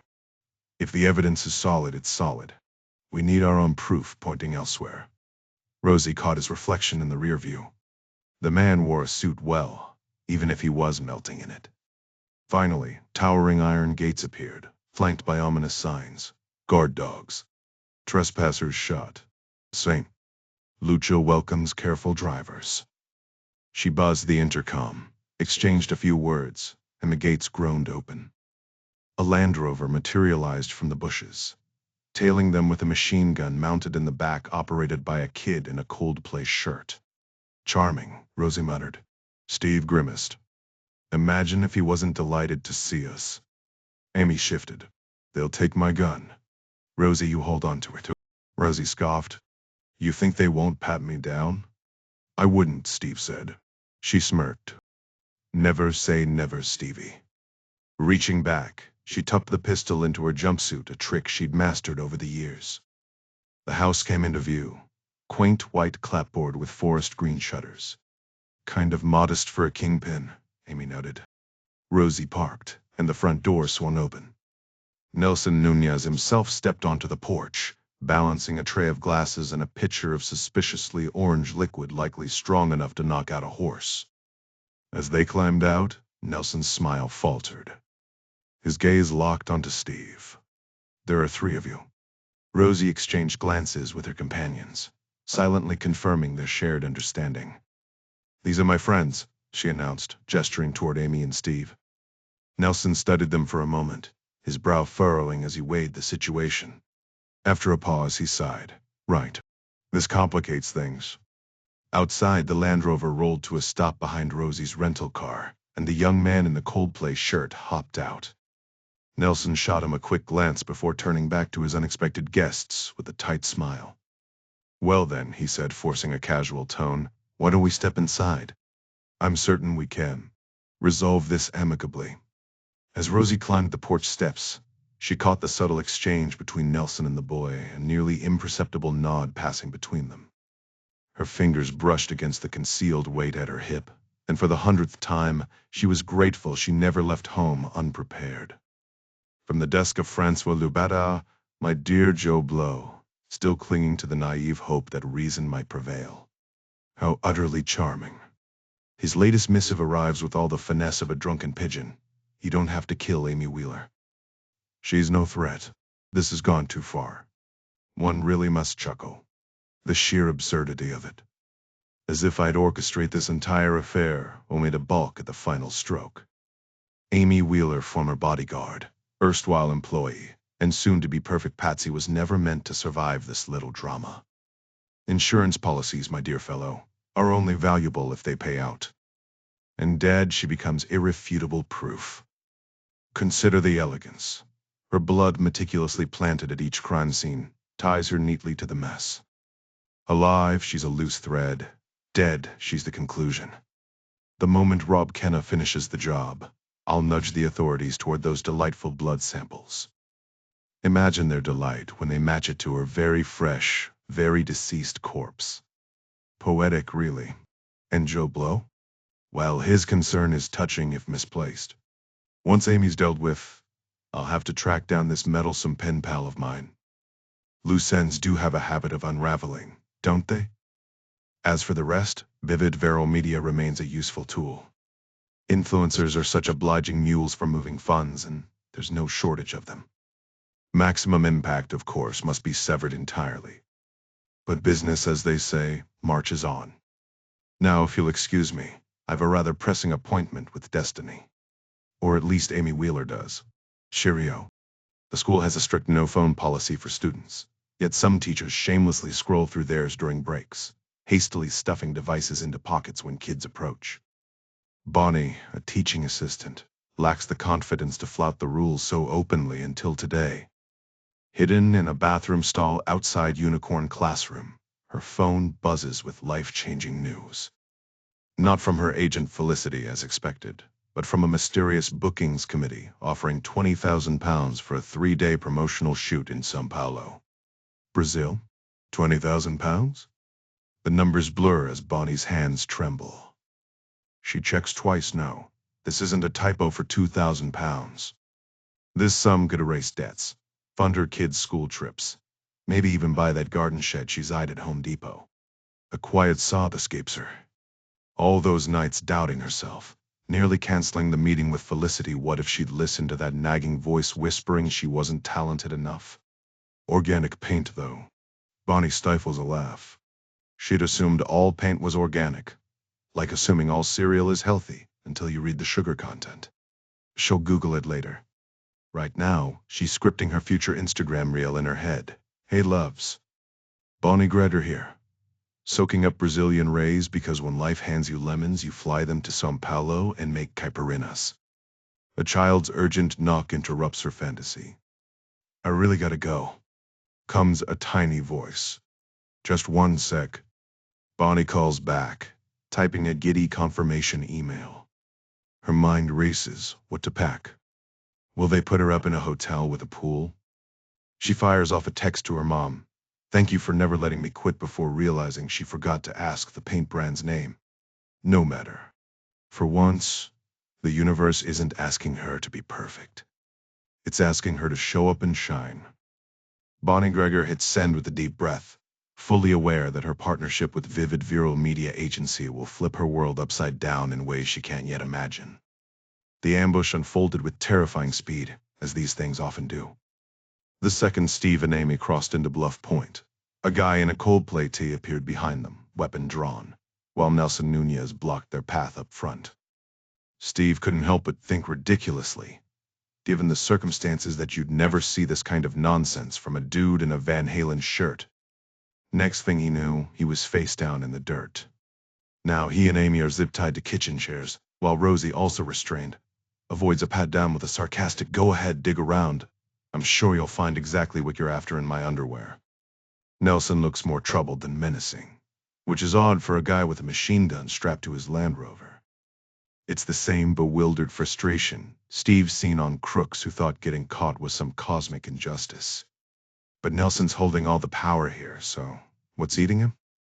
I was told you'd be here, Nelson mutters to Rosie. By Ferdy, Amy cuts in. Someone else, Nelson admits. They wanted me to report back if I found you. Well, congrats, Rosie deadpans. Unless it's some bitter Russian oligarch with a grudge?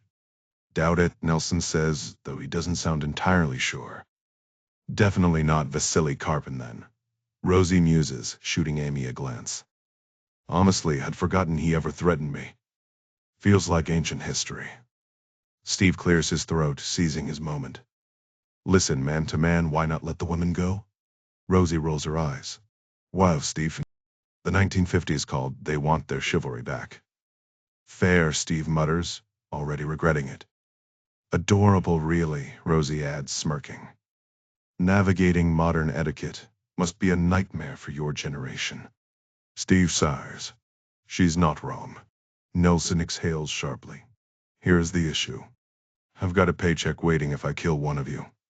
Great, Steve says flatly. But, Nelson continues, rubbing his temple, I don't actually know which one of you I'm supposed to kill.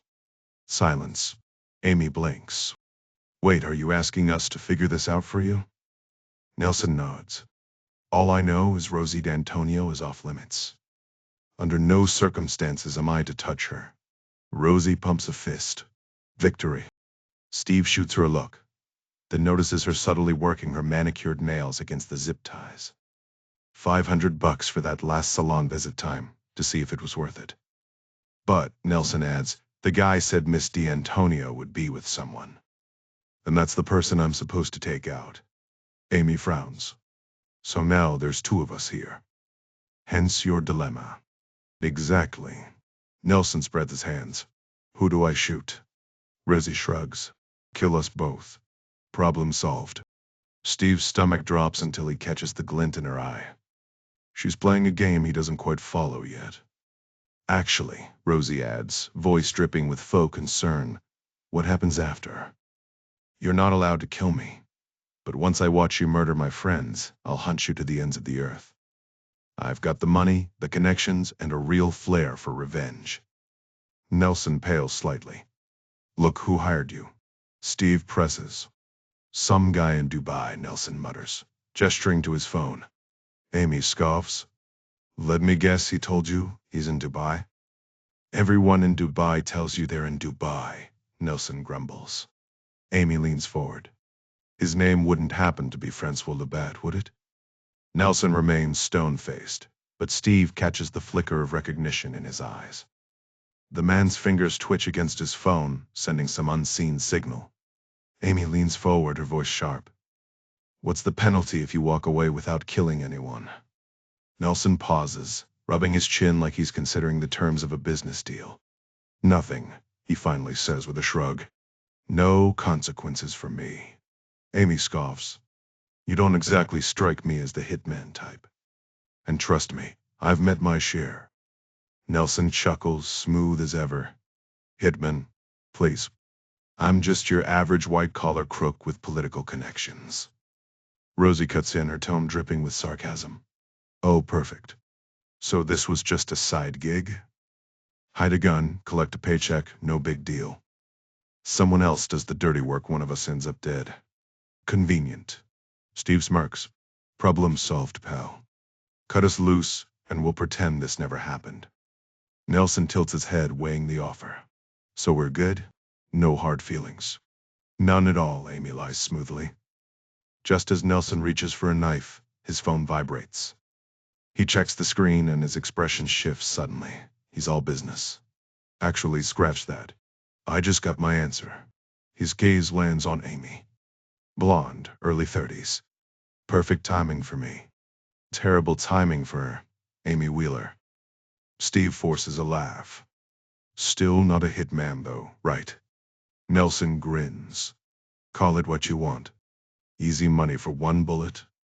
Out of the corner of his eye, Steve notices Rosie twisting against her restraints, almost free, but not fast enough. He remembers Ferdy's warning earlier how the driver had slipped him a switchblade with his change. Rosie keeps talking, buying seconds. Even if you take her out, you've still got us to deal with. Nelson waves a hand, dismissively. I watched you drive up that mountain like a pair of idiots. One wrong turn and boom, tragic accident. No loose ends, just profit. Amy's voice turns icy. Nelson. You recognize Francois Labat's name, didn't you? Nelson's smile vanishes. He jerks his chin at his bodyguard, a kid barely out of high school. The boy raises his gun, squinting like he's in a bad action movie. Steve's ragged nails, chewed to the quick, never pampered, finally prove useful. He snaps the zip tie, dives into Rosie's jumpsuit, and pulls out the pistol. The recoil nearly knocks him off balance, but the shot lands right through the kid's shoulder. Coldplay t-shirt ruined. Rosie breaks free, grinning like this is the best day of her life. Nelson bolts for the door. Steve fires again. The bullet hits Nelson's thigh, sending him crashing to the floor. First time shooting someone? Rosie asks, sawing through Amy's restraints. Steve exhales. Yeah, but the Coldplay shirt was basically a target. Rosie winks. You rummaged around in my jumpsuit. That's basically a proposal where I'm from. Steve hauls Nelson up, ignoring his grounds. Let's get you patched up. After we chat. Amy tosses the whimpering bodyguard onto the couch like a sack of potatoes. Start talking about Bella Sanchez, she demands.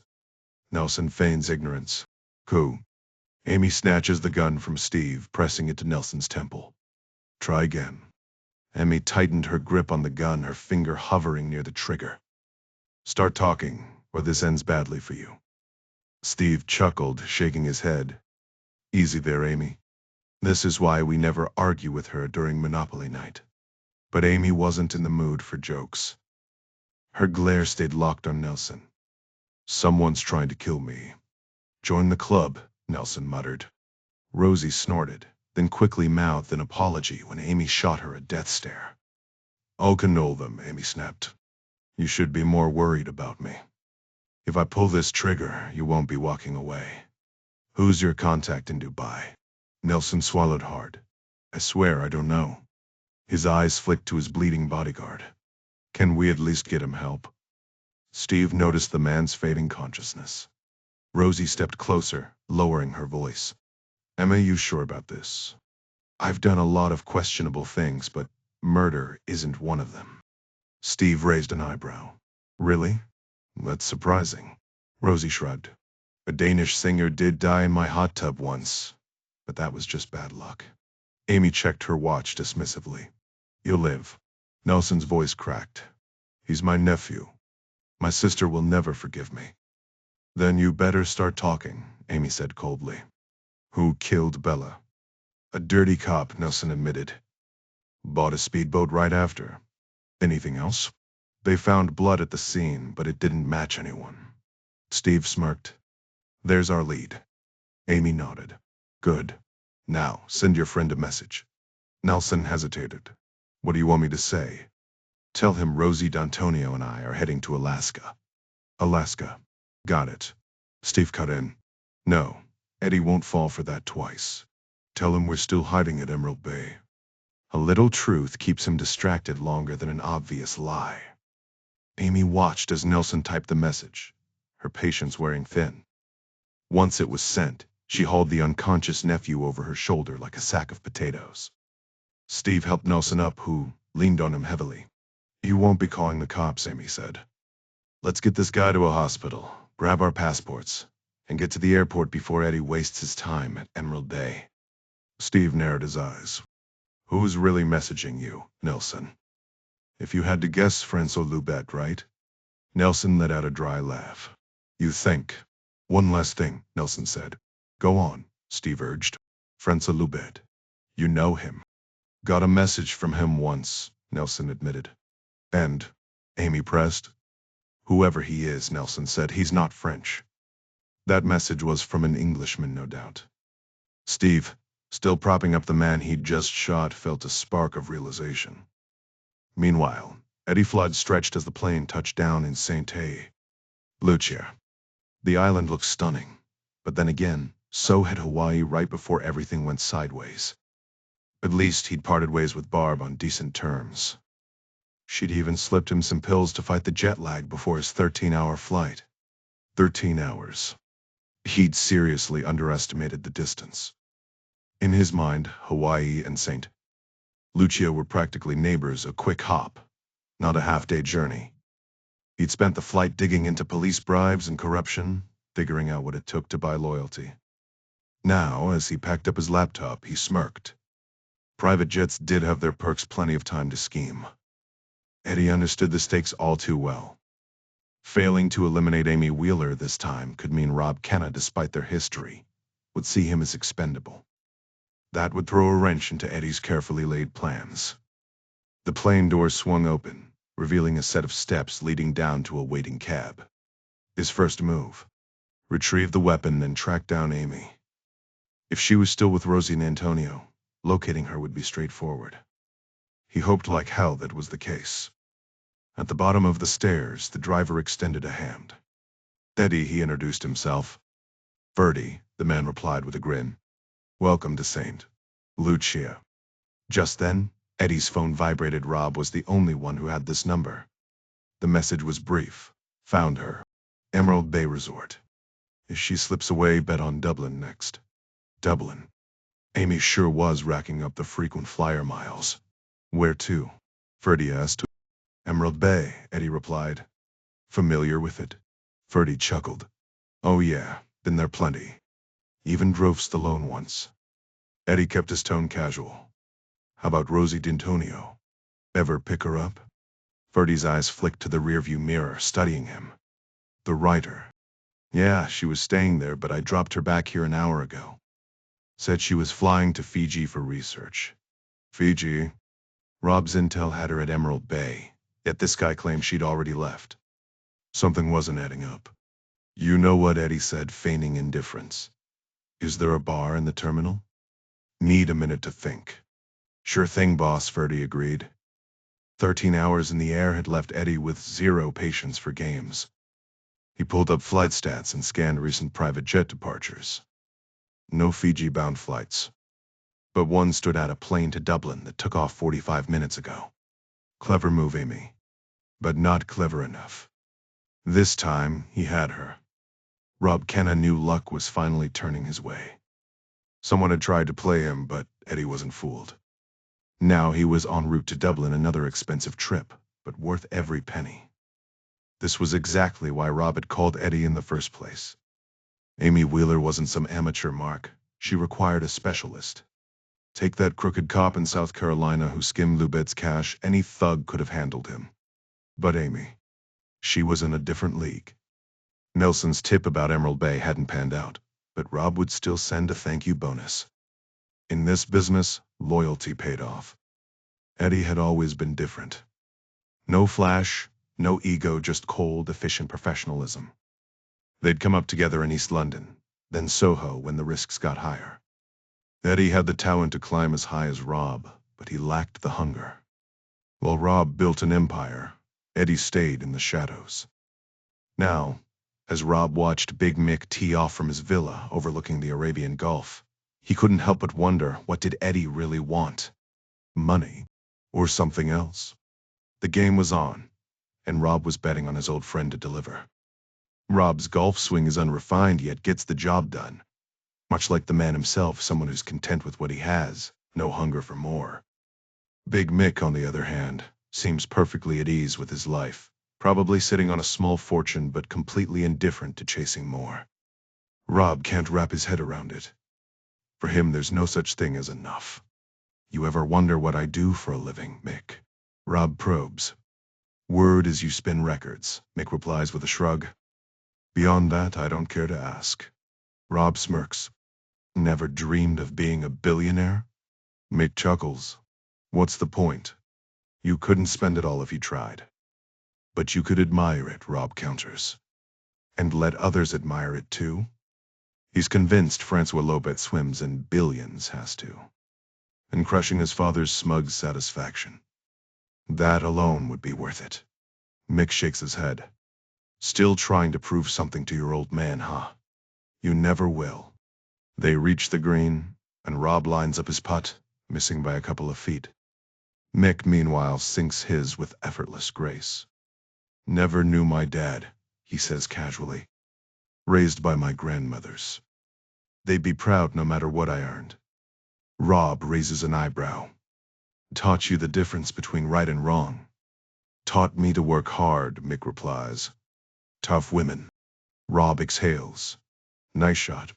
Maybe I should call it quits while I'm still standing. Do what makes you happy, Mick advises. Happy. Rob scoffs internally as he sinks his putt. His phone buzzes. Nelson Nunez. Coming to Dubai. Got a proposition for you. You'll like it. Rob's pulse quickens. Money. That's what does it for him. People like Mick, like his father, like Eddie, they'd never get it. But Lubé, Nunez, they understood. And they kept him in the game. Meanwhile, the pieces of the puzzle are falling into place. The same woman collected Andrew Fairbanks and Bella Sanchez from the airport, both carrying identical bags before their gruesome ends. Ireland might hold answers about Mark Gooch. As for Lubed, still a mystery, but they know someone in Dubai has orders to eliminate Amy at all costs. Nelson's theory about Lubed being French? Dead end. Steve gets a message Eddie Flood is headed to Fiji. One less problem for now. Poor Eddie. On the screen, Tony Taylor and the Brass Monkey crew are mid-Zoom call with only Dr. Jody Dawes seeming to grasp the technology. Guys, I might miss the quiz, Steve says. John waves him off. You're solving a murder. Don't sweat it. Amy cuts in. Tony, anything useful from Vivid Viral? Jody laughs. Tony on the quiz team? Love the guy, but no. Tony grins. I'm more of a doer than a thinker. Rosie exhales smoke. Hands on type, huh? Amy presses, Tony, what have you got? John chimes in, found a replacement Martin, a loss adjuster. Knows every capital city. Knows everything, Jody confirms. Amy tries again. Tony Letchworth Steve interrupts. I don't trust this Martin guy. Needs must, Jody says. He's sharp. Amy sighs. We're on a tight schedule, Steve mutters. He knows it's temporary, right? Steve glanced at Rosie, his sunburned face tightening. So this loss adjuster, he's aware I'm back next week. Rosie smirked, swirling the ice in her glass. Oh, so we're magically wrapping this up by then, Stevie? That's your master plan? Better be, Steve muttered. Jody chimed in, Martin knows it's temporary. Amy stayed quiet, watching the group. They'd get to Letchworth and Tony's intel when they damn well pleased. Steve scoffed. Martin. Riding in like some knight in shining armor. John nodded. He gets it. Knows it's a lucky break, but temporary. Make sure he remembers that, Steve shot back. Amy leaned forward. Are we done with the testosterone fest? Rosie grinned. Honestly, Steve, this is the most macho I've seen you, and I watched you shoot a drug dealer. Tony's eyebrows shot up. You shot a dealer? Just in the leg, Steve said, shrugging. Jody and John exchanged glances. Still, Jody murmured. Still, John echoed. Amy redirected. Tony, you've been to Letchworth. Got anything that might keep me alive? Tony snapped to attention. Right, Felicity's making bank, but she's clueless where it's coming from. Rosie smirked. Tony, do you wear greasy coveralls for work? Not now, Amy cut in. How much is she pulling in? Tony hesitated. Felicity says John mimicked. Felicity says, and earned a sharp elbow. Tony continued. She's clearing 40 grand a month. For 2 years. Steve whistled. What's her usual take? His sunburn was fading, but the memory of St. Lucia's brutal rays lingered. Should have packed stronger sunscreen. 5 or 6 grand on a good month, Tony admitted. She was ready to quit. Amy and Steve scribbled notes. And she doesn't lift a finger? Just forwards emails, Tony said. Some courier picks up piles of mail for shell companies. She met an influencer once, not normal. Amy connected the dots. So her business is a front. Someone's laundering through her? Tony nodded. She's sharp but clueless. Andrew Fairbanks, Bella Sanchez, Mark Gooch, she'd never heard of them. Rosie stretched, then stood. Tequila, anyone? Steve groaned. We're working. I'll take one, Amy said, relieved Eddie Flood was halfway across the world. John gaped. I still can't believe Rosie D'Antonio's here. Believe it, Johnny, Rosie called, pouring shots. Steve refocused. So Felicity's getting paid to be a puppet. Clients booked under her name, but she's in the dark. No contact. Tony sighed. She's been alone in this. Jody added, till now. Amy frowned. She had to know it was shady. Tony winced. Denial's a hell of a drug. Rosie returned with shots. Poor moral compass, Tony. She and Amy knocked theirs back. Steve pushed his aside. Amy's voice turned sharp.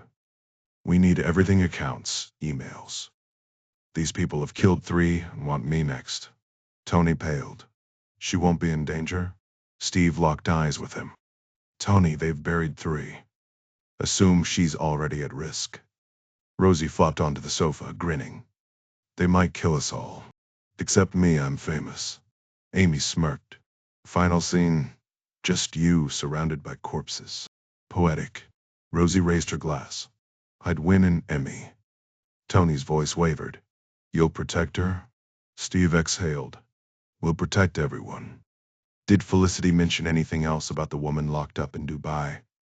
John pressed Tony, who looked momentarily confused. Which woman are we talking about? Tony asked. John clarified. The influencer who got detained at customs, remember? You brought it up before. Tony shook his head. Pretty sure Felicity never mentioned that. Amy noticed Steve, who had once been terrified to even power on his phone mid-flight, now casually scrolling through a burner with in-flight Wi-Fi. Courtney Lewis? Steve interjected.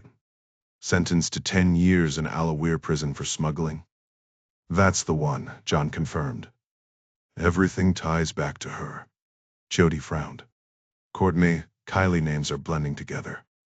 Amy cut in. So Felicity believes there's a connection? John nodded. Seems that way. Then we handle it, Amy said decisively, tossing back a shot as Rosie refilled glasses. Tony muttered something about not recalling the conversation, but the chatter of goodbyes drowned him out. Steve sighed. We can't just fly to Dubai. We've got Ireland first, then I need to swing by Axley, for we don't have to go to Dubai, Amy interrupted. Steve blinked. Why not? Amy smirked. Because I'm texting our newest team member. Meanwhile, Adam Wheeler was wrapping up a productive day, deals closed, notes scribbled, strategies mapped. He'd offloaded shares in a Singapore cinema chain and invested in a Korean AI startup, all between bites of a decent sandwich. Dubai awaited him next week for a diamond conference, a prime spot for schmoozing clients. People liked Adam. He listened, he delivered profits. Amy was supposed to join him, but Rosie D'Antonio had extended her contract. A shame, but he got it. They both had ambitions to chase. His colleagues were gearing up for a night of excess casinos, expensive dinners, reckless hookups, the usual. Adam. He opted for room service. A 12 minibar gin and Rampage 5 on his laptop. He'd mistaken the lead for Jason Statham, disappointing, but Max Highfield would do. Highfield had started as a soap opera villain, some scandal involving a laundromat, hardly leading man material. Not that Adam's opinion mattered. Wanda, one of his co-workers, had splurged $25K on a Rolex in Singapore, only to have it snatched off her wrist by a moped-riding teen in London. Adam wasn't excusing theft, but flashing that kind of wealth. Practically an invitation. As the movie loaded, Adam sipped his gin. Wanda's husband, an old banking contact, had no idea she was also seeing a Finnish hedge fund manager. But that was their world, money, power, and the chaos in between. Adam preferred the quiet chaos of action movies and overpriced hotel drinks. Adam isn't one to judge, but he can't shake the thought that certain lifestyles must be draining. Gambling and affairs? It baffles him why chase money just to throw it away, or seek love only to break it. He's always been careful with his finances, steadily building his savings over the years. Amy has no clue how much he's stashed away, and honestly, she doesn't seem to care. But Adam looks forward to the day he can surprise her with the number. Love? He's been just as strategic. When they first met, neither was in a place for commitment. Amy was busy knocking out opponents in fight rings, while Adam scoured the globe for undervalued zinc investments. By all logic, they shouldn't have worked. Yet somehow they just did. Amy made it clear she wasn't the settling down type, no white picket fences, no kids, no mortgage. But she also swore she'd never let go of Adam. He felt the same. A traditional marriage would have been a train wreck, but life without her? Unimaginable. On his laptop, Max Highfield races a sports car beneath a plane, shooting recklessly at the fuselage where, apparently, his kidnapped wife is trapped. Real smooth, Max. Adam smirks. Back in his early days trading options, he'd pitched Amy a metaphor. Their relationship was like a call option, a bet on future growth without immediate commitment. She'd rolled her eyes, calling it the least romantic proposal ever, but then admitted romance was overrated. They sealed the deal with a kiss, and later a quiet wedding. Now, as Max lobs a grenade from a helicopter, Adam's phone buzzes. Amy's name lights up the screen, and his pulse jumps like a rookie with a crush. Pathetic. Her message is brief. Will you be in Dubai on Tuesday? He pauses. The chaos on-screen. Max is now kicking out a helicopter windshield, because logic is clearly optional, and types back. Landing around 9, Dubai time. A follow-up pings, mind swinging by Alawir prison. So much for her job wrapping up early. Adam exhales. Every evening he misses her. Every single one. Steve never was much of a flyer, even before life turned him into a nervous wreck. Right now, He's hurtling through the sky at 600 miles per hour inside a metal tube maintained by people who, statistically speaking, are probably dealing with messy divorces, addiction struggles, or sleepless nights, thanks to colicky babies or unpaid bills. Knowing all this, he's shocked by how eerily calm the plane feels as it glides through the night toward Dublin. Even more surprising, the quiet inside him. Rosie's asleep on the couch, wrapped in a blanket Steve draped over her. Asleep, she looks softer, more exposed, nothing like the sharp, untouchable version of herself she shows the world. But then, everyone's got cracks in their armor. For Steve, it's fear avoiding anything that might make him feel small. For others, it's anger, lashing out before the world can get too close. He's seen it on TV, the way people scream about politics or conspiracy theories, and all he ever notices is the hurt underneath. Lost love, loneliness, the kind of emptiness that turns people into walking wounds. Rosie. She hides hers behind brilliance, dazzling so bright no one sees the shadows. But here, asleep like any ordinary person, she's just human. God, it's peaceful up here. Maybe it's the tequila, but Steve doesn't care. He's far from home for the first time in ages. His safe little routine left behind in an empty house. Up at 8, feed the cat, watch the news with Trouble purring on his lap like he hadn't just spent the night snoozing. Weetabix for breakfast berries if he remembered to buy them. The same walk to the shops, the same faces, the same crossword puzzles. Comfortable, sure, but when did his world shrink so small? Now, staring at the flight map, he spins the digital globe. Dar es Salaam, Jeddah, Dubai, places he'll probably never see. Then he glances back at Rosie, wondering what he must look like when he sleeps. Small, probably. Fragile. Sometimes he wakes up to Trouble curled on his chest, a tiny, purring weight proof that even the most guarded hearts need something to hold on to. Steve had always assumed Trouble sought his protection. But what if the roles were reversed? What if Trouble recognized the vulnerable child still hidden within Steve, the part of all of us that surfaces when we sleep, and chose to shield him instead? Across the cabin, Amy hunches over her laptop, the blue glow of the screen casting sharp shadows on her face as she scrolls through Susan Knox's files. Steve watches her, wondering where she retreats when the world becomes too much. He reaches out, brushing her arm, and she glances up. The hum of the engines wraps around them like a fragile lifeline. Are you scared?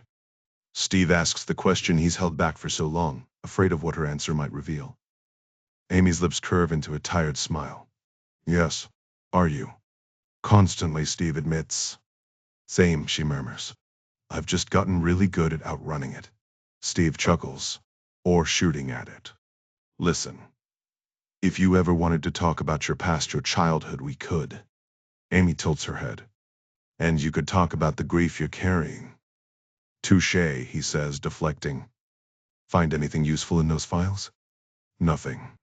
No Francois Loubet. No Joe Blow. You.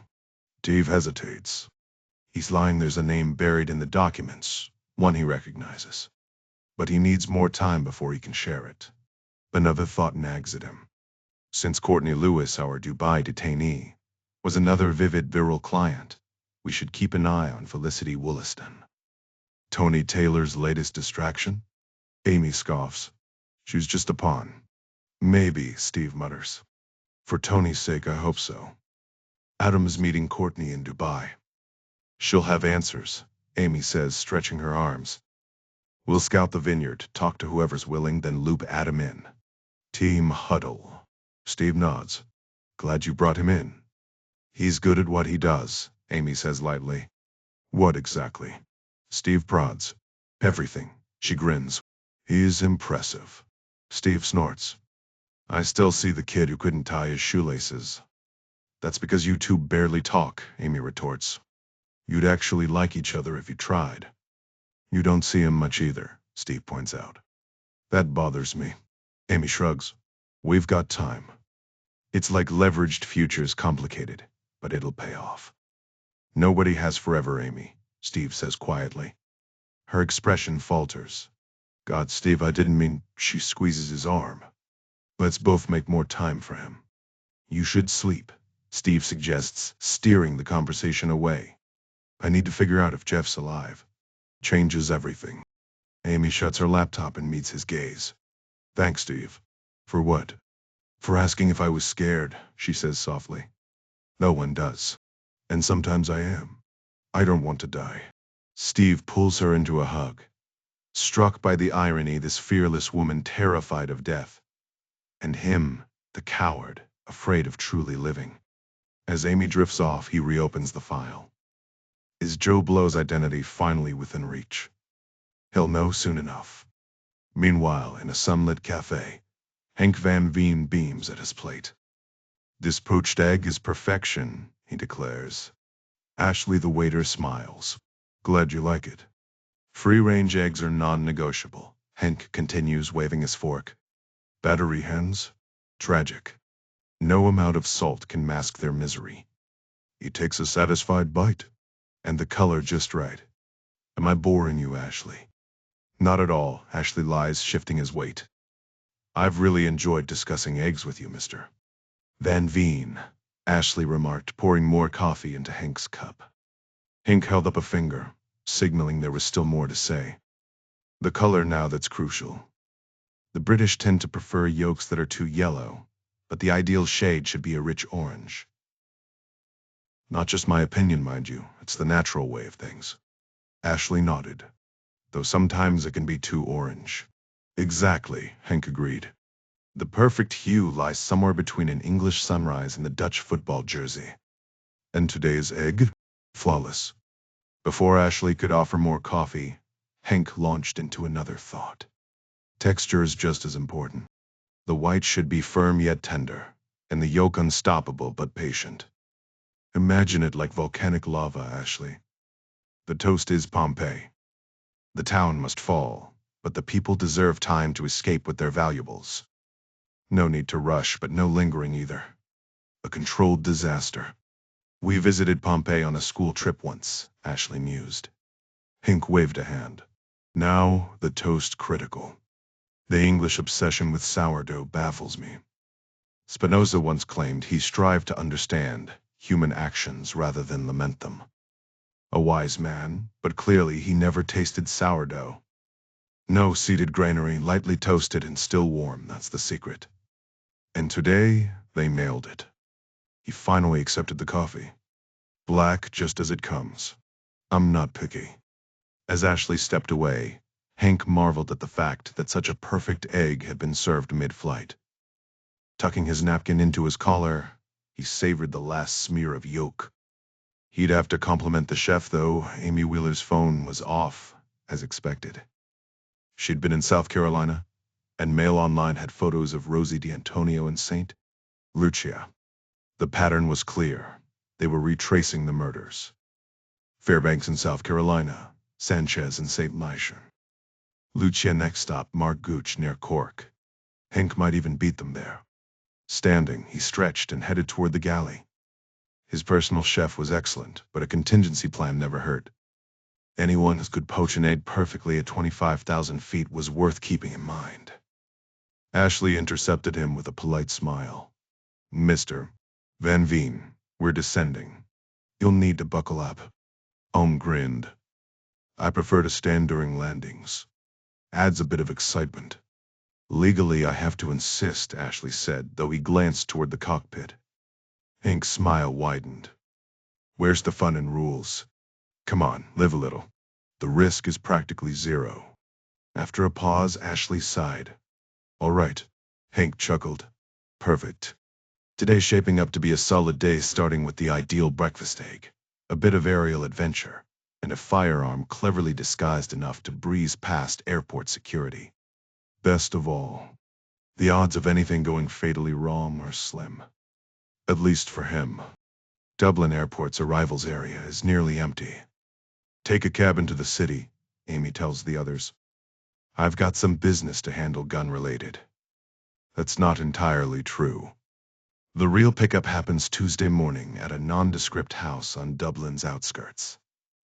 But she still has unfinished work here, and there's no need to drag Steve and Rosie into it. Amy's instincts are prickling, and experience has taught her to listen. It's just past midnight Monday, though time zones make it feel like noon. Not that Amy cares. Rosie's booked them a hotel in the city center, and tomorrow a helicopter's set to whisk them off to a vineyard near Cork. The private hangar there was booked solid today, apparently. You and me are heading to town later, Stevie, Rosie announces. I know some people here. Steve shakes his head. I'm staying in. Got a movie backlog. Rosie isn't having it. You've never even been to Dublin, Amy points out. Might as well see a bit before we leave. I'm sure it's great, Steve mutters, but I've got films to catch up on. You're coming out tonight, Rosie insists. Even if I have to haul you by your collar. Amy intervenes. He's had a rough time. Maybe let him have this one. She watches them pile into a cab, hoping everything will be resolved by the time she sees them again. Glancing at her watch, she eyes the parking garage across from the taxi stand. You'd better join us later, Rosie calls from the window. Count on it, Amy replies. Sleep tight, Steve. The cab pulls away. She'll definitely make that drink with Rosie, assuming she makes it through the next half hour. Meanwhile, Tony Taylor's love life is making a comeback. When was his last date? Sometime in the late 80s, maybe. Thatcher was still in power. But despite the rust, tonight went surprisingly well. Felicity chatted about TV and celebrities, while Tony rambled about parking woes in Axley and the Ford Sierra Cosworth he's been tinkering with. They laughed, drank wine, and couldn't stop smiling. He took her to the Pig, a pricey but impressive spot near Brockenhurst, first date etiquette after all. Though he hopes she doesn't expect this level of fancy every time. A man's got budgets. After dinner, they strolled through the gardens, sharing a kiss under a sycamore. Felicity staying at Steve's place tonight with his blessing. Tomorrow, Tony's playing tour guide, Lymington, Bablu, Boulders Forest Trails, Buckler's Hard's old shipyard. Maybe even some fudge. He was relieved when she agreed to a nightcap at the Brass Monkey back in Axley, much more his scene. Returning from the restroom, Tony pauses, watching Felicity deep in conversation with John and Jody. He hopes they're not spilling any embarrassing stories. Steve's absence is felt, but duty calls Amy needed him. And speaking of Steve, he mentioned that guy from the garage turned up dead in Holland's Wood. Not exactly first date small talk. Some things are better left unsaid. Tony slides into his seat beside his untouched beer, the conversation already in full swing. There was blood all over the place, John mutters, shaking his head. Jody leans in, adding, shot him clean through, then hauled the body off like trash. Felicity arches an eyebrow. Did Steve actually see the corpse? Tony groans, rubbing his temples. Do we have to talk about this over drinks? Felicity grins, nudging him. And here I thought you'd rather debate classic cars than a real-life crime scene. John corrects her with mock seriousness. It's a Cosworth, Felicity. Show some respect. Tony sighs. Look, I just didn't want you thinking the New Forest is some kind of murder hotspot. We've got wild ponies, scenic trails, plenty of wholesome stuff. Felicity shrugs. Ponies and homicides. Sounds like my kind of vacation. Jody laughs.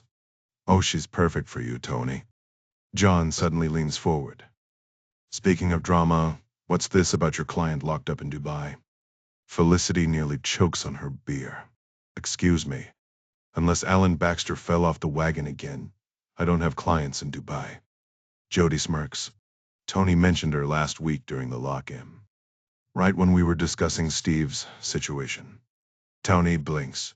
I wasn't even there that night. A beat of silence. Jody frowns. Then who told us? John drains his pint and slams it down. Who cares? Next round's on me. As Jody raises her glass, Tony catches Felicity's eye and flicks his gaze toward the door.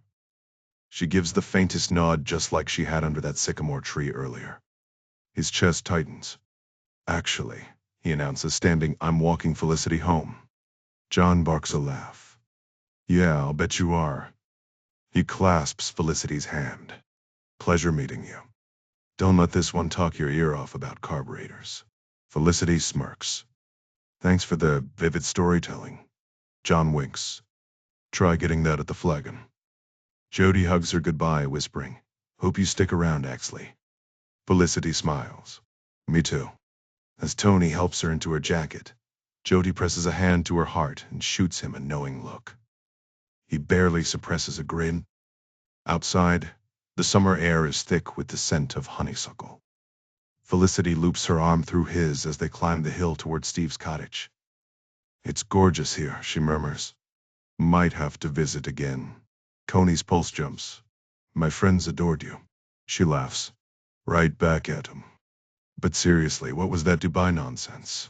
Tony hesitates. Between us, John and Jody put away a lot of ale. Last month, John swore he spotted Camilla Parker Bowles buying crisps at the Brockenhurst Co-op. Felicity snorts. They reach the cottage, its stone walls glowing in the twilight. Home sweet home, Tony says, fumbling with the spare key. Just then, a flicker of movement upstairs. A curtain twitching. Impossible.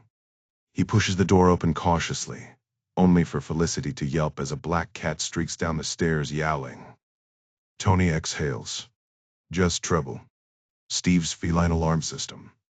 Amy forces her eyes open, exhaustion clawing at her. Onk Van Veen. Jeff.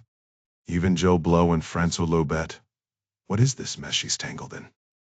Her mind races. Steve's death atom halfway across the globe, her own mortality looming. Since when did I get so soft? She grits her teeth. Control what you can. Stay sharp. Trust your gut. Whoever's after her isn't sloppy. 4 murders, 0 traces. They sent Kevin, not the best, but not incompetent either. Too bad for them. Amy's better. In this unpredictable game, you can brace yourself for almost anything except maybe getting ambushed by a novelist decked out in shoulder pads and an Oscar for cinematography. Talk about rotten luck.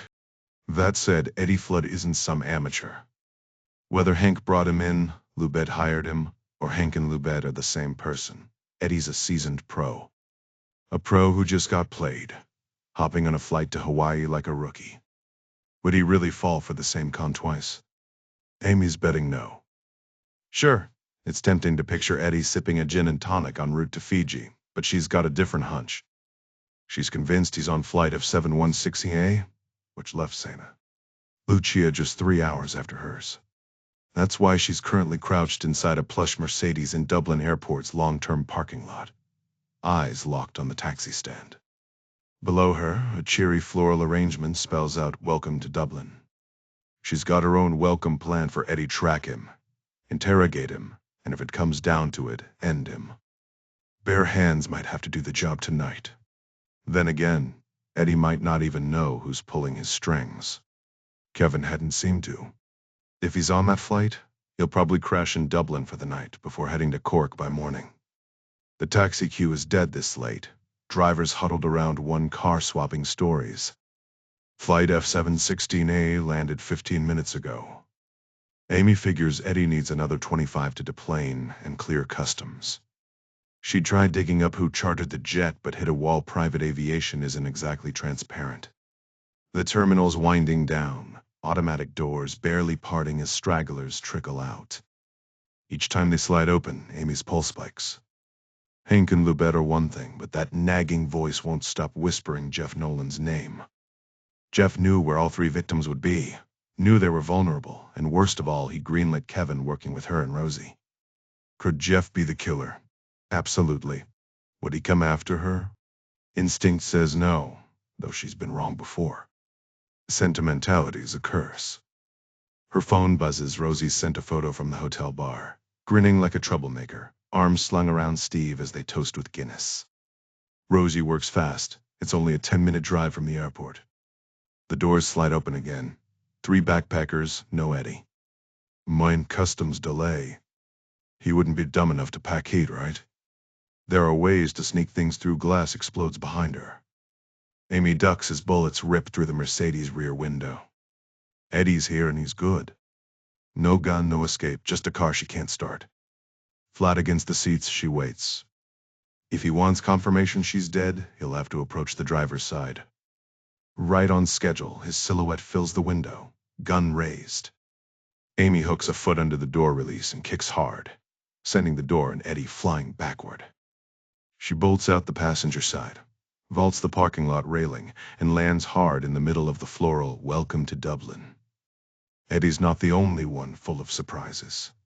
Eddie squeezes off one last shot from his elevated position, before wisely deciding, at least in Amy's opinion, that this spectacle has gotten way too public. The handful of bystanders are already shrieking and gesturing wildly, while the cabbies now have fresh gossip to fuel their morning. Amy bolts across the airport service road and dives into the nearest taxi. "Temple Bar Hotel," she mutters, ducking low in the seat. The driver glances at her, unfazed. "Lovely spot, that. Though I'm guessing sightseeing isn't your priority," he remarks, nodding toward the shattered glass behind them as he floors the accelerator. Meanwhile, in another corner of Dublin, Rosie lounges in the makeup chair, basking in the glow of pre-show flattery. "Honestly, darling," Mark sighs, dabbing at her cheek with a brush, "you're already a vision. Sleep-deprived or not, you're giving main character energy." Rosie grins. She thrives on this kind of chaos. Drama isn't just her profession, it's her oxygen. If life won't hand you a plot twist, she muses, you invent one. Mark rolls his eyes affectionately. "Oh, you're extra. Like Lizzo-level iconic." And iconic she is. Rosie has a knack for turning quiet moments into hurricanes, for bending reality until it suits her narrative. Last night was no exception. After strong-arming Steve into just one drink, she'd kept him pinned in the hotel bar until Amy stumbled in, limping slightly, her pockets full of broken glass and mystery. Eddie, it turned out, wasn't just a ghost from the past. He was in Dublin, armed and dead set on tying up loose ends. Now, with Amy off securing a very illegal firearm, and Steve nursing a legendary hangover in a dark room, Rosie prepares to drop a bombshell on live TV. Her plan? Simple: lure Eddie into the spotlight. Because if there's one thing Rosie knows, it's how to make an entrance and an exit. The producer Michael had leaped at her vague promise of a major reveal, even if it meant bumping the pet psychic to a later slot. As the countdown to air begins, Mark gives her hair a final spritz. "Secrets stay here, sweetheart. What happens in makeup stays in makeup." Rosie winks. "Oh, darling, the fun's just getting started." Somewhere out there, Eddie's loading another round. Then Rosie. She's already 3 steps ahead, champagne in one hand, chaos in the other. Rosie and Amy looked radiant, as fresh as spring flowers. In the makeup room, the television mounted high on the wall buzzed with chatter. Rosie caught a snippet from the host, Kelly. "Up next, one of our all-time favorite guests returns. Rosie D'Antonio is joining us on the couch with a major announcement, and she's counting on your help." Beside Kelly, Ryan, charming in that effortlessly handsome way so many Irishmen seem to possess, shifted gears. Moving on to breaking news. Reports of gunfire at Dublin Airport early Monday morning. No confirmed injuries yet. Niall Clark has the latest. The floor manager popped back in. "All right, we're up after this segment. Ready to head into the studio?" Rosie stole a final glance at the screen, where a rowdy group of cab drivers was being interviewed. One woman insisted, "I didn't see a thing," though Rosie couldn't help noticing the plastic taped over her missing back window. Then she was ushered through the heavy studio door, that strange transitional space designed to remind you reality was slipping away, replaced by the surreal glow of television. Inside the Irish breakfast studio, Niall Clark wrapped up his report, while Kelly and Ryan barely glanced at the monitor, absorbed in their scripts. The moment Rosie settled onto the couch, their faces lit up, relieved, no doubt, to dodge another dull interview about a man who swore his dog looked mournful. The countdown began, and Rosie checked her reflection on the monitor. Say what you will about her, but she could handle her liquor. "Niall Clark with that unsettling update from Dublin Airport," Kelly said. "Quite the mystery unfolding." And speaking of mysteries, Ryan jumped in. "Our guest has sold over 50 million books." 60, Rosie corrected smoothly. Right, 60 million books, Ryan amended. And survived what, 5 husbands? The third one barely counted, Rosie quipped. So call it 4.5. But always open to upgrades, Ryan. The studio audience chuckled as Ryan feigned modesty. Kelly steered the conversation. Now, Rosie, you've got something exciting to share? Rosie leaned in. I do. But first, Ryan, whatever cologne you're wearing? Divine. Ryan waved her off, grinning. So Ireland treating you well? Kelly pressed. 12 pints of Guinness yesterday, Rosie deadpanned. A woman after our own hearts, Ryan laughed. But rumor has it you're here with murder on your mind. Absolutely, Rosie admitted. But today, I need your viewers' help. Both of them? Ryan teased, earning a laugh partly because he wasn't wrong and partly because, well, he was unfairly good-looking. Rosie launched into her story. Picture this. I'm swimming in a lake in South Carolina, barely dressed, use your imagination, Ryan, when suddenly the current grabs me. Not as spry as I used to be. Thought it was the end, she continued. Then out of nowhere someone pulls me up. Strong arms, no nonsense. Saved my life, then just said, no problem. No name, no reward. So now I'm here, asking Ireland, help me find my mystery hero. Kelly clasped her hands. It's like something straight out of one of your novels. Ryan smirked. With your book sales, you could probably just buy the lake. Rosie grinned. Where's the fun in that? Rosie shakes her head, still in awe. He didn't ask for anything, just claimed he was a tourist. After pulling me from the lake, he took a quick bow and vanished into the crowd like some kind of mysterious stranger. Kelly clutches her chest dramatically. A real-life hero. The kind they write songs about. Bless that man. Ryan leans forward, intrigued. So where do we fit into all this? Here's the twist, Rosie continues, lowering her voice. He kept saying no problem, but in this thick Irish brogue. Not just any accent, either. I'd swear it was straight out of Cork. Kelly gasps again, playing her role perfectly. Ryan raises an eyebrow. You're telling me you're hunting down this guy just to thank him? Better than that, Rosie says, pulling out her phone. Someone snapped a picture of him. And now all of Ireland gets to see it. The studio screens flicker to life, revealing Eddie Flood's face, an image Steve had dug up from an obscure Scooter fan page. Rosie's voice turns urgent. If anyone spots him, especially around Cork, there's a €20,000 reward. Just email the address on screen. And if you see him, snap a selfie. I owe him more than just thanks, I owe him a hug. Ryan grins. What a story. Cork's about to turn into a treasure hunt. Rosie isn't done. That includes the police, too. Every pair of eyes in Ireland should be looking for him. As she's ushered off set, Steve stumbles out of the shadows, looking queasy. How would I do? Rosie asks. Missed most of it, was too busy losing my breakfast, he mutters. She smacks his shoulder. Pull it together. We've got a chopper waiting. Meanwhile, Eddie Flood knows the jig is up. He dials Rob, who's already seen the broadcast. Boss, Eddie starts, but Rob cuts him off. Never seen a mess like this. How's your morning going? Chaotic, Eddie admits. He'd been swarmed from the moment he left the hotel, chased by motorbikes, photographed by strangers, even ambushed by a crowd at the airfield. All thanks to Rosie's little TV plea. Rob's tone turns icy. You missed the shot. On Amy Wheeler. In a Mercedes. Yeah, well, tinted windows, Eddie mutters. Didn't expect her to dive off a parking garage either.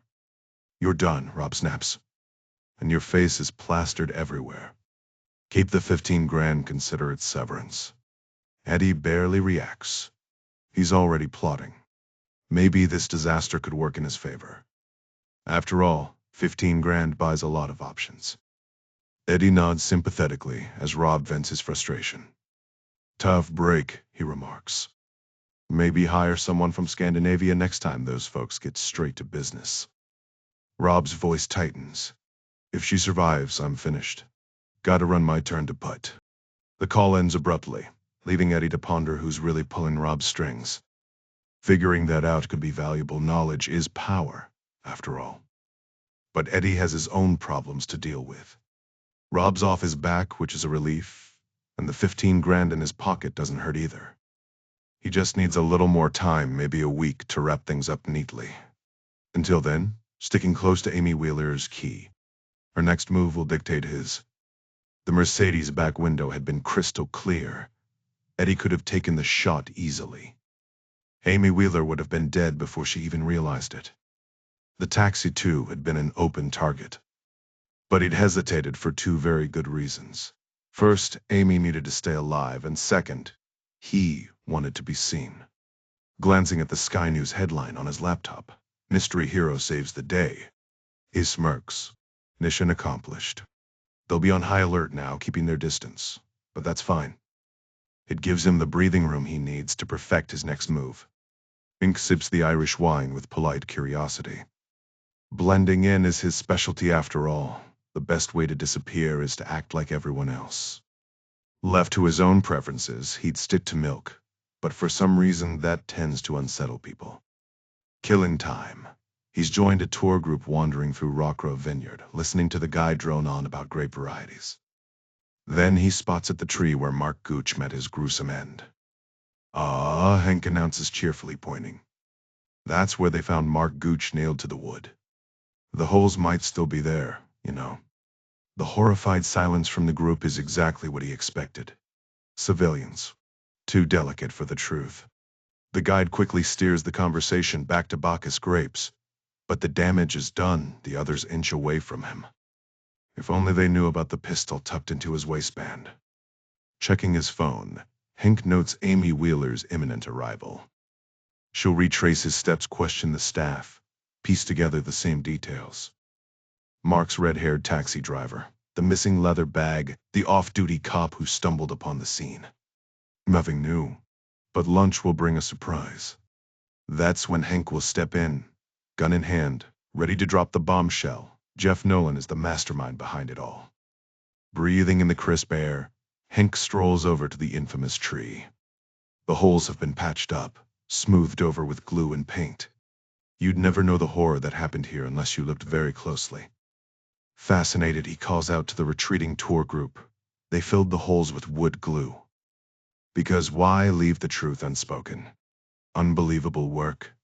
Steve had originally thought he'd be left behind in Dublin, but now he's clinging to a seat in a tiny helicopter, swaying violently in the gusts while a belly full of Guinness threatens to make a reappearance. The pilot had warned him, "If you're going to lose it, aim for the fields," and Steve has been dutifully decorating Ireland's lush landscape at regular intervals since takeoff. Amy's phone buzzes. Adam's name flashes on the screen. She yells over the rotor's roar, "Yeah, I'm in a helicopter. No, not a plane, Ireland. You know, the place with U2 and endless rain?" Steve's here too, busy redecorating the countryside with his breakfast. "Oh, and guess what? Someone took a shot at me earlier." "No big deal, just another Tuesday." Rosie grins. "Wow, that might be the most heartfelt 'I miss you' I've ever heard." Amy rolls her eyes. "What can I say? Gunfire really brings out my sentimental side." She turns to Steve.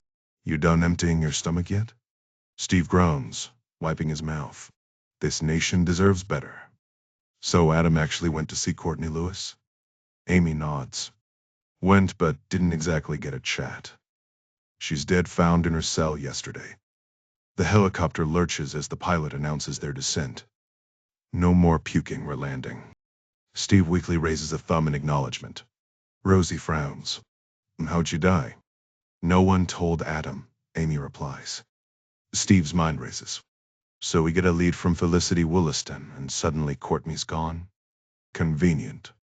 Below them, a vineyard stretches out, impossibly green. "Call Tony Taylor," Amy orders. "We need to know exactly what Felicity knows, and who else she's talked to." As they touch down, Steve staggers out, knees wobbly. The pilot smirks. "Enjoy your first flight?" "Tell Ireland I'm sorry," Steve mutters. Rosie, unfazed, stretches. "I've been drinking since disco was cool. This was nothing." Steve dials Tony, who answers cheerfully. Steve Wheeler. What's the good word?" "Courtney Lewis is dead," Steve says bluntly. The pause. Then Tony's muffled voice clearly talking to Felicity. When he returns, he sounds baffled. She says she's never heard of her. Steve's jaw drops. But you're the one who told us about her. Tony chuckles. You're the detective, pal. Oh, and Felicity says hi, she's got ice cream on her nose. Adorable, right? In the background, Felicity's giggle echoes. Steve sighs. Love, disgustingly sweet. Tell her hi back. And Tony? Try not to get whipped. Aye, aye, Captain, Tony replies, laughter in his voice. Steve hangs up with a sigh, catching Felicity's laughter one last time before slipping his phone away. Amy and Rosie stand there, eyebrows raised, waiting. Tony swears he didn't leak anything, Steve says, rubbing his temple. And Felicity claims she's never even heard of Courtney Lewis. Rosie crosses her arms. Meaning what? Meaning, Steve counters, maybe someone else in Axley just happened to know those details. Maybe they were casually dropping bombshells over a pint at the pub. Amy smirks. Or, Steve says, lowering his voice, Felicity Wollaston is lying through her teeth to Tony and to us. Amy exhales sharply. How much does Tony actually know about this woman? Before they can spiral further, Rosie claps her hands. All right, detectives, while you two untangle that mess, let's go grill someone about a guy nailed to a tree. She starts toward the winery, tossing a glance over her shoulder. And if anyone offers me a drink, I won't say no. Max Highfield glares at his untouched salad, simmering in the plush Emirates first-class lounge. Where the hell is his bodyguard? This was the deal. Hank provides top-tier security, and Max brings him business. So why is he stranded like some common traveler, fetching his own food? And why is this so-called protection only meeting him in Dubai? A starstruck teenager shuffles up, wide-eyed. Are you Max Highfield? Max barely resists rolling his eyes. Oh, brilliant deduction, kid. Who else would be lounging here in a designer Gucci tank top, radiating star power? He adjusts his sunglasses just enough to confirm his identity, then pointedly gestures at his salad, a not-so-subtle hint that interrupting a man's meal is poor form. The kid, oblivious, barrels on. Titans of War is my favorite movie. You were amazing. Max grits his teeth. Of course it's Titans. No one ever brings up the Rose of Sarasota, the role that actually required acting. They wasted me in that, he mutters. I'm not just some action robot, you know. The teen nods eagerly. Yeah. Like when you kicked that guy into space. Max eyes him. How did this kid even get in here? If he'd paid for his own ticket, he'd be fuming. Thankfully, the Diamond Conference is footing the bill along with two writers, Sean and Christine, who'd promised their jokes would land. More carrots than the British Vegetarian Awards. A real knee-slapper. The kid lingers, shifting nervously. Can I get a photo? Max sighs. This is exactly why Hank's incompetence is unforgivable. He's a sitting duck. Reluctantly he nods, mustering his signature tough guy scowl. Thankfully, fans eat that up. The kid's hands shake as he snaps the pic, then scurries back to his parents, beaming. The dad gives Max a thumbs up. Fantastic. Another privacy violation. Max pulls out his phone and dials Hank. A lounge attendant steps in. Sir, no calls in the lounge. Max doesn't blink. I'm Max Highfield. She hesitates, then retreats. Hank doesn't answer. Jeff Nolan would have picked up no matter the hour. Maybe Hank's not the right fit after all. But Max has torched every other option. He'll give the Dubai bodyguard one shot. These days he's paying much closer attention. Max never took bodyguards seriously before. He only hired them because every other A-list actor had them, and he didn't want to seem less important than, say, Ben Affleck. But now, with the anonymous messages piling up, each one more ominous than the last, he's starting to wonder if he should have paid more attention. The latest threat was chillingly direct. I know what you did. And you won't get away with it. Rip. What exactly had he gotten himself into? Not that he'd ever admit his growing paranoia to Hank, Jeff, or even his therapist. But someone out there had his back against the wall figuratively, and he feared literally. In the Rose of Sarasota, Max played a war veteran originally scripted as a soldier, returning from Vietnam, though he'd argued Korea made no sense for an American. His character was terminally ill, though the specifics were left ambiguous. Cancer had been the initial diagnosis, but Max vetoed it too depressing, not cinematic enough. The real challenge? Finding an illness that wouldn't force him to drop weight before filming Hercules versus Poseidon. So there he was, coughing dramatically in a hospice, whispering sweet nothings to elderly patients, convinced this was his Oscar moment. Spoiler alert, it wasn't. The film flopped, buried by studio politics, and last he checked, it still wasn't on Netflix. The only place it found an audience? China, where, to his bewilderment, editors had spliced in scenes from an old wee movie of his, passing them off as flashbacks. Max wasn't the type to dwell on death. To him, it was just special effects, fake blood, stuntmen landing on padded mats. But the Rose of Sarasota had made him think about it. And now, alone in the too quiet luxury of the Emirates first-class lounge, those thoughts were creeping back in. Honk was already seated in the private dining room at Rockgrove Vineyard when they arrived. Amy should have expected this just when they'd shaken Eddie off their trail. Here was another complication. "I had to come find you," Hank said smoothly. "Since you've been ignoring my calls." "You're not going to shoot me here, Hank," Amy said flatly.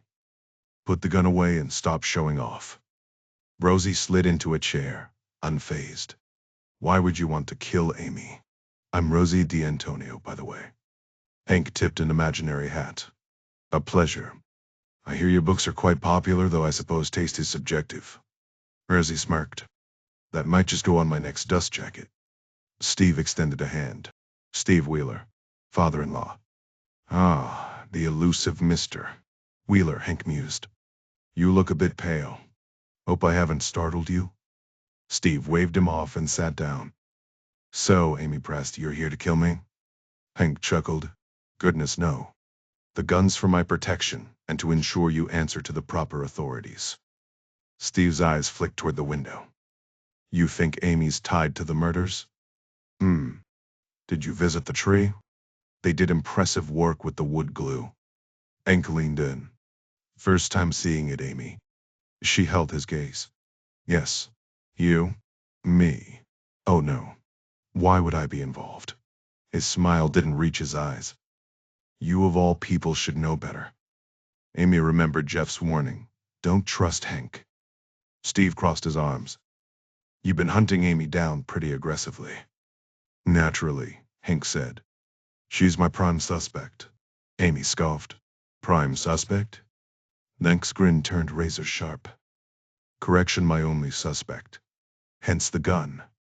Jeff had been collaborating closely with Francois Loubet. Surely you're all aware of that? As his direct handler, Jeff maintained constant access to Loubet's movements and kept tabs on every client's location. Amy frowned in disbelief. "That can't be right. You and Jeff were practically inseparable." "That's exactly why I walked away from Maximum Impact Solutions," Hank replied, his voice tight. "When clients started getting picked up by authorities, the pieces weren't hard to put together. The intel Loubet needed for his operation? It had to come from either me or Jeff. And I know it wasn't me." Steve leaned forward. "What about other employees?" "Susan Knox had clearance too." Hank shook his head, reaching into his briefcase and pulling out a thick envelope. Rosie arched an eyebrow. "So you've got proof in that tiny thing?"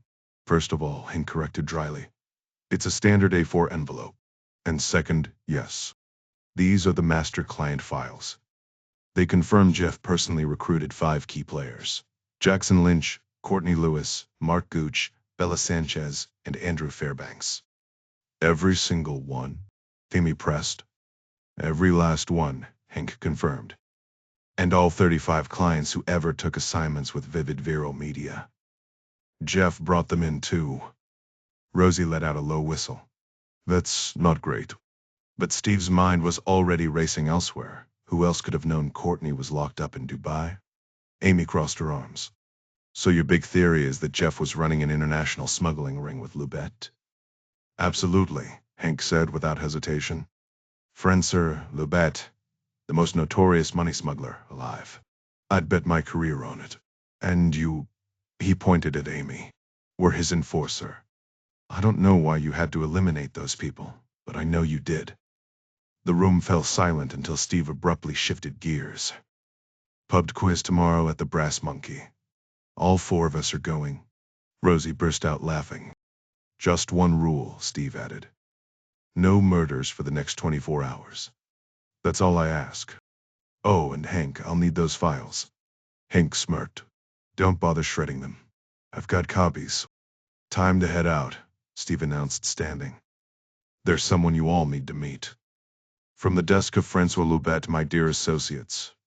Rob Kenna's latest blunder gave me quite the chuckle, I must admit. His so-called professional hitman outsmarted by Rosie Antonio, acclaimed novelist. And let's be honest, rather striking woman. Just because our work is serious doesn't mean we can't enjoy the occasional farce. Though I suspect Rob hoped for my leniency, I'm afraid his incompetence has exhausted my patience. Regrettably, the authorities will soon be informed of Amy Wheeler's careless trail of evidence at all 3 crime scenes. What a clumsy fool she's been. If she isn't dead within 48 hours, she'll be in handcuffs. On a brighter note, our next shipment departs London for São Paulo in 2 days, no need for intermediaries this time. Booked directly through Vivid Viral. Ah, the wheels of commerce never cease. Bonnie Gregor folded another bikini into her suitcase while her mother, Lois, watched in disbelief. Surely they won't expect that from you. Mimi and Maxie, her eager little assistants, tossed in mismatched flip-flops with solemn concentration. Bonnie had spent days studying influencers online. What was once a guilty pleasure had become vital research. Trust me, Mom, she said, tucking in a sequined cover-up. First impressions matter. Since when do people sell paint in swimsuits? Bonnie's mom asks with a raised eyebrow. Influencers do, Mom, Bonnie replies, rolling her eyes like she's explaining the internet to someone who still uses a flip phone. She's dropped a few pounds recently, but she wouldn't exactly call herself vacation ready. Mimi, meanwhile, is practicing cartwheels on the bed, chanting, influencers, like it's a magic word. Bonnie's suitcase is already bursting sweaters for chilly evenings, a nice dress for dinners out, shoes for every possible scenario. That zipper's about to give up, Lois warns as Mimi tumbles off the bed, only to be scooped up by Maxie. I don't have a choice, Bonnie mutters, debating between 2 nearly identical black tops before shoving both in. I haven't even packed my toiletries yet. She doubts the job involves posing in lingerie, but hey, you've got to be prepared. Just take another suitcase, Lois insists. There's an old one of your dad's in the attic. Maxie perks up. Can I help get it? Bonnie shakes her head, eyeing the mountain of clothes. No room for another bag. She pauses, wondering if stress sweating over packing is normal. Run through your lines again, Lois suggests, practically buzzing with excitement. Bonnie knows her mom's always been her biggest cheerleader. Not every daughter gets that. Watching Mimi and Maxie turn one of her bras into a makeshift superhero cape, she wonders what dreams they'll chase someday. They haven't sent me a script yet, Bonnie admits, debating whether 8 pairs of shoes is excessive. Might have to wing it. Lois chuckles. You've always been good at that. Me? I'd freeze up. But you never stop talking. That yellow top won't match anything, by the way. And test the hotel iron on a towel first. Maxie, stop putting things up your sister's nose. Bonnie sighs. They haven't even told me where I'm staying. Just that they're picking me up from the airport.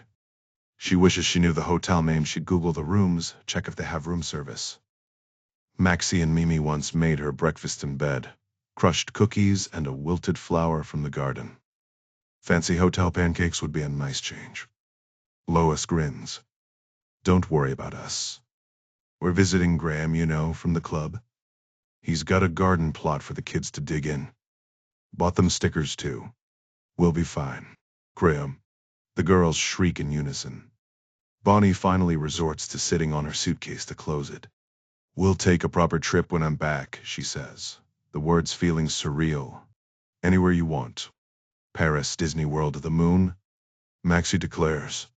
Bonnie smiles, thinking of Felicity Wollaston, the woman who made this possible.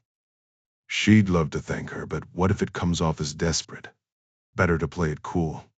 For now, she's just a mom trying not to overpack. Felicity pulls off these kinds of deals regularly, and Bonnie wants to keep up, to handle it all with effortless grace. She'll send a thank you note afterward, maybe even treat Felicity to lunch once she's back from her trip.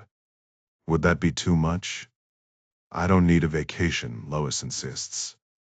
You keep the money, you've earned it. Treat the kids. Honestly, you're not getting anything extra here.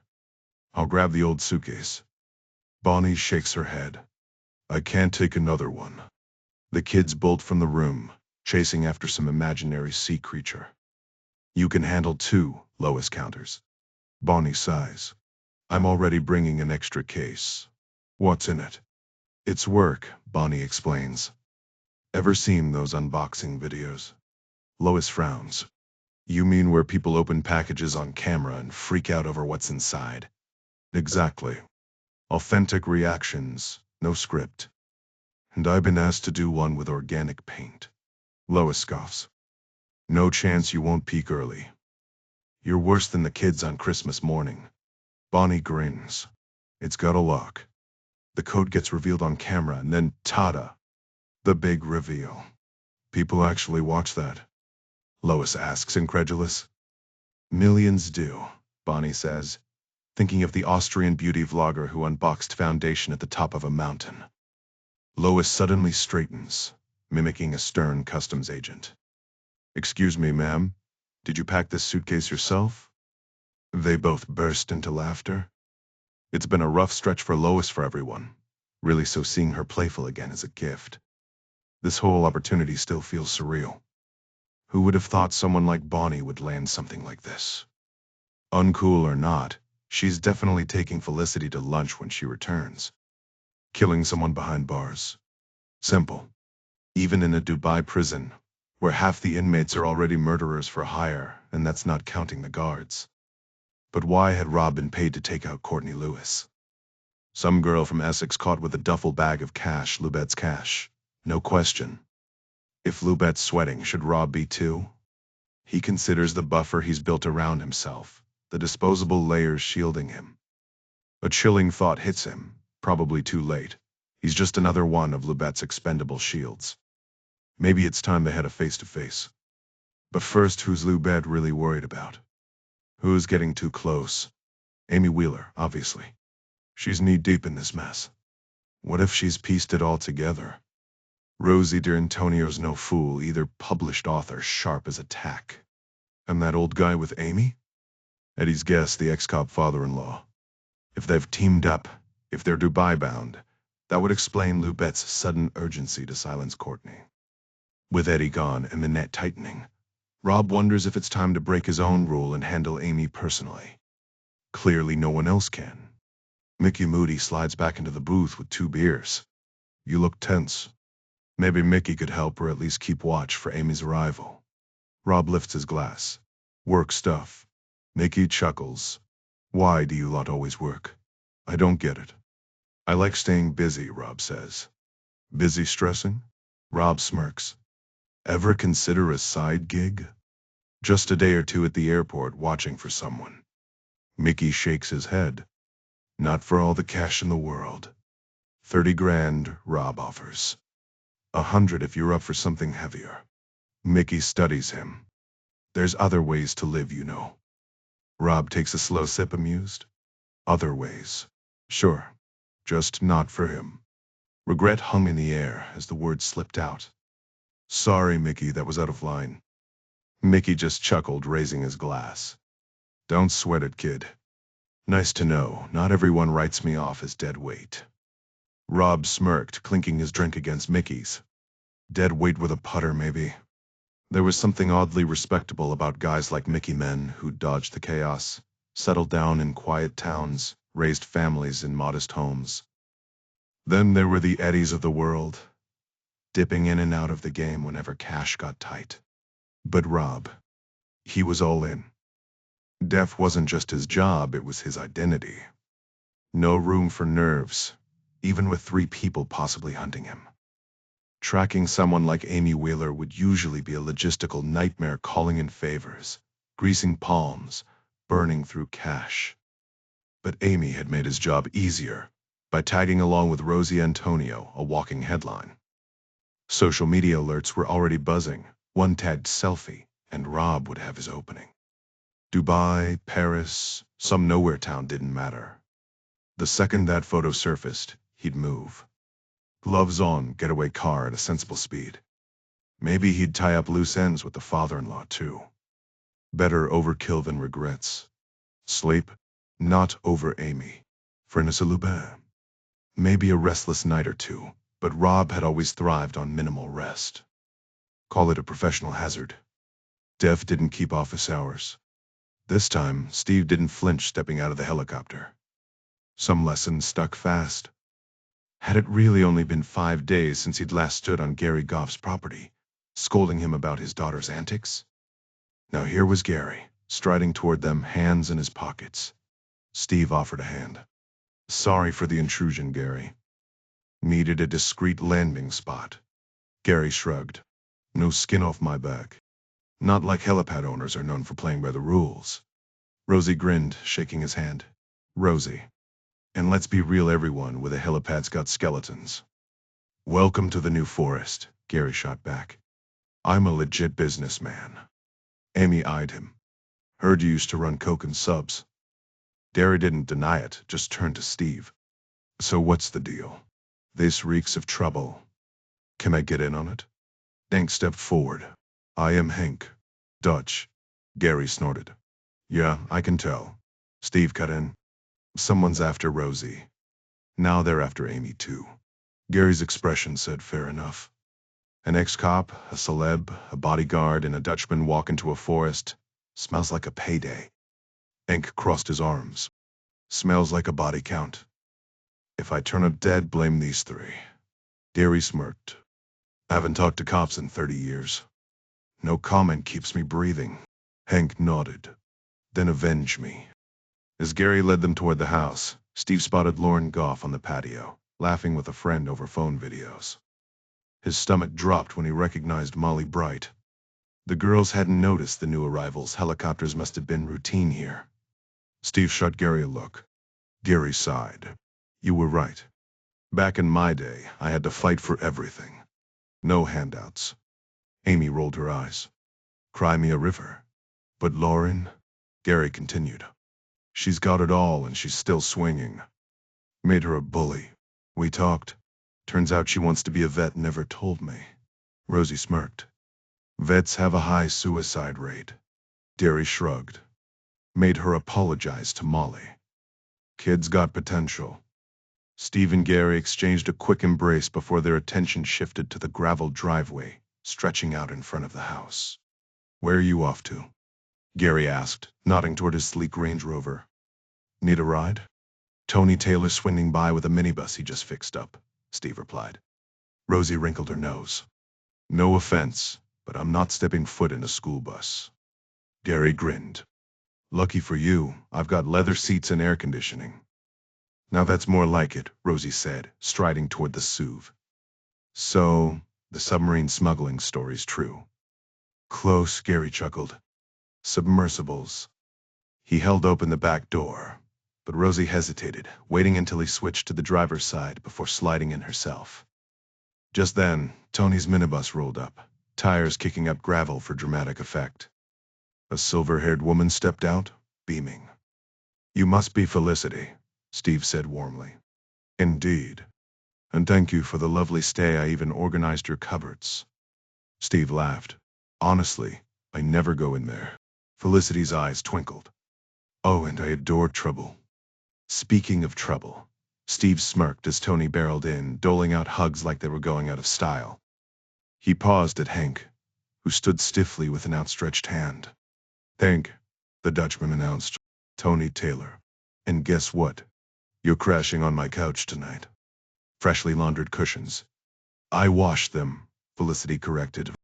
Tony blinked. Didn't know you could. Steve clapped his hands. Save the revelations for the pub quiz. Right now I've got a cat to track down. As he pulled open the minibus door, Lauren Goff came sprinting down the porch steps, zeroing in on the Range Rover. "You're Rosie D'Antonio," she blurted. Rosie flashed her trademark grin. "The one and only." Lauren fidgeted, shooting a glance at her dad before whispering, "Can I get a photo?" Rosie leaned in, ever the professional. "Say cheese." Meanwhile, Eddie was weighing his options. Amy, Rosie, and Steve had slipped into England easy enough to confirm with a discreet bribe at the airfield. The New Forest. Lots of trees, not a lot of people. Perfect.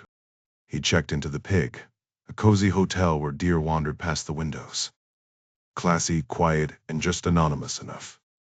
The 15 grand from Rob Kenna was dwindling, but it bought him time to plan. One shot. That's all he'd get. The only hiccup? Ballistics. Could a bullet pierce a high-rise window cleanly? Or would the glass send it off course? He needed answers before making his move. Descending the staircase, Eddie eyed the restaurant. Soft lighting, linen tablecloths, elegant but inviting. Maybe this would be his last stop before everything fell into place. A herb garden outside, deer at dawn. Not a bad place to wait. Then he spotted them. Right on schedule. Eddie had already scanned the menu, who wouldn't? And his mouth watered at the thought of fish and chips. The fish was fresh from local waters. The potatoes straight from nearby farms, though the batter's origins remained a mystery. Sunlight streamed through the windows, and just as Eddie reached the last step, a glint caught his eye, a tiger-shaped brooch, studded with rubies and emeralds. There, by the window, sat Rosie Antonio, deep in conversation with an older man in a waxed barber jacket, and of all things, purple corduroys. Some people never learned how to dress after years in suits. Eddie retreated silently up the stairs, pausing only to nod politely at an elderly couple passing by. So Rosie was staying at the hotel. That could simplify things. Time to order room service and put the final touches on his plan. Derek Charters smirked. "My apologies. I didn't realize this was a formal affair." Rosie rolled her eyes. "This, barely trying. Though purple does suit you. Let's cut to the chase. Did you review Steve's files?" "Steve, huh?" Derek raised an eyebrow. "New flame." "Hardly," Rosie said, spearing a bite of trout. "Though not for lack of effort. When did English food get this good?" "The 90s, Derek deadpanned. "As for Vivid Viral Media, they seem legitimate." "Legitimate?" Rosie frowned. "They're a real agency," Derek explained. "Rebranded recently, but that's just business." Felicity Wollaston tapped into influencer marketing big money. Payments like $150K to Mark Gooch, $200K to Jackson Lynch. And serious cash. "But nothing shady?" Rosie pressed. "On paper, no. But if this were a front, I'd ask, why this company? Money launderers don't pick nests at random." "So someone had ties to Felicity," Rosie mused. "Exactly. Business 101. Ever hear about my Estonian bank scheme?" "Let's pretend I have," Rosie said dryly. "How's Carol?" "Oh, thriving," Derek said. "Moved to Jamaica with a ski instructor." Rosie blinked. "A ski instructor? In Jamaica?" Derek shrugged. "Her stories were always more entertaining than mine." "So why the interest in Vivid Vero?" Derek leaned in. "Profit potential? Always the banker," Rosie sighed. "Murder. They're after a friend of mine." "Your specialty," Derek said. "Though I hope you're not next." "Funny you mention it, a Russian billionaire did try," Rosie said. "You're not secretly a hitman, are you?" "With my knees." Derek scoffed. Rosie laughed. "Life had a way of surprising you. Some friendships burned bright and vanished, while others, casual at first, stuck around forever." Then from the corner of her eye she spotted movement on the stairs. A familiar tracksuit inching upward. Eddie Flood? How did he keep finding her? The man was relentless. She'd need to warn Amy, but a darker thought nagged at her. Why was Eddie here? What if Vasily Karpin wasn't done with her? Jeff Nolan was supposed to handle negotiations, but Jeff was now very missing and very likely dead. Rosie's mind races. Has she missed something crucial? Could Eddie's real target be her all along, and Amy was just collateral damage? Derek tilts the wine bottle with a smirk. Another pour. He offers, but Rosie shakes her head, covering her glass.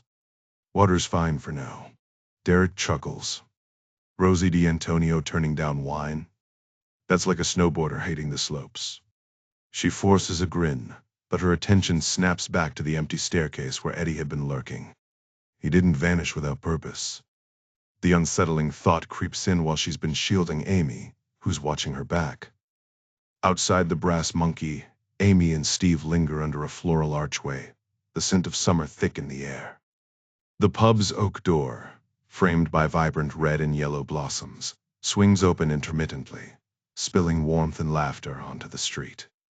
Amy eyes the flowers, generic yet cheerful, while ponies nibble lazily at hanging baskets nearby. Glad to be home? She asks Steve, who shrugs. Doubt I'll leave again. Amy groans. Do we have to do this quiz? Steve grins. You'll see. Ever figure out why people vape? Nope, Amy admits. What about these flowers? No clue, Steve replies. Rosie arrives lugging an overnight bag. Amy raises an eyebrow. The pig not up to standard. Rosie drops onto the picnic bench. Oh, it's lovely gourmet food. Dreamy beds, views to die for. Just one tiny issue. A hitman stalking the premises. Amy blinks. Eddie. Persistent as a bad cold, Rosie mutters. Speaking of which, remember Vasily Karpin? Or did we forget about him in all this chaos? Amy hesitates. Jeff was handling it. Rosie's laugh is sharp. Right. Dead Jeff's totally got me covered. Nothing like a bullet-riddled BMW for protection. Steve chimes in, that'd be a killer band name. Not now, Rosie cuts him off. Amy exhales. Whether Eddie's after Rosie or her, they're sitting ducks out here. But Rosie's right, Vasily's still a threat, and Amy's let it slip her mind. Funny how Rosie stopped being just a client somewhere along the way. What even are they now? Friends feels too simple. Before she can dwell, Rosie turns to Steve. Actually ever have a drive-by? Steve scratches his head. Closest we got was a moped versus a lamppost. Ready for the quiz? Obviously not, Rosie deadpans. I need a full briefing who's inside, the exit strategy, and how fast I can bolt. Steve ticks off names. John, Joe T. Martin the loss adjuster, a booming voice interrupts. Ah, the poetry of English graveyards. The paths of glory lead but to the grave. Gray, wasn't it? Steve sighs. And Hank. Fancy a drink? Hank beams. When in Rome. Steve paused to admire the vibrant orange flowers framing the pub's entrance. Crocosmia stunning, aren't they? Did you know they originally came from South Africa? Hank crossed his arms. Fine, Hank can join the team. Are we ready? Steve, for the love of all things holy, just tell us what's happening, Hank demanded, his patience wearing thin. Right this way, Steve said, guiding his ragtag group inside. The Brass Monkey was packed tighter than a can of sardines. The weekly trivia night drawing every local with a pulse. Amy recognized the scene: holiday parties, Debbie's birthday, but tonight the energy was electric. Tables overflowed with middle-aged men in polo shirts and women in patterned tops, all huddled in last-minute team name debates. Near the back, Jody shot up, waving like she was flagging down a rescue plane. John balanced 3 pints in his hands while Martin, the so-called insurance adjuster, sat with his back to them. Steve weaved through the crowd, and just as they reached the table, it hit Amy like a punch to the gut. If she were the gasping type, she'd have choked on air. Martin turned dark-skinned, sharp-jawed, sporting a newsboy cap and a salt and pepper beard that did nothing to disguise the fact that Martin from Leamington was, against all odds, Jeff Nolan. Looking sharp, Jeff, Steve said dryly. Considering. Jeff smirked. You actually tracked me down? Who else would have name-dropped Courtney Lewis during last call at this place? Steve shot back. Jody blinked. Wait, who's Jeff? Jeff rose smoothly, pulling Amy into a hug. So not dead, she muttered. John frowned. Why would he be dead? He's an adjuster. From Leamington, Jody added, as if that explained everything. Jeff grinned. Stashed 5 pints of my own blood in the fridge, put a few bullets in the Beamer, staged the whole thing. Told you, Amy said flatly. Rosie leaned in, offering her cheek. The infamous Jeff Nolan. Infamous and unfairly good-looking. Rosie D'Antonio. John Stage whispered to Jody, "That's Rosie." At the quiz, Jeff's eyes flicked to Amy. "She treating you all right?" "Horribly," Rosie said cheerfully. "But we're having a blast." Amy clenched her fists. "Jeff, what the hell? Why are you in Axley? How did Steve even know you'd be here?" And, most pressing, were they seriously about to sit through an entire trivia night before getting answers? "Needed to play dead for a bit," Jeff admitted. Francois Loubet had me in his crosshairs. Steve's brow furrowed. "How do you know it was him?" "Emails don't lie," Jeff said. "And where have you been staying?" Jeff hesitated. "Okay, full transparency, your spare room." Steve blinked. "Huh. Until 2 nights ago. Some couple showed up, so I bailed. Been roughing it in a ditch since." Rosie smirked. "Suits you." "It was a 5-star ditch," Jeff deadpanned. Amy's patience snapped. "Why are you here?" "Loubet wants me gone," Jeff said. "Plus, who doesn't love trivia? Figured I'd lay low while you cracked the case." "And Loubet's after me too?" With a little help from Joe Blow. Amy's eyes narrowed. "Who's Joe Blow?" Jeff nodded toward the bar. "Hank, obviously." The group swiveled to see Hank juggling 4 pints, his focus locked on the sticky floor until he glanced up and froze, spotting Jeff. The quizmaster's voice crackled over the speakers. Pens ready, brains engaged. Question 1. Which soap launched Max Highfield's career? Hank finally reached them, drinks sloshing. The tension was thicker than the pub's ale. Steve gestures toward an empty table near his regular crew, signaling for everyone to take a seat. "First we quiz. Then we figure out who's trying to off who sound good." Hank crosses his arms. "Not a chance. This can't wait. Steve, you played me. Jeff, we need to talk. Now." Steve stabs a finger into Hank's chest. "Listen, pal.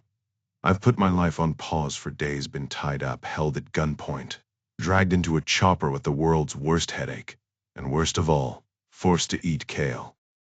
So sit down, zip it, and let me run this quiz for the next 90 minutes. Maybe longer if we hit a tiebreaker." The quizmaster clears his throat. "Max Highfield, yes. That Max Highfield got his start on which famous soap opera?" Hank finally drops into his seat, muttering, "EastEnders." "No question." Steve raises an eyebrow. "You positive?"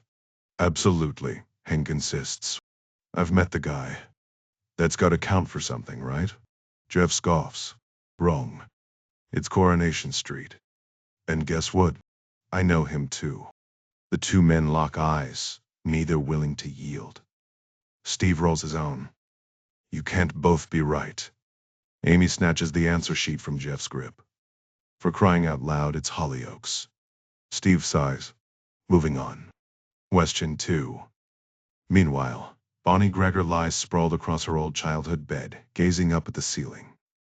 Years ago, her father had transformed it into a midnight sky, deep blue with golden star stickers scattered across it. As a little girl, she'd stare for hours, convinced the universe was just within reach. After he passed, those same stars became a question mark. Was he up there somewhere? Alone. Now older but no less restless, she stretches toward the fading constellations, her fingertips brushing the peeling edges of 3 stars.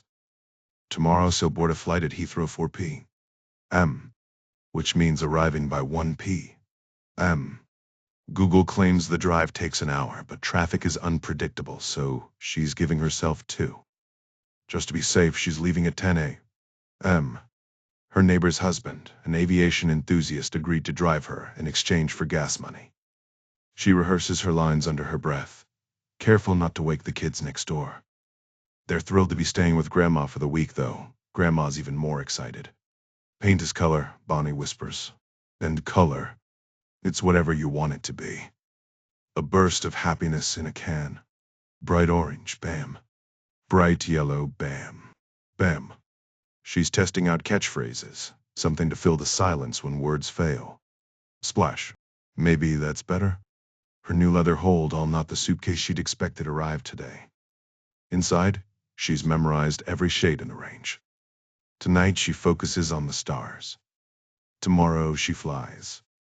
Bonnie's mind swirls with color names: Crimson Kiss, Sunshine Yellow, Blushing Rose, Emerald Mist, Sterling Silver, Sky Blue, and Tangerine Dream. She's become an expert on eco-friendly paints, from plant-based formulas to child-safe nursery options, even rattling off facts about zero-vo coatings without missing a sip of her poolside cocktail. The first payment hit her account earlier when she stopped by the grocery store ATM, though she hasn't mentioned it to her mom yet. There's another detail she's keeping to herself: the unconventional payment method from Vivid Viral Media. Instead of a straightforward $20,000 deposit, they wired $200,000, then had her return $180,000 to some shell company. Bonnie figures it's just creative accounting after all. She gets to keep her full cut. Maybe one day she'll explain it all over coffee. But for now, 2 good luck cards sit on her nightstand. One with her mom's looping handwriting urging go get it. The other a glittery unicorn card from the kids scrawled with love you tons. She double-checks her alarm. A 6:00 a.m. wake-up gives her plenty of time to cook breakfast and handle any last-minute chaos before her 9:30 departure. Sinking back into her pillow, she repeats her new mantra: Forest paints. Breathe. Believe. Achieve. Tomorrow night, she'll be airborne, tracing constellations as she whispers updates to her dad. These days, sleep comes easier, no more late-night panics about providing for Maxie and Mimi. Happiness, she realizes, is simpler than she thought. Her gaze drifts to the ceiling where her father once meticulously painted stars, each one placed just right to delight her. Now she stands barefoot on the mattress, fingertips brushing the same surface, no tiptoes needed anymore. Her luggage waits by the door, a battered suitcase stuffed with enough outfits for every scenario, and that mysterious leather duffel its weight, hinting at something far denser than fabric samples. Paint. Maybe a new shade like royal amethyst or specialty coatings for tiles practical. But where's the fun in that? Bonnie grins too, wired to sleep. The duffel's combination lock taunts her. Soon enough, she'll crack it open and learn what's inside. Meanwhile, Steve's team narrowly lost the trivia night by a single point, a bitter pill, though Jeff and Hank's bickering probably cost them the win. Rosie's sole contribution? A random Diane Keaton fact, delivered with a wink, about shared braces. Steve's still smarting, but his phone buzzes with the update he's been waiting for. Now, surrounded by friends in his living room, Felicity and Tony glued together at the hip, he prepares to drop 2 bombshells.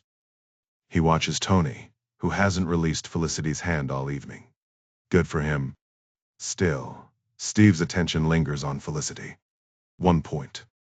That's all that separated them from victory. So damn close. Jody and John initially tried to join the conversation, but Amy's grim warning about the rising body count changed their minds, though Rosie sweetened the deal by promising John an autograph.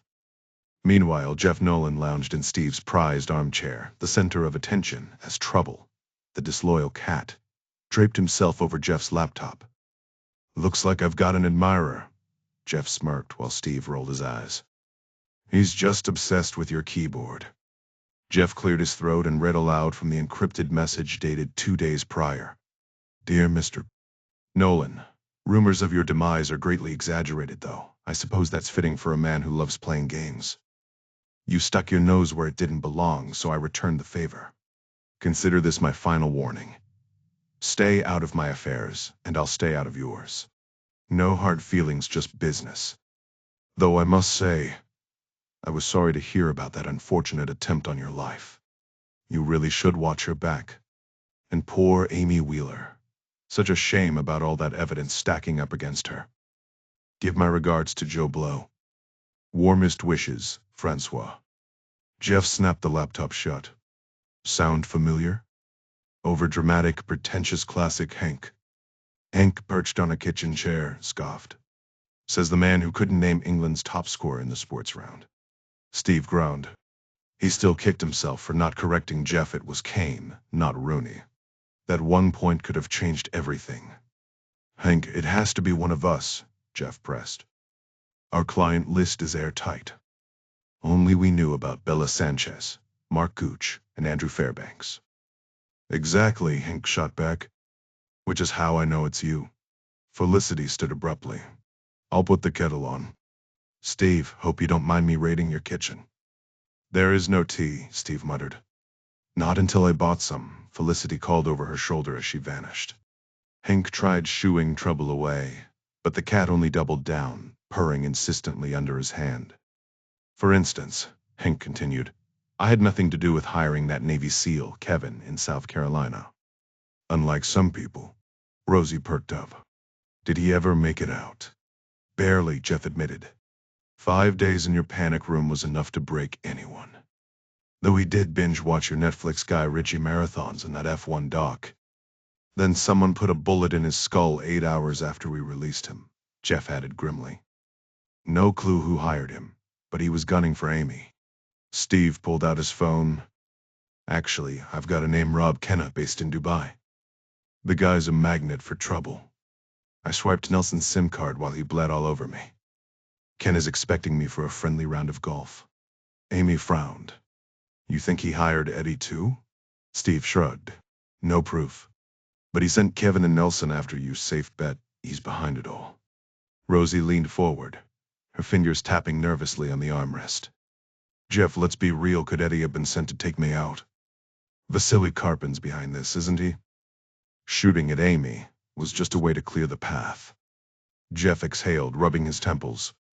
I'll reach out to Vasily. But let's not jump to conclusions. Rosie scoffed. Oh, sure. Because someone possibly wanting me dead is just a minor detail. And last I checked, I'm still signing your paychecks. Amy cut in, her voice sharp.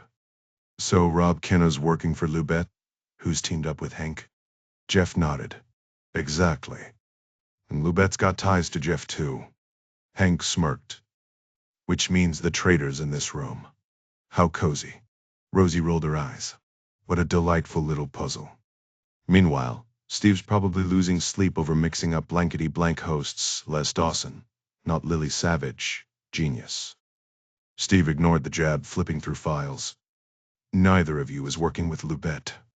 If you had half a detective's instinct, you'd have noticed the real pattern here. Hank frowned. Susan Knox? Tony blinked. Go. Amy sighed. Their HR head. She's got access to everything. Steve tossed the envelope onto the table. Not Susan. Someone far more entertaining. Jeff signed off on these clients 35 times. And 35 times Max Highfield pocketed 10 grand per introduction. The room went dead silent. Jeff burst out laughing. Max? Working for Lubet? That's rich. The guy couldn't scheme his way out of a paper bag. Steve crossed his arms. Hell of a coincidence then. Every single influencer funneled through him. Anyone here believe in fairy tales? Hank shook his head. Max doesn't have the brains or the connections. Lubet's email was buried in classified files. Rosie leaned in. And why target Felicity's agency? A small-time operation in Hertfordshire? That's the loose thread we need to pull. Tony bristled. Medium-sized, thank you. Felicity walked back in, balancing a tea tray. Max Highfield. Oh, he's a character. Amy's eyes narrowed. What kind of stories? Felicity grinned. Nothing scandalous. I was his first agent, landed him Hollyoaks. Always knew he'd go far. Steve's jaw tightened. You repped Max? Felicity beamed. Proudest moment. Halfway across the world, Rob Kenna lounged in a Dubai penthouse, 3 guns gleaming under the city's neon glow. He lifted the smallest, a sleek pistol, and mimed a shot. My Wheeler, bang. Tossing it aside, he grabbed a compact machine gun, spinning dramatically. You took down the rest, but I'm the upgrade. The shotgun came last. He hefted it with a grin. Welcome to Dubai, sweetheart. Let's make it memorable. Felicity's smile faltered. Max wouldn't betray us. He's not capable. The room exchanged glances. No one looked convinced. I caught his last performance at drama school. Let's just say acting wasn't his strong suit, but he had this undeniable presence. Was it his towering height? Jeff Nolan quipped. Just then, a sharp knock echoed through the house. Eyes darted between each other before settling on Steve. In one fluid motion, Amy, Jeff, and Hank rose, weapons drawn and aimed at the hallway. Amy yanked a second pistol from her thigh holster and tossed it to Steve. "Well, that's dramatic," Tony muttered. Steve stepped into the hall, where two shadowy figures stood behind the frosted glass of the front door. He glanced back. Amy was low in a shooter's stance. Hank had ducked behind an IKEA entertainment center with his gun raised, and Jeff stood defiantly in the center of the room, arm outstretched. Rosie lounged on the couch, utterly entertained. Jeff gave Steve a nod. Tucking the gun into his waistband, Steve called out, "Yes?" "Hampshire Police," came the reply. "We're searching for Amy Wheeler. We have reason to believe she's inside." Amy had once admitted to Steve that she always scoped out escape routes the moment she entered a building. Steve used to do the same, but these days his first priority was locating the nearest bathroom. "Sir," the officer pressed. "Sorry, she's not here," Steve lied smoothly. The so-called mountain of evidence Lubed had mentioned, was this his backup plan? Lock her up instead of finishing the job? She headed back to London. "We'd appreciate a quick look around, sir," the officer insisted. "Just to be thorough." That should buy her enough time, Steve thought. He cracked the door open, relieved to see two genuine Hampshire officers. "Come on in," he said, stepping aside. By the time Steve led them into the living room, the scene had transformed. Hank and Jeff were deep in a chess match, sipping tea, while Tony and Rosie were engrossed in Married at First Sight. Australia. Felicity circled the room with a tray of cookies. Amy had vanished. Steve had to admire their efficiency. Where the hell had they stashed the guns? His own dug uncomfortably into his back. "We have an arrest warrant for Mrs. Wheeler," the older detective announced. "If you know her whereabouts, cooperation would be in your best interest." The group exchanged glances. "What's she accused of this time?" Rosie asked innocently. "Murder," the detective replied. "Classic Amy," Rosie sighed. "She left for London hours ago," Jeff added. "And you are?" the detective pressed. "Me." Jeff smirked. "Not your concern." The younger detective, cool and unshaken, countered. "We could make it our concern." Jeff studied her. "Ever consider a career change?" Hank nodded approvingly. "She's got the right demeanor." The older detective handed Steve a card. "If she contacts you, call me immediately." "Absolutely," Steve said. "Murder investigations are serious business." "So you're Steve Wheeler?" the detective mused. "Heard plenty about you." "Always happy to assist Hampshire's finest," Steve replied smoothly. The detective scanned the room, skepticism etched on his face. "Look, I don't know who you people are or what you're involved in, but we're dealing with 3 homicides. "Goodness," Rosie said, feigning shock. "How dreadful." The younger detective narrowed her eyes. "Are you Rosie D'Antonio?" Rosie waved her off dismissively. The older detective fixed them each with a stern look. "None of you are to leave the country." Under different circumstances, Steve might have found that hilarious. Sleep didn't come easy for many that night, each for their own reasons. For Steve, it was trouble. The cat stubbornly sprawled across his chest, a small price to pay after being gone so long. The feline demanded little else. So, Max Highfield was Joe Blow. The pieces had clicked the moment Steve reviewed the files, cross-referenced with Hank's intel. Max Highfield, of all people. Steve had abandoned the Rampage franchise after the 3rd installment. Some things just weren't worth the headache. The idea that someone would fire a gun aboard the space shuttle is absurd, yet here we are. With his ties to Felicity Wollaston, there's no doubt he's tangled up in this mess. And now he's conveniently in Dubai, the same city as Rob Kenna. Convenient. More like infuriating, because it means Steve has to catch yet another early flight. At least he managed to squeeze in the quiz night before leaving. Rosie's tagging along while Jeff stays behind. Lubet thinks he's dead, and Jeff's fine with that illusion for now. He plans to dig deeper at the office. Steve absently pets the dozing cat, his mind racing. Maybe tonight he won't wander the streets of Axley, won't sit on that bench talking to Debbie. But would she even notice his absence? Rosie D'Antonio lies wide awake in Steve's guest room, listening for the faintest knock from Jeff downstairs. She'd made her intentions clear, but he stubbornly camped out on the sofa. 5 more minutes, then she'll drown her frustration in whiskey and melatonin. At least she feels secure. Steve next door, Jeff downstairs, and Hank across town at Tony Taylor's place. Solid protection, even if Jeff never shows. Men usually do, in her experience. It's been 2 weeks since her last fling, and Steve's officially off the list. She sees his cracks now, and for once, she won't exploit them. Her therapist insists she has no boundaries. What a joke.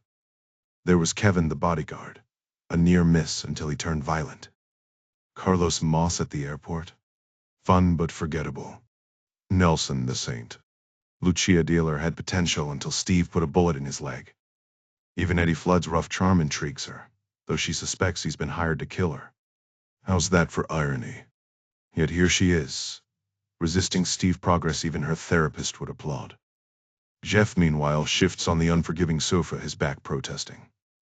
2 nights in a ditch didn't help, and this couch is finishing him off. He briefly considers asking Steve to share the spare bed, but given their history, maybe it's too soon.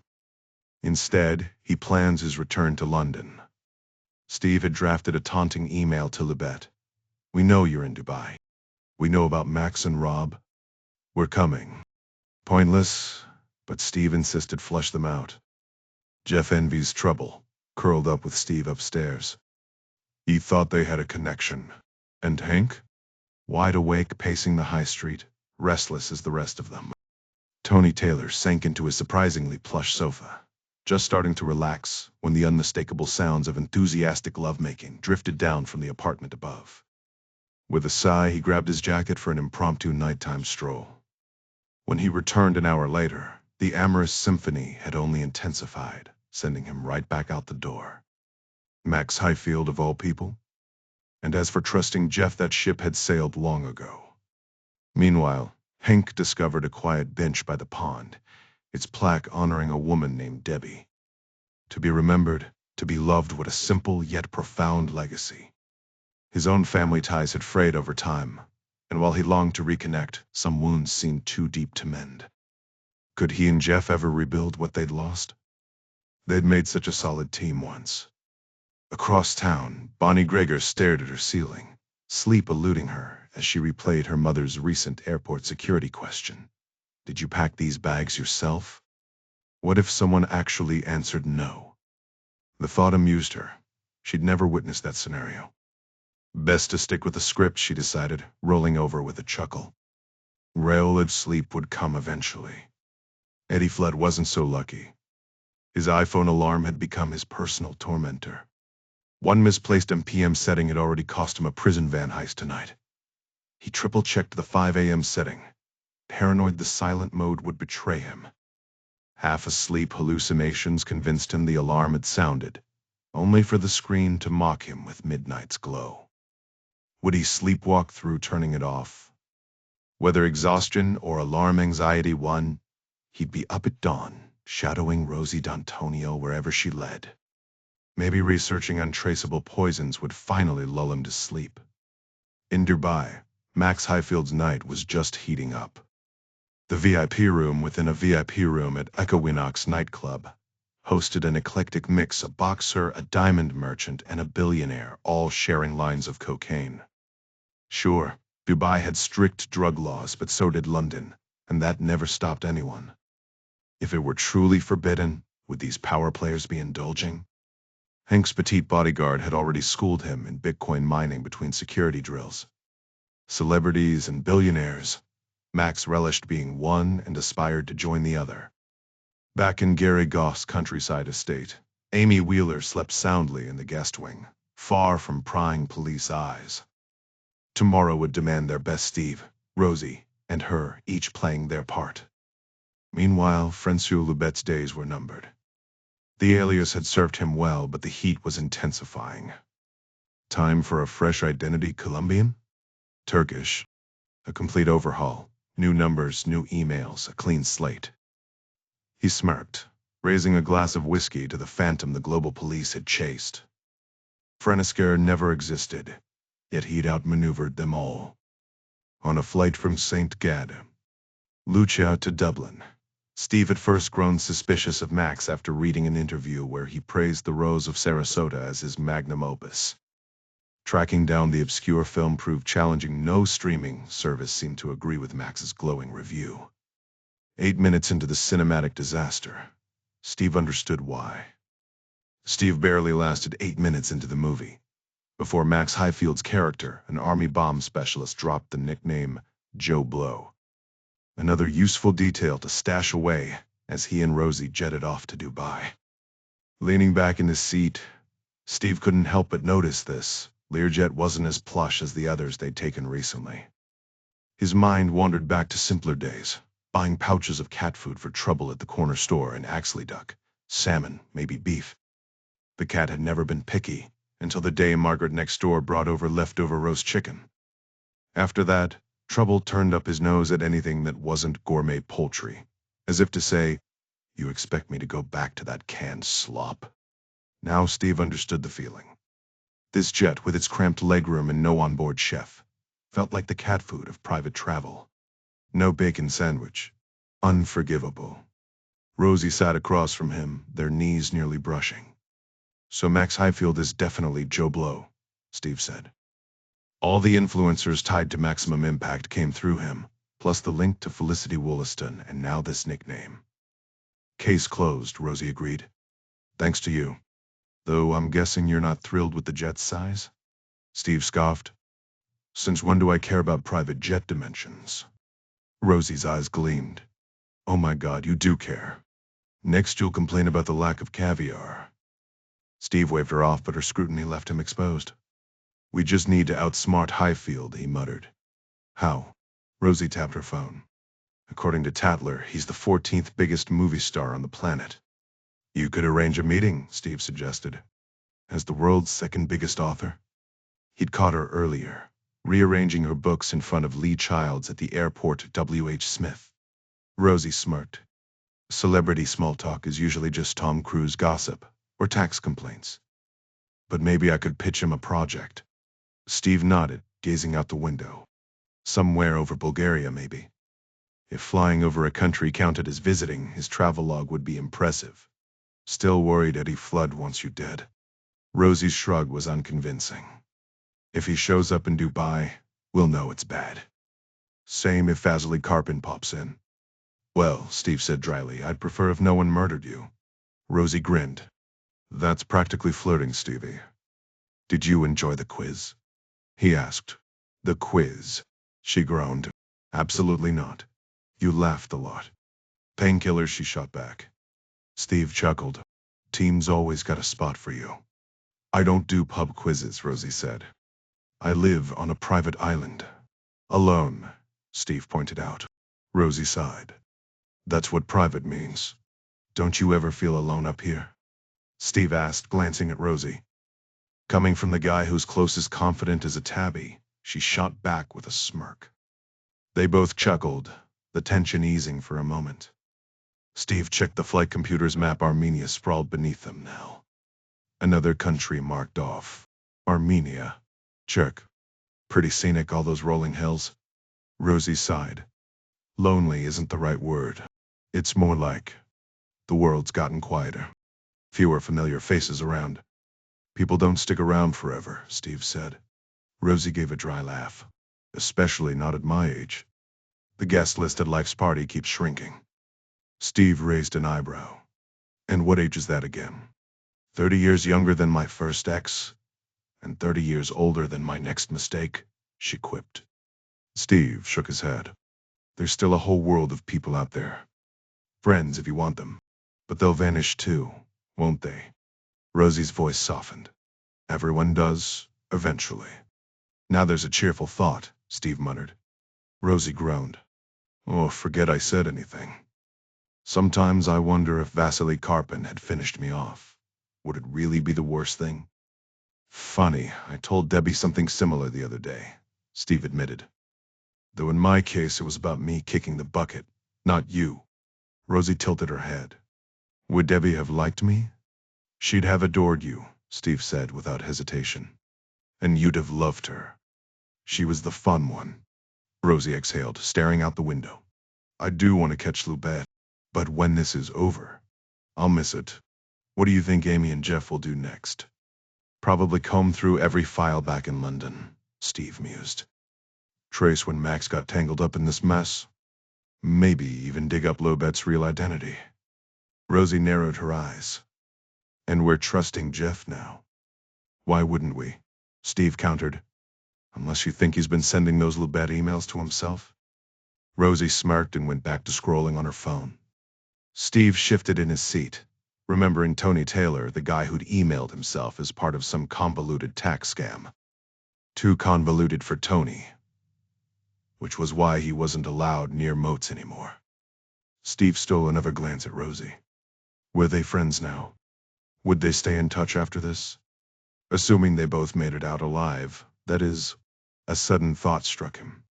This might sound nuts, Steve said, but are we sure Max Highfield isn't actually Francois Lobet? Rosie snorted. Doubt he's got the brains for it. Saw an interview where he didn't even know Ukraine was a real place. Maybe he's just good at playing dumb, Steve suggested. Rosie rolled her eyes.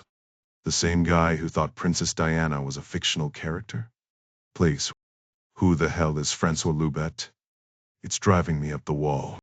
You figured out Max's Joe Blow, Rosie reminded him. You connected Rob Kenna to Lubet. One of them will lead us right to him. Steve nodded. She was right, just follow the trail.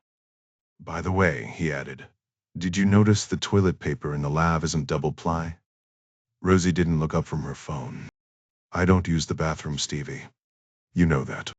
As Steve spritzed his pillow with lavender chamomile mist, it hit him he was going to miss this chaos when it was over. Bonnie made it to Heathrow with time to spare, grateful her neighbor's husband had lugged her heavy leather holdall all the way to check in while she wrestled with her suitcase's stubborn wheels. The line snaked ahead, good thing she'd arrived early. Security loomed next, an unpredictable hurdle. She checked the wall clock. Plenty of time. As the queue crept forward, Bonnie nudged the holdall with her foot. Definitely not paint cans. Maybe Maxie and Mimi had switched to bags? The kids had waved excitedly from the doorstep that morning, and she'd sworn to bring back souvenirs. Her mother, tearful, had only asked for one thing, just come home safe. Bonnie gave the bag another push. Heavy but not solid. Something shifted inside. Bonnie stares at the mysterious locked bag in her hands, her mind racing with worst-case scenarios. Why on earth would she agree to carry something without knowing its contents? This feels like the kind of reckless move her mom would lecture her about, except her mom wouldn't get the influencer hustle. With only 2 check-in counters open, the line crawls forward, and Bonnie debates emailing Felicity for reassurance. Her thumbs fly over her phone screen. Hey Felicity. Just landed at the airport with time to spare. Quick question, got this locked bag for an unboxing collab. No clue what's inside? This is normal, yeah? First time jitters, sorry. You're a lifesaver. She hesitates, finger hovering over send. The last thing she needs is Felicity, rolling her eyes and forwarding the email to the whole team with laughing crying emojis. Imagine if Forest Paints caught wind of their influencer panicking over paint samples like they were explosives. The check-in agent waves her forward with a cheerful, next. Bonnie quickly saves the draft and shoves the heavy holdall toward the counter with her foot. Destination today, love? The clerk asks, flipping through Bonnie's passport. Sao Paulo, Bonnie replies, standing a little taller. Business trip. The clerk eyes her luggage. Just these 2? Bonnie nods, hoisting the bag onto the scale. The agent scans her boarding pass and pauses. You packed these yourself. A cold wave of doubt hits Bonnie. Maybe she should have sent that email. Now she'll spend the entire flight picturing her luggage exploding midair. Or worse, what if it's drugs? But that's ridiculous. She met Felicity in person. They even shared a mediocre pizza at Pizza Express. Yes, Bonnie says firmly. She's an influencer now, not some paranoid rookie. Just as she wrestles her suitcase onto the belt, the clerk frowns. Darling, your flight's at 4 p.m. Bonnie blinks. Yeah, it's 9:30 a.m. Bonnie's face burns. She'd left stupidly early, convinced she'd missed the flight otherwise. Check-in doesn't open until 1, the clerk adds, nodding toward the terminal. Costa's over there if you fancy a 5-pound coffee. With a sigh, Bonnie drags her bags back. Early is better than late, even if it means blowing half her paycheck on airport prices. Meanwhile, Amy huddles in the trunk of Gary Goff's Land Rover, bouncing along back roads to London. Gary claims it's no trouble, he's meeting a Liverpool-based business associate anyway. Police swarm Axley, searching for her, which is why she's crammed between spare tires and old jumper cables. Last night, an officer knocked at Gary's door. Amy held her breath as Gary gestured to the hand-carved sign at his gate. No comment. She'd never noticed it before. Classic Gary. As the car accelerates down the highway, Amy realizes she could probably climb out of the trunk by now, but strangely, she finds the cramped space oddly soothing. Gary had checked on her earlier with a quick text, and she'd replied with a sleepy thumbs-up emoji, buying herself some peace. Guilt gnaws at her for sending Steve and Rosie off to Dubai alone. But lying low is her only option. Whatever damning evidence has been planted at those crime scenes, she knows it's meant to frame her. Her best shot now is uncovering the truth about Francois Loubet before he strikes again. The thought of Steve and Rosie navigating Dubai without her makes her uneasy, those two left to their own devices. Who knows what chaos they'll stumble into without her steadying influence. Gary's dropping her at the underground garage of Maximum Impact, where she'll hole up for the night. Tomorrow, she and Jeff will comb through Loubet's files, though neither has much patience for paperwork. Desperate times. Then her fingers brush against something cold in the trunk, a metal case. Inside, 2 handguns. She shoots Gary a text asking if she can borrow one. His reply? A thumbs up and a pistol emoji. Typical. 2 guns always feel better than 1. But her mind circles back to Steve and Adam, stuck together at the villa. The awkwardness between them had been palpable, like watching 2 strangers forced to share a life raft. Rosie had nearly offered Steve her hotel room, but Amy shut that down fast. Maybe some forced bonding will do them good. Father and son, alone for once. They talk about Debbie, just never to each other. As the car slows into London's crawl, she hopes against all odds that they're finally breaking that silence. Flew in Tuesday, Adam says, stirring his tea. Steve nods. To walk the plane, then. Obviously. Adam shrugs. Better than a boat. Would have been a long haul, Steve agrees. When was the last time they'd spoken without an audience? Even at Christmas, the moment Amy left the room, one of them would bolt after her under the guise of helping. Anything to avoid the suffocating quiet. Adam clears his throat. You, remember where the bathroom is? Yeah, spotted it earlier, Steve says. Another sip of tea. The silence stretches like a bad joke. Dinosaurs had been easy when Adam was 6. Now, 2 grown men stranded on opposite sides of a conversation canyon. Steve grasps for straws. Water pressure decent here? Adam exhales, amused. Dad, we could just talk about the murders. Steve blinks. You'd want to? Considering I don't make a habit of visiting dead women in Dubai prisons? Yeah, I'm interested. They're after Amy, Steve says. No kidding, Adam deadpans. The Curtis Gedepolwer. Some DJ named Rob Kenna, hired by a guy called Francois Loubet. Adam's brow furrows. But DJ. Saw him at the golf club today, sunglasses indoors, like a wannabe rock star. Was with some chatty old Londoner. Didn't engage, though. No need to tip him off. And Loubet? Steve leans in. Not where he is, who he is. That's the real question. Adam nods. Silence creeps back in. Every half-formed thought dies on Steve's tongue. What do fathers and sons even say to each other? They exchange feeble smiles, both drowning in the same unspoken dread. One evening, Steve considered bringing up Debbie with Adam, but the moment slipped away when Adam stretched and announced he was turning in early. Smart move, Steve agreed, relieved to avoid the awkward conversation. He distracted himself by flipping through TV channels, though nothing caught his interest. Adam gave a mock salute at the door, their usual substitute for a hug. Towels are in the airing cupboard, he added before pausing. Steve suddenly blurted, Stegosaurus. Adam turned, eyebrows raised. Stegosaurus? Yeah, your favorite dinosaur, Steve said, grasping for the memory. And Triceratops, right? Adam smirked. Triceratops was decent, I guess. They stood there, two grown men trading dinosaur names like kids, the silence stretching until Steve finally asked, What do people even wear in a sauna? Adam blinked. Just a towel? Steve sighed. Figured as much. He nodded toward the hallway. Airing cupboard, then. Airing cupboard, Adam confirmed before disappearing down the hall. Meanwhile, Bonnie Gregor had camped out at Costa Coffee for 3 hours, nursing a single cup until the shift change eased her guilt. She bought a muffin supporting small businesses mattered, and finally sent that email to Felicity. Manners were everything.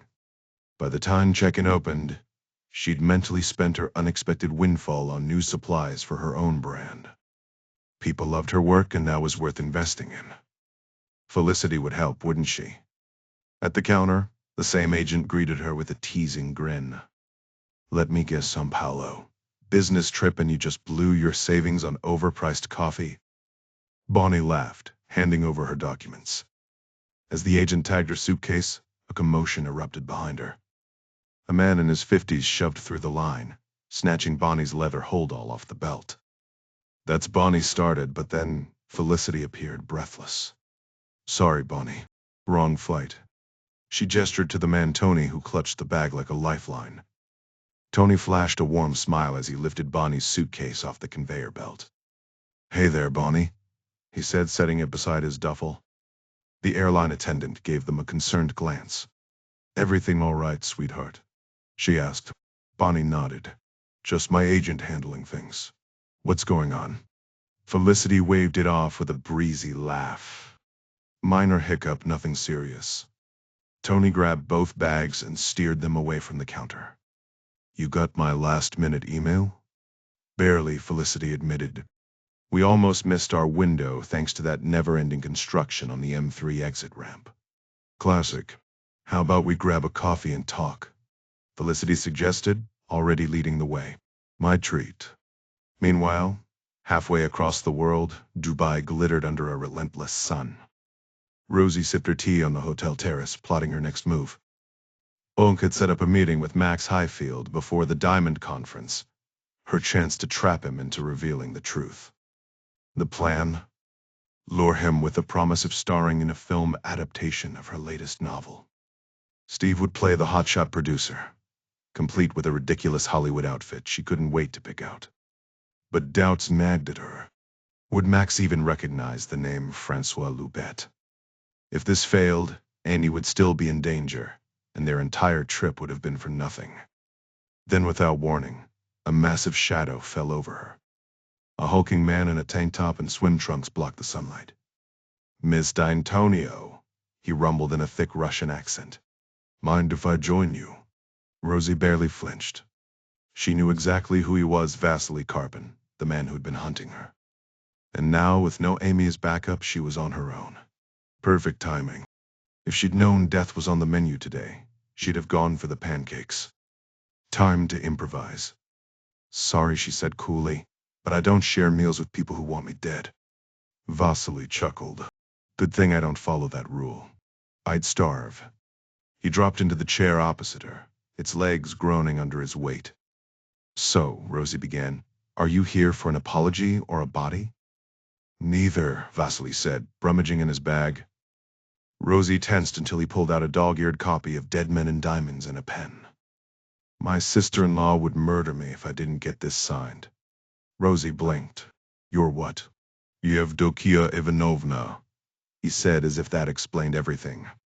At a barbecue in Sochi, I saw her reading your book and said, "That's the woman I'm going to kill." She threatened to kill me if I touched you. So, here we are. Rosie signed the book, amused despite herself. And you didn't think to tell anyone you'd canceled the hit? Vasily shrugged. Hits come and go. What's one more?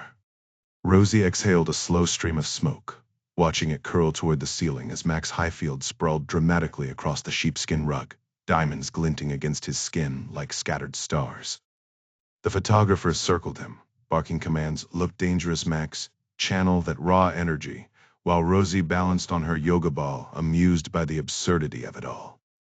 "You never answered my question," Max said suddenly, squinting at her as if she were a puzzle he couldn't quite solve. "What's my character's name?" Rosie smirked. "Blake Scott.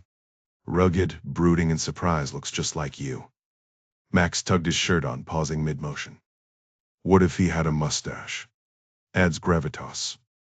"Genius," Rosie deadpanned. She'd humored enough actors to know when to play along.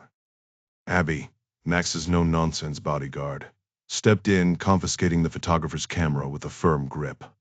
"Time's up. Talks. Now."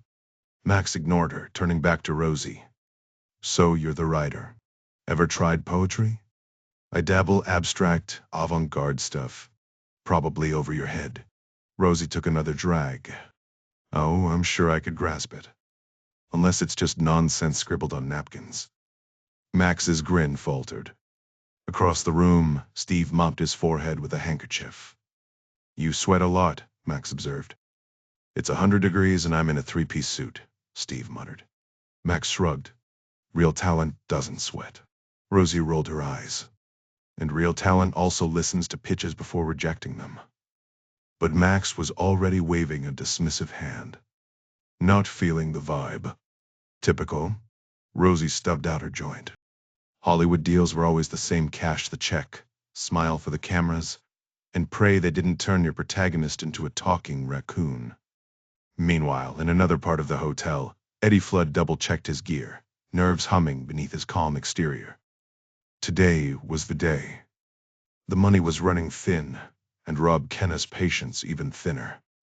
He glanced out the window at the maze of air ducts, ugly, but useful for a quick escape. Back in the penthouse, Vasily's parting words echoed in Rosie's mind. "If you ever need me to kill anyone, charming." But if Eddie wasn't here for her or Amy, then what the hell was he planning? Max leans back with a smirk. "Don't peg me as just an action star. I crushed Shakespeare back in drama school. But sure, hit me with your pitch." "Got about 2 minutes before curtain call."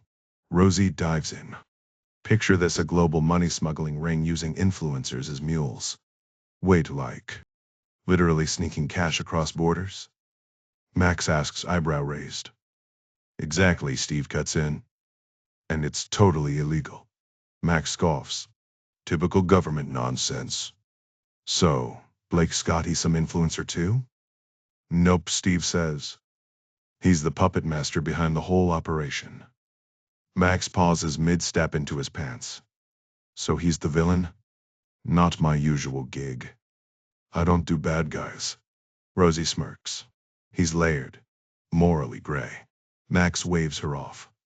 "Layers sound exhausting. Too much woke baggage." Abby suddenly marches over, laptop in hand. "Just hacked into the Hampstead Dog Hotel," she announces. Max snatches the device, instantly melting as live footage of frolicking dogs fills the screen. Rosie shoots Abby a look. "Mr. Highfield's pups are at a luxury kennel up north," Abby explains. "Public-facing cameras are fair game, hard to crack, but totally legal." Max blinks back tears. "Look at them, living their best lives. You're a wizard, Abby." As Abby reclaims her laptop, Rosie seizes the moment. "Want the rest of the story?" Max nods. "Throw in 2 dogs for Blake Scott and I'm listening." Steve leans in. "Here's the kicker: the influencer mules start dropping like flies. One after another." Max freezes. "Huh. Happened to my buddy Jeff Nolan." "Solid dude." Rosie's eyes narrow. "Same exact scenario?" "Minus the cash smuggling," Max admits. "But yeah, Influencers getting whacked? Spooky parallel. I like the twist, though. Glad you're on board, Rosie says. We'd shoot across 4 countries, kick off in Charleston, hop to St. Lucia, then Ireland, wrap in Dubai. Max adjusts his bow tie with practiced ease, betraying zero alarm. Send the script to my agent. One condition: Blake's gotta be the hero. Someone else takes the fall and I get to ice them. Rosie grins. How about Francois Loubet as your nemesis? Max snaps his fingers. Sounds familiar. French guy. Presumably Rosie deadpans. Perfect. I'll text Timothée Chalamet, we go way back. But top billing's mine. With that, he struts on stage to roaring applause. Abby trails him, laptop tucked under her arm. You're scary good, Rosie murmurs. Tell Hank I said thanks, Abby replies before vanishing. On stage, Max launches into his bit. What's dazzling, unbreakable, and costs a fortune? Nope, not me, diamonds. Last time I saw this many carrots, I was buying organic carrots at Sainsbury's. Rosie exhales. Stone cold. Didn't flinch once. Steve frowns. If Max isn't our guy, who is? Either he's clean or he deserves an Oscar. Rosie meets his gaze. We both know the answer. Dawn breaks over London's financial district. 80 floors up in a nameless skyscraper. Amy, Jeff Nolan, and Susan Knox, Jeff's HR chief, huddle over stacks of files. Sunlight glints off dust motes as Amy drops the bomb. Every single one. 35 clients. Susan nods. All linked to Vivid Viral. All funneled to maximum impact by Max Highfield. Amy flips through the fresh stack of documents, her fingers tracing the lines of names. 10 grand deposits, one after another, all funneled straight into his account. This trail goes back 2 years. She pauses at a familiar name. Courtney Lewis. That's where everything started falling apart. Jeff leans in, scanning the pages. Any records of what these people actually did? Locations, dates. Susan shakes her head. These were small-time clients. None of them had the budget for our services. That's exactly why they were picked. Amy exhales sharply. So we've got nothing, just names and addresses? Everything else was handled through Vivid Viral, Susan replies. Jeff's eyes lock onto a detail, his expression darkening. Max couldn't have pulled this off alone. Amy scoffs. Who in their right mind would help Max Highfield? A sliver of sunlight cuts through the blinds, casting jagged shadows across Jeff's face as he meets her gaze. You already know the answer, Amy. Her stomach drops. This feels like a setup. Jeff taps the first name on the list. Max introduced this client to me 3 days after returning from San Francisco. Amy's pulse spikes. She knows where this is going. Is security detail that trip? Jeff continues. Amy Wheeler. Susan's eyes widen. Amy. Jeff lets the silence hang before delivering the final blow. And the second name. Who was she working for that day? Amy's voice is barely a whisper. Francois Loubet. Jeff nods. We both know what really happened here. Steve's first and likely last sauna experience is going about as well as he expected. The air is thick with eucalyptus, his lungs burning as he tries to act casual. Across from him sits Mickey Moody, a burly guy with a sunburned scalp and the kind of face that screams ex-cop.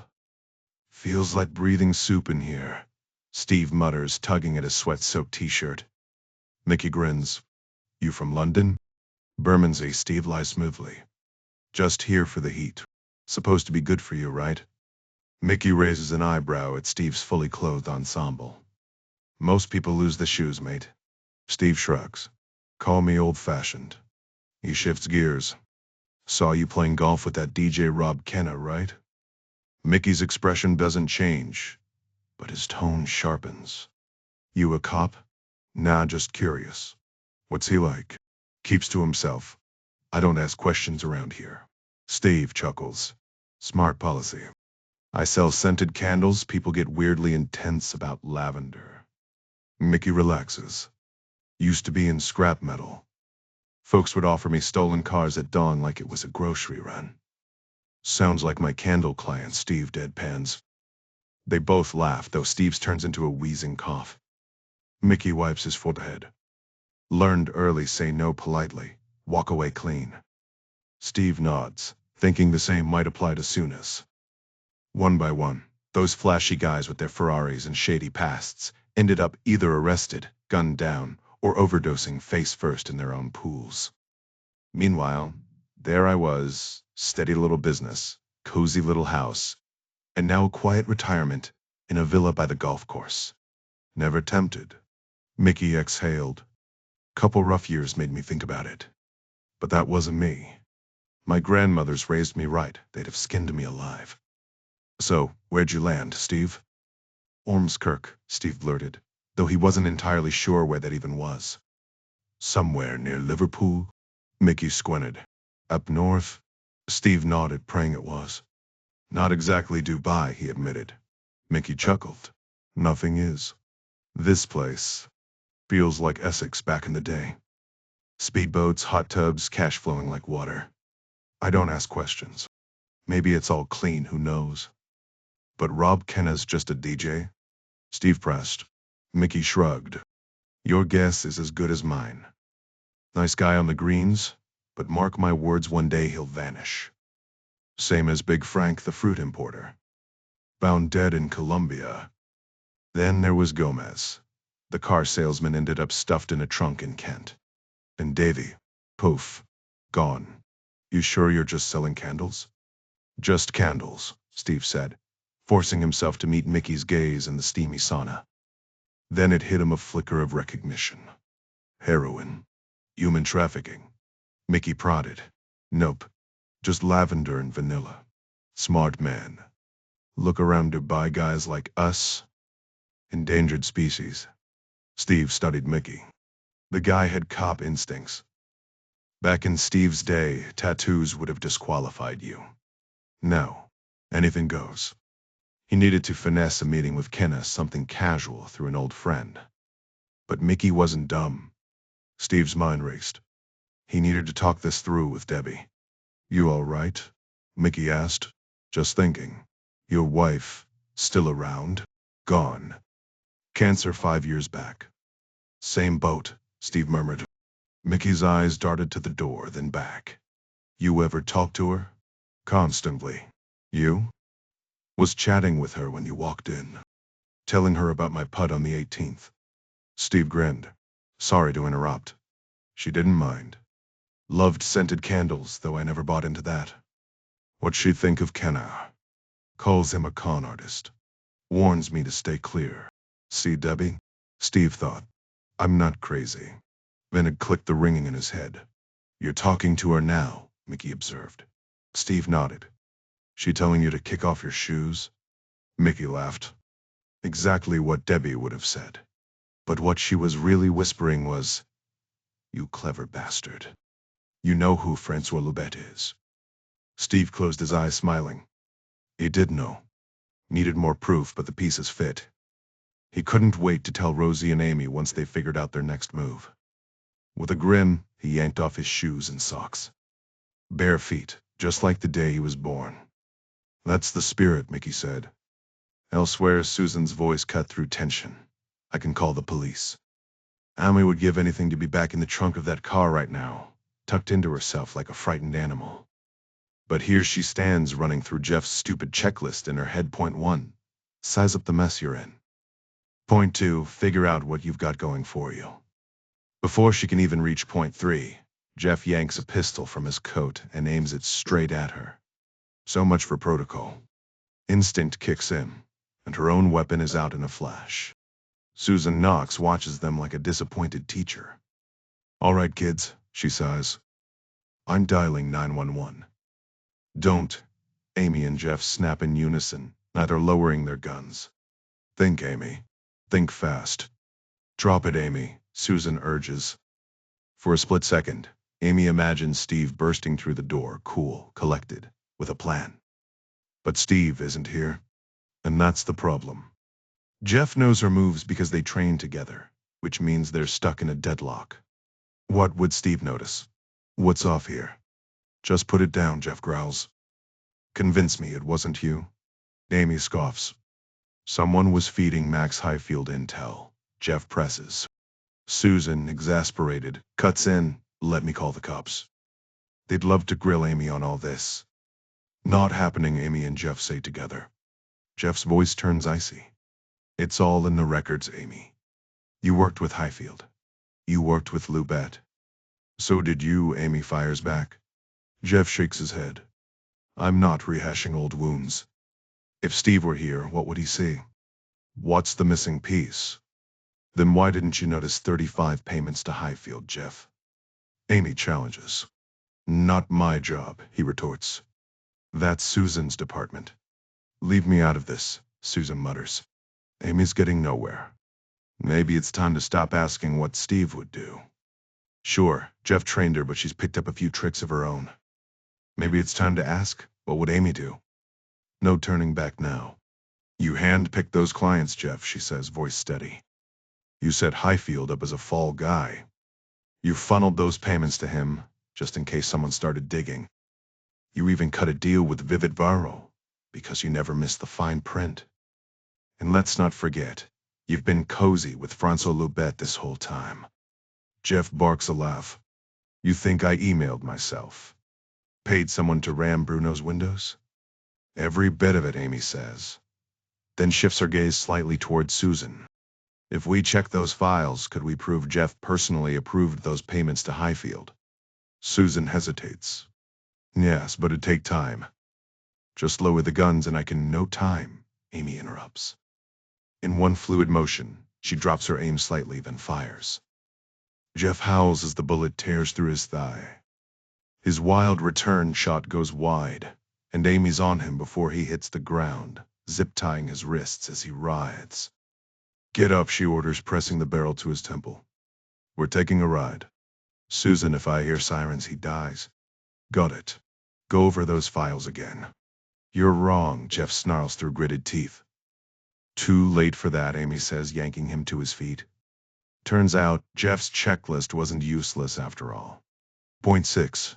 Move fast. The next 10 minutes will tell her everything. Rob Kenna steps onto the 9th tee, squinting against the sun. Got any electrolyte water? He asks his caddy. Regular's no good, too much estrogen in the tap stuff. Naturally, his caddy hands him a bottle of the fancy stuff. Rob takes a swing, sending the ball skirting dangerously close to the rough before it luckily stops short of the tree line. Close call. He prefers company on the course, but sometimes solitude has its perks. Tomorrow, Nelson Nunez will be here, good for golf, good for business.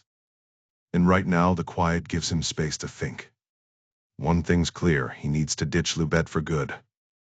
Rob knew Lubet needed to keep a low profile, but doing business with someone meant occasionally facing them directly. It was basic self-preservation. Standing over his golf ball, he signaled for the 9-iron. The air was still perfect for a clean shot. In his mind, he pictured the ball arcing gracefully, landing soft on the green before rolling gently toward the cup. It didn't always go as planned, but when it did, the satisfaction made all the effort worth it. His caddy suddenly started whistling, uncharacteristic for her. Rob shot her a look. You bored or something? She shrugged, her red ponytail swaying. Sorry, boss. Truth was, she probably was bored. She'd started as just another caddy, passed along for Mickey and Davy before landing with him. But Rob had trusted her with more handling meetings, smoothing introductions. She knew the ins and outs of his work. He'd even floated the idea of her taking on wet work, but she'd declined. Now here she was, whistling again like this was some casual round at the local club. Rob shook his head and reset his stance. A rustle in the trees interrupted his backswing. Probably one of the strays that roam these woods. He steadied himself, took another breath, and the first bullet struck him square in the chest. The club slipped from his grip as he stumbled back, gasping. Smoke curled from the tree line.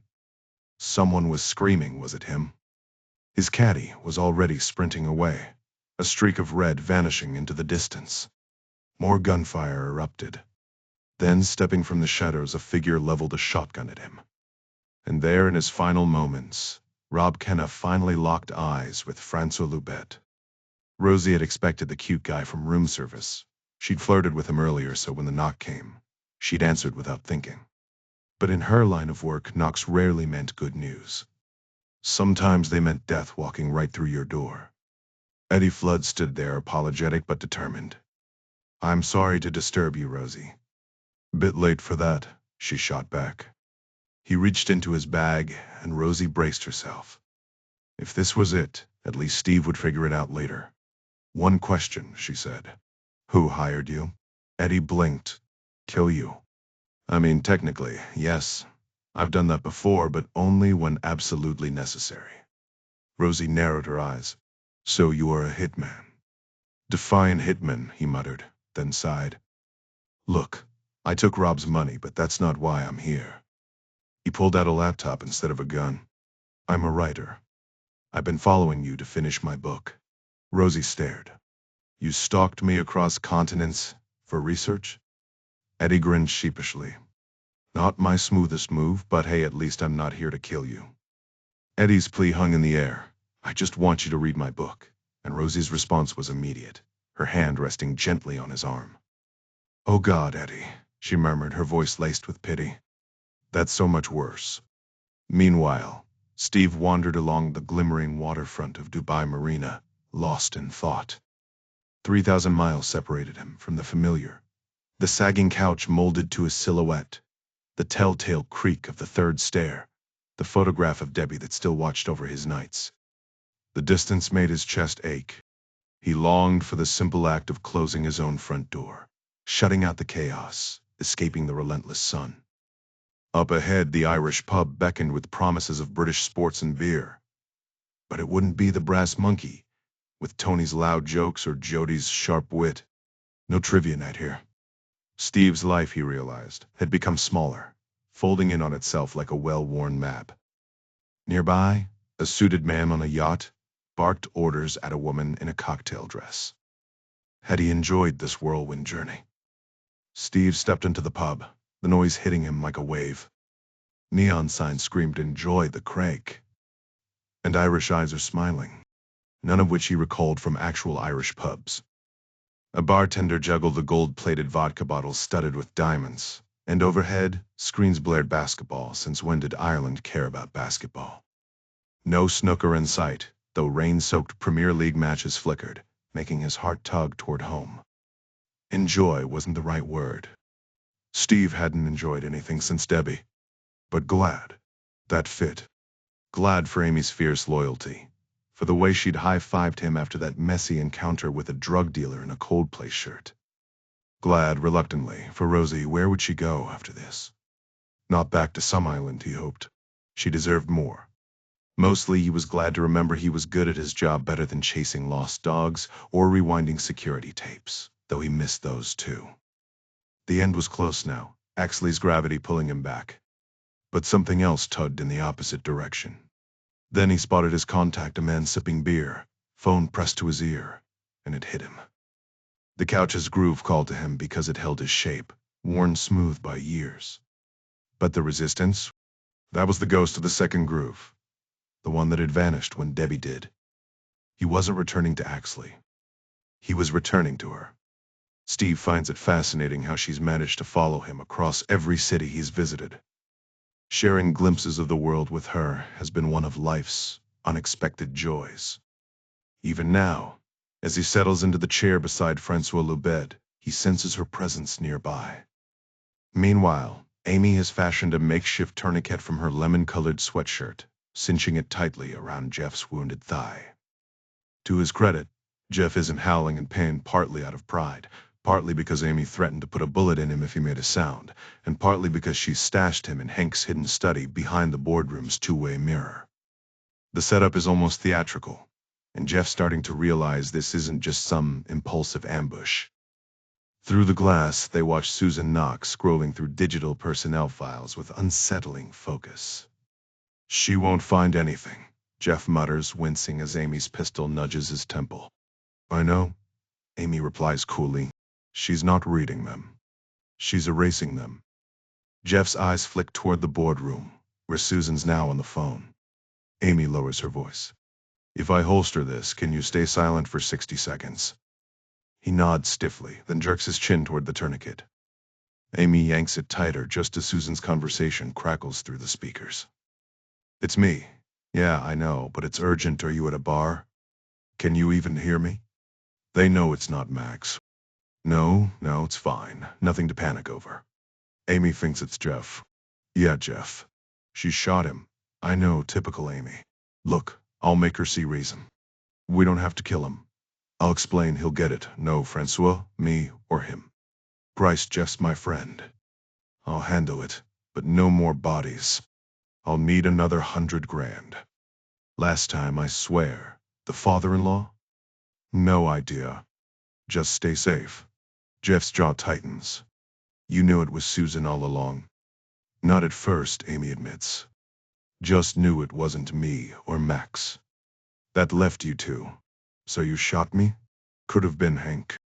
Guess I got lucky, she deadpans. Point 6, Jeff, commit to the move. Wanted to see how she'd react. Call the cops? You're guilty. Call Lubet. Bingo.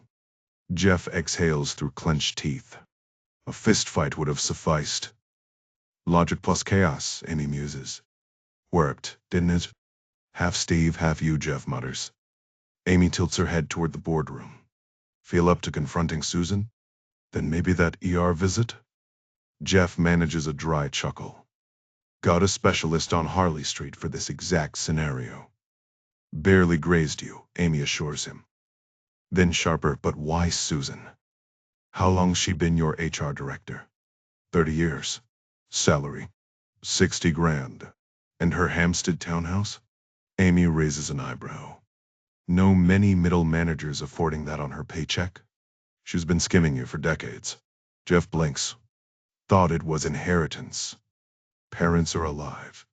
Met them at the company picnic. I ducked out early. Birthday? How should I? Yours is February 25th, Amy cuts in. Christmas gift for her? Nothing. She never asked. Amy smirks. Psychopath test score? 96. Same as me. NCHR. Hanks? 12. Shockingly well adjusted. Explains your partnership. Amy's phone vibrates. Through the glass, Susan's calling her. She answers on mute. Give me the bad news. Susan's voice is eerily calm. It's Jeff. A beat. Then Amy exhales, almost amused. Took you long enough. Every transaction was processed through his personal laptop, and those emails supposedly from Lubet, sent from the same device. He orchestrated the entire scheme.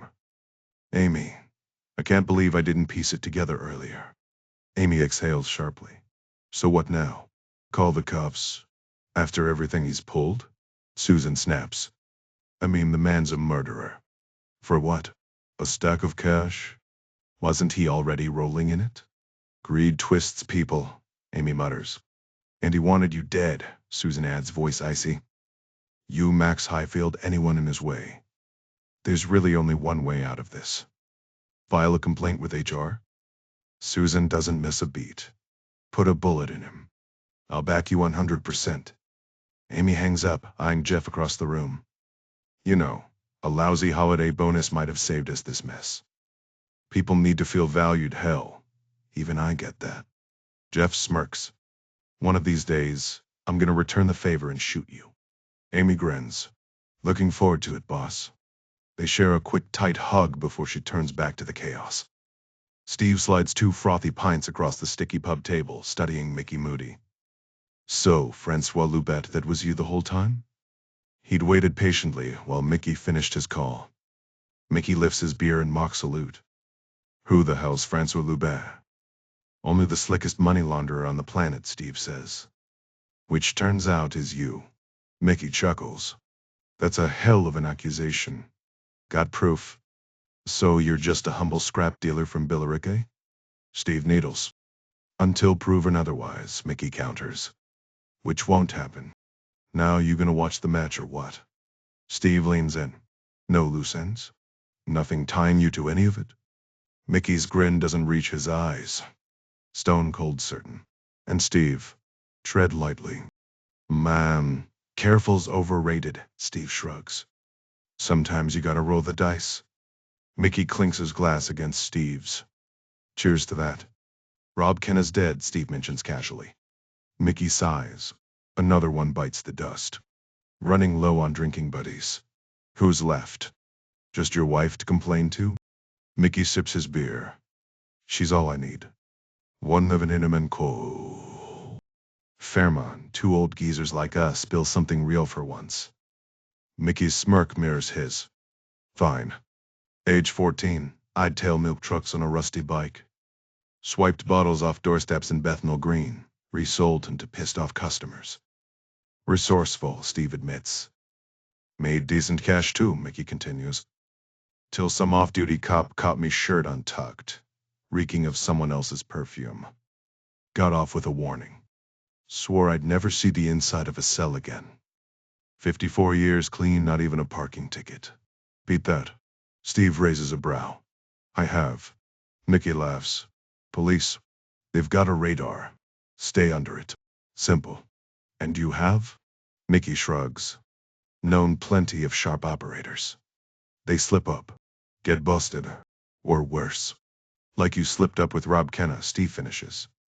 The air between them crackles, the unspoken truth hanging heavier than the pub's smoke. Feeling a bit cornered, are we? Steve prodded. Mickey took a slow sip of his beer before responding. Easy now, Steve. Just a couple of old-timers shooting the breeze. No need to ruin the mood. Had to handle this one personally, didn't you? Steve pressed. Normally, you'd send Rob to do your dirty work. But hiring him to take himself out. That's a new low. Mickey chuckled, shaking his head. You're a real piece of work, Stephen Wheeler from Axley, Hampshire. A man of your talents wasted on scented candles, what a shame. So you've done your homework on me, Steve said. Naturally, Mickey replied smoothly. Had a few people dig into your background. But good luck finding anything on me that I don't want you to see. A dry smile crossed Steve's face. You're one of the wealthiest criminals alive, Mickey. Meanwhile, I'm just a small-town private eye. We both know I can't touch you. Finally, something we agree on, Mickey said, leaning back. But I do know you're Francois Lobet, Steve countered. Mickey's expression darkened. You don't know a damn thing, Wheeler. Bless your heart for even trying. Francois Lobet signed off on 6 murders, Steve said, voice steady. Including my daughter-in-law's. And I'd bet my last dollar he put a bullet in Rob Kenna 3 hours ago. Sounds like a real piece of work, Mickey mused. But that's not me. You think your grandmothers would approve of the life you've built? Steve asked, watching Mickey stiffen. Excuse me. Would Lou and Bet be proud of how you make your money? Mickey's grip tightened around his glass. You don't mention them. Now, let's watch the game before I make a call you'll regret. Too bad Rob Kenna won't be answering, Steve shot back.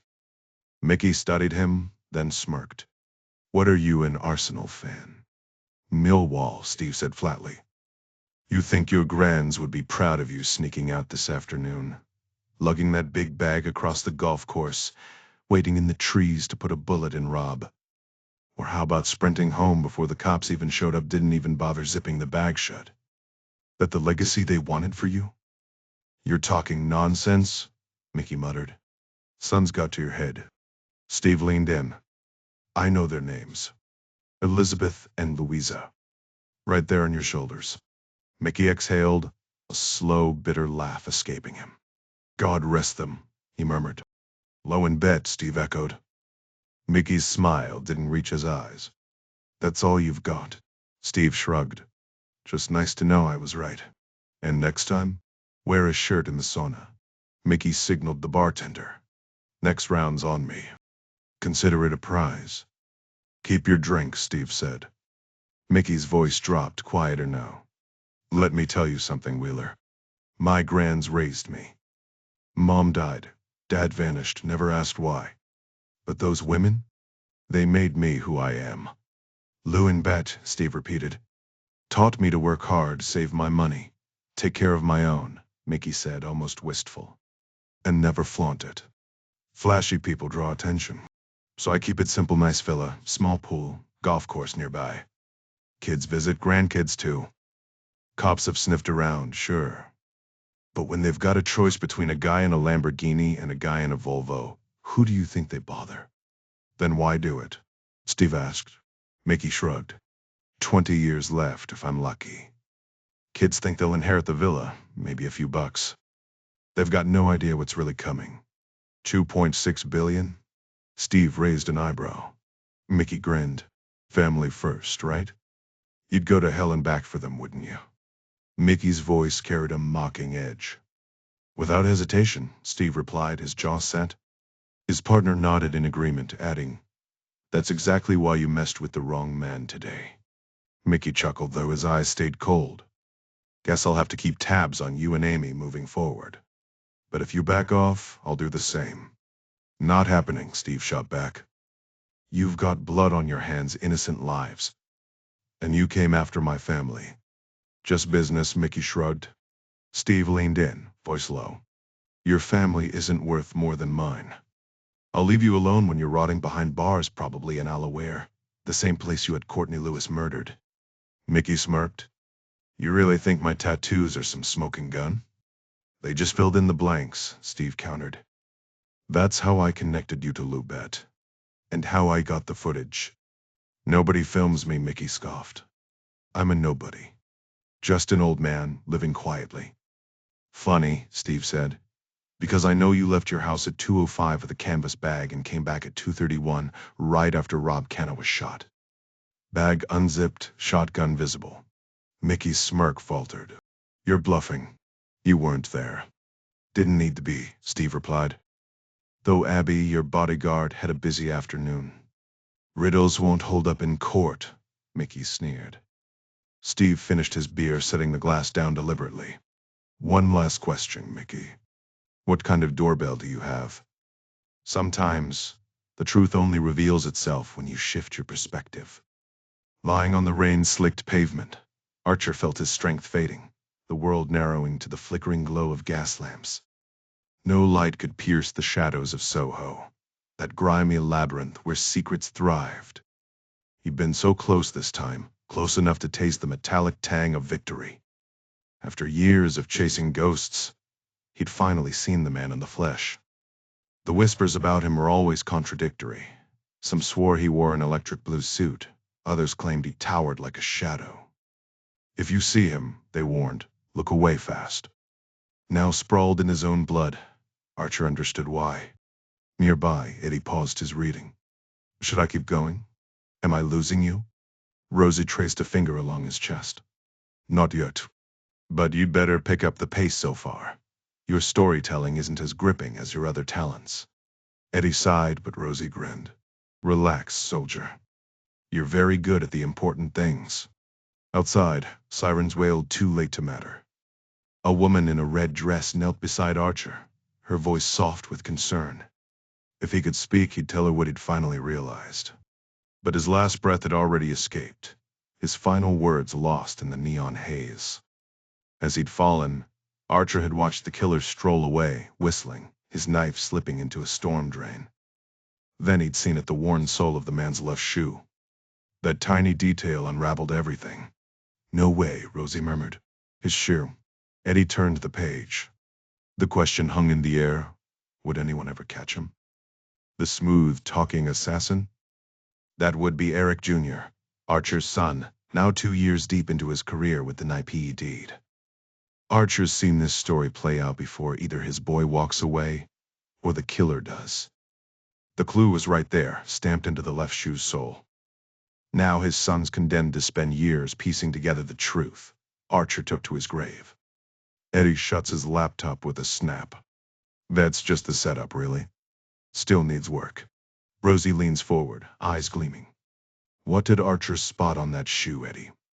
"You sure you want me to spoil it?" Eddie grins. "Bet you won't guess."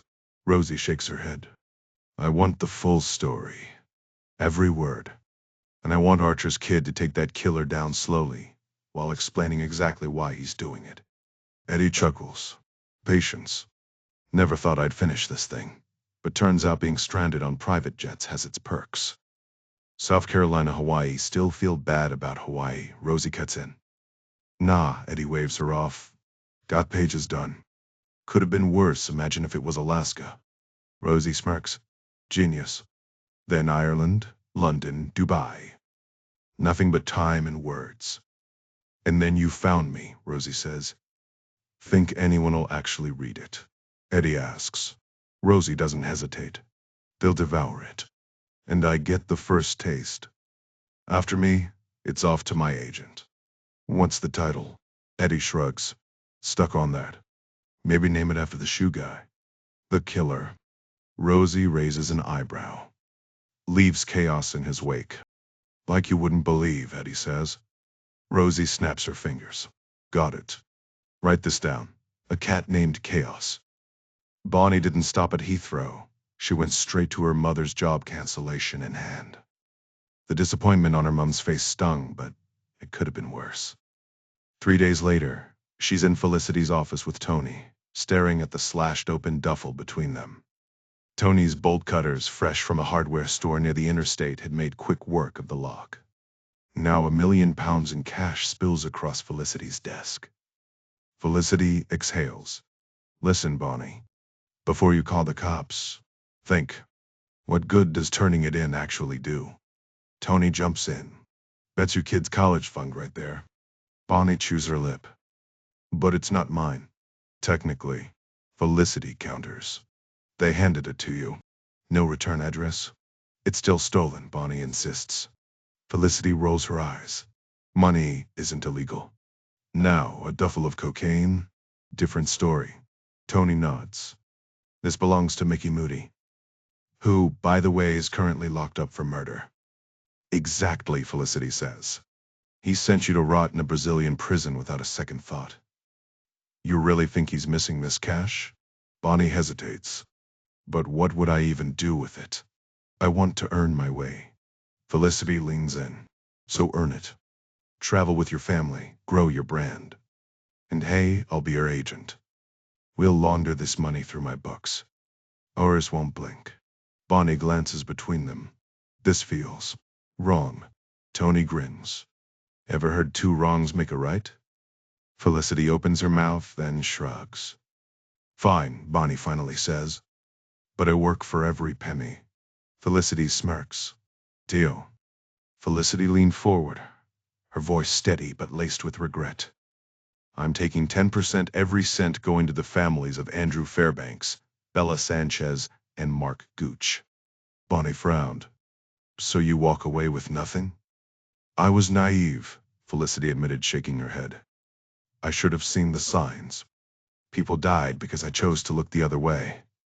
That's my burden to carry. Reminds me of the time I botched Sue Lawley's contract back in '83. She anchored the news for a whole year without a paycheck. Bonnie bit her lip. What do I even tell my mom? My kids. Felicity's tone shifted, pragmatic now. You'll hustle hard for the next few years, but you'll be compensated slightly above market rate. No one needs to know the details. When the funds dry up, we reassess. Sink or swim, at least you took the shot. It still feels wrong, Bonnie muttered. Bonnie, Felicity sighed. This industry's packed with trust fund kids who can afford to flounder. You've got a duffel bag with £1 million and no strings attached. Tax-free, Tony chimed in, grinning. The holy grail of cash. Felicity locked eyes with Bonnie. Talent doesn't guarantee success, and idiots strike gold daily. What you need is grit, a shred of confidence, and dumb luck. You've got the grit, right? Bonnie exhaled. Yeah, but confidence, not so much. You boarded that train to meet me, didn't you? Felicity countered. I guess. That's confidence. Tony tossed in. And then fate dumped $1 million in untraceable bills into your lap from a guy who'll never come knocking. Felicity smirked. And that, my dear, is luck. Bonnie finally nodded. Okay. She glanced between them. Thank you. Felicity's eyes sparkled. Thank you. This'll be fun. Bonnie hesitated. But you two get nothing out of this? Tony shrugged. Felicity giggled. Across town at the Wilberforce, Jeff scowled at the wine list. A light red. Monkfish pairs better with red. Hank rolled his eyes. Absolutely not. A full-bodied white, that's the move. Red, Jeff insisted, jabbing the menu. White, Hank shot back. The waiter cleared his throat. Shall I give you gentlemen a moment? His gaze dropped to Max's shoes. Ah, calfskin. Rare to hear it specified most, just say leather. Once alone, Max smirked. You two patched things up? Hank shrugged. Suspicions got the best of us. Max nodded. And I handed you Susan Knox on a platter. Jeff's nose wrinkled. She used your name to Hank cut in, patting Jeff's arm. Let him talk. Max cracked his knuckles. She picked the wrong guy. Cross Max Highfield, and you'd better make it count. Technically, Amy Wheeler was the one who Hank started. Jeff snorted. Let Max have his moment. Hank raised his glass. Fine word, Max. Use the alias Joe Blow too, Max added. Rows of Sarasota fans will eat that up. Jeff adjusted his glasses. Obscure reference, clearly intentional. Max grinned. Speaking of, I'm starring in Rosie Antonio's new flick money smuggling plot. Wild, right? Art imitating life. Jeff and Hank exchanged a glance. Let him ramble. Max's grin faded. One mystery left. Who's sending me death threats? Jeff deadpanned. Hank used to do that to new clients. The tension in the room was thick enough to cut with a knife. He could jack up the price once they were good and scared, someone muttered. Max nodded, swirling his drink. Yeah, but this time it's a real head-scratcher. Hank sighed, leaning back in his chair. Might be one of those mysteries that never gets solved. Any new leads? Max shook his head. Nothing. Hank exchanged a glance with Jeff, who cracked a small, knowing smile. The gang was back in action. Just then, the waiter reappeared, holding a chilled bottle. Hope you don't mind, I went ahead and brought a rosé. Jeff and Hank grinned in unison. Perfect, they chimed. Meanwhile, behind bars, Mickey Moody scribbled away in his cell. Hey Susan, no idea if this'll reach you, but I saw your name in the papers and figured, why not? No fancy AI here, just good old-fashioned pen and paper. What you see is what you get. Mickey Moody in the flesh, well, minus the freedom. He chuckled darkly. Yeah, I'm locked up, and honestly, fair play. I was dumb, someone else was smarter. That's how the game goes, right? Still burns me up though, thought I had it all figured out. Now I'm living the glamorous life, courtesy of a bucket toilet. Takes me back to my roots. His tone shifted, turning almost wistful. Sorry if I took out anyone you cared about. And sorry they nabbed you too. Part of me hoped you'd slip away, imagined you sunning yourself on some Mediterranean beach. But hey, Downview's not the worst. My aunt did a decade here back in the day and never complained. If I can pass along one bit of wisdom from one inmate to another, no looking back. We only move forward. Make the best of what's in front of you. He paused, then added with a smirk, no pressure, but I've got nothing but time. No TV, no golf. So, what's your deal? Cheers, Mickey. Susan's reply was sharp as a blade. Glad I didn't slip away, Mickey. I'm right where I should be. My story, same as yours. Same as half the people in here. Money. I worked for Jeff Nolan, the guy you tried to kill. And in the end, the guy I tried to kill too. Her words dripped with bitter irony. For years I skimmed from his accounts, just small amounts at first. He handed me the keys, trusting me to handle the tedious stuff. Eventually, everything bored him. I invested smart sometimes, even followed his tips, though he never knew it was his own cash funding it. Bought a few properties, paid back what I took. No harm, no foul, until the market turned. Suddenly, I wasn't the financial whiz I thought I was. Just another fool riding a lucky streak. Her handwriting grew jagged. I panicked, dug deeper. When Jeff's money wasn't enough, I came to you. Murder wasn't my world, but desperation makes people do ugly things. And now, I deserve every second of this. Lock me up and lose the key. I'll never forgive you for pulling the trigger, but that's nothing compared to how much I'll never forgive myself. She signed off with a final weary jab. Money twists people in ways you wouldn't believe. You clean cash for a living, Mickey. But how do you ever clean your soul? I've got years to think about that. Enjoy your bucket. Outside, the moon hung low over Axley, casting the village in an eerie glow. Steve Wheeler sat on his usual bench, the wood worn smooth from years of use. The night was still, save for the soft lapping of the pond as a lone pony drank. Steve sighed. Good to be home, he murmured. The pony lifted its head, ears twitching. It knew Steve well, but who were those shadowy figures lurking just beyond the trees? Amy leaned her head against Steve's shoulder with a soft smile. Debbie would be proud of you, she murmured. I know I am. Steve chuckled, squeezing her hand. Right back at you, Amy. Nearby, Rosie D'Antonio rolled her eyes and took a dramatic swig from her beer. Seriously, you two are like a Hallmark movie. Has anyone ever told you that? Amy shot her a look. Says the woman who spent 30 minutes whispering sweet nothings to Eddie last night. Rosie scoffed. That wasn't sweet nothings, that was professional mentorship. Oh, we heard you're mentoring, Amy teased. Through the walls. Very inspiring. Steve stretched, glancing at Amy. So what's next for you? Mickey and Susan are locked up. You're free and clear. Got any plans? Amy shrugged. I think I'm done. Rosie nearly choked on her drink. Done? As in retired? Jeff and Hank told me to take a break, Amy admitted. But honestly, I want something new. Rosie smirked. Assassin for hire? Steve shot her a look. You are recycling those cans, right? Rosie raised her beer in a mock toast. Not anytime soon, Stevie boy. Steve turned back to Amy.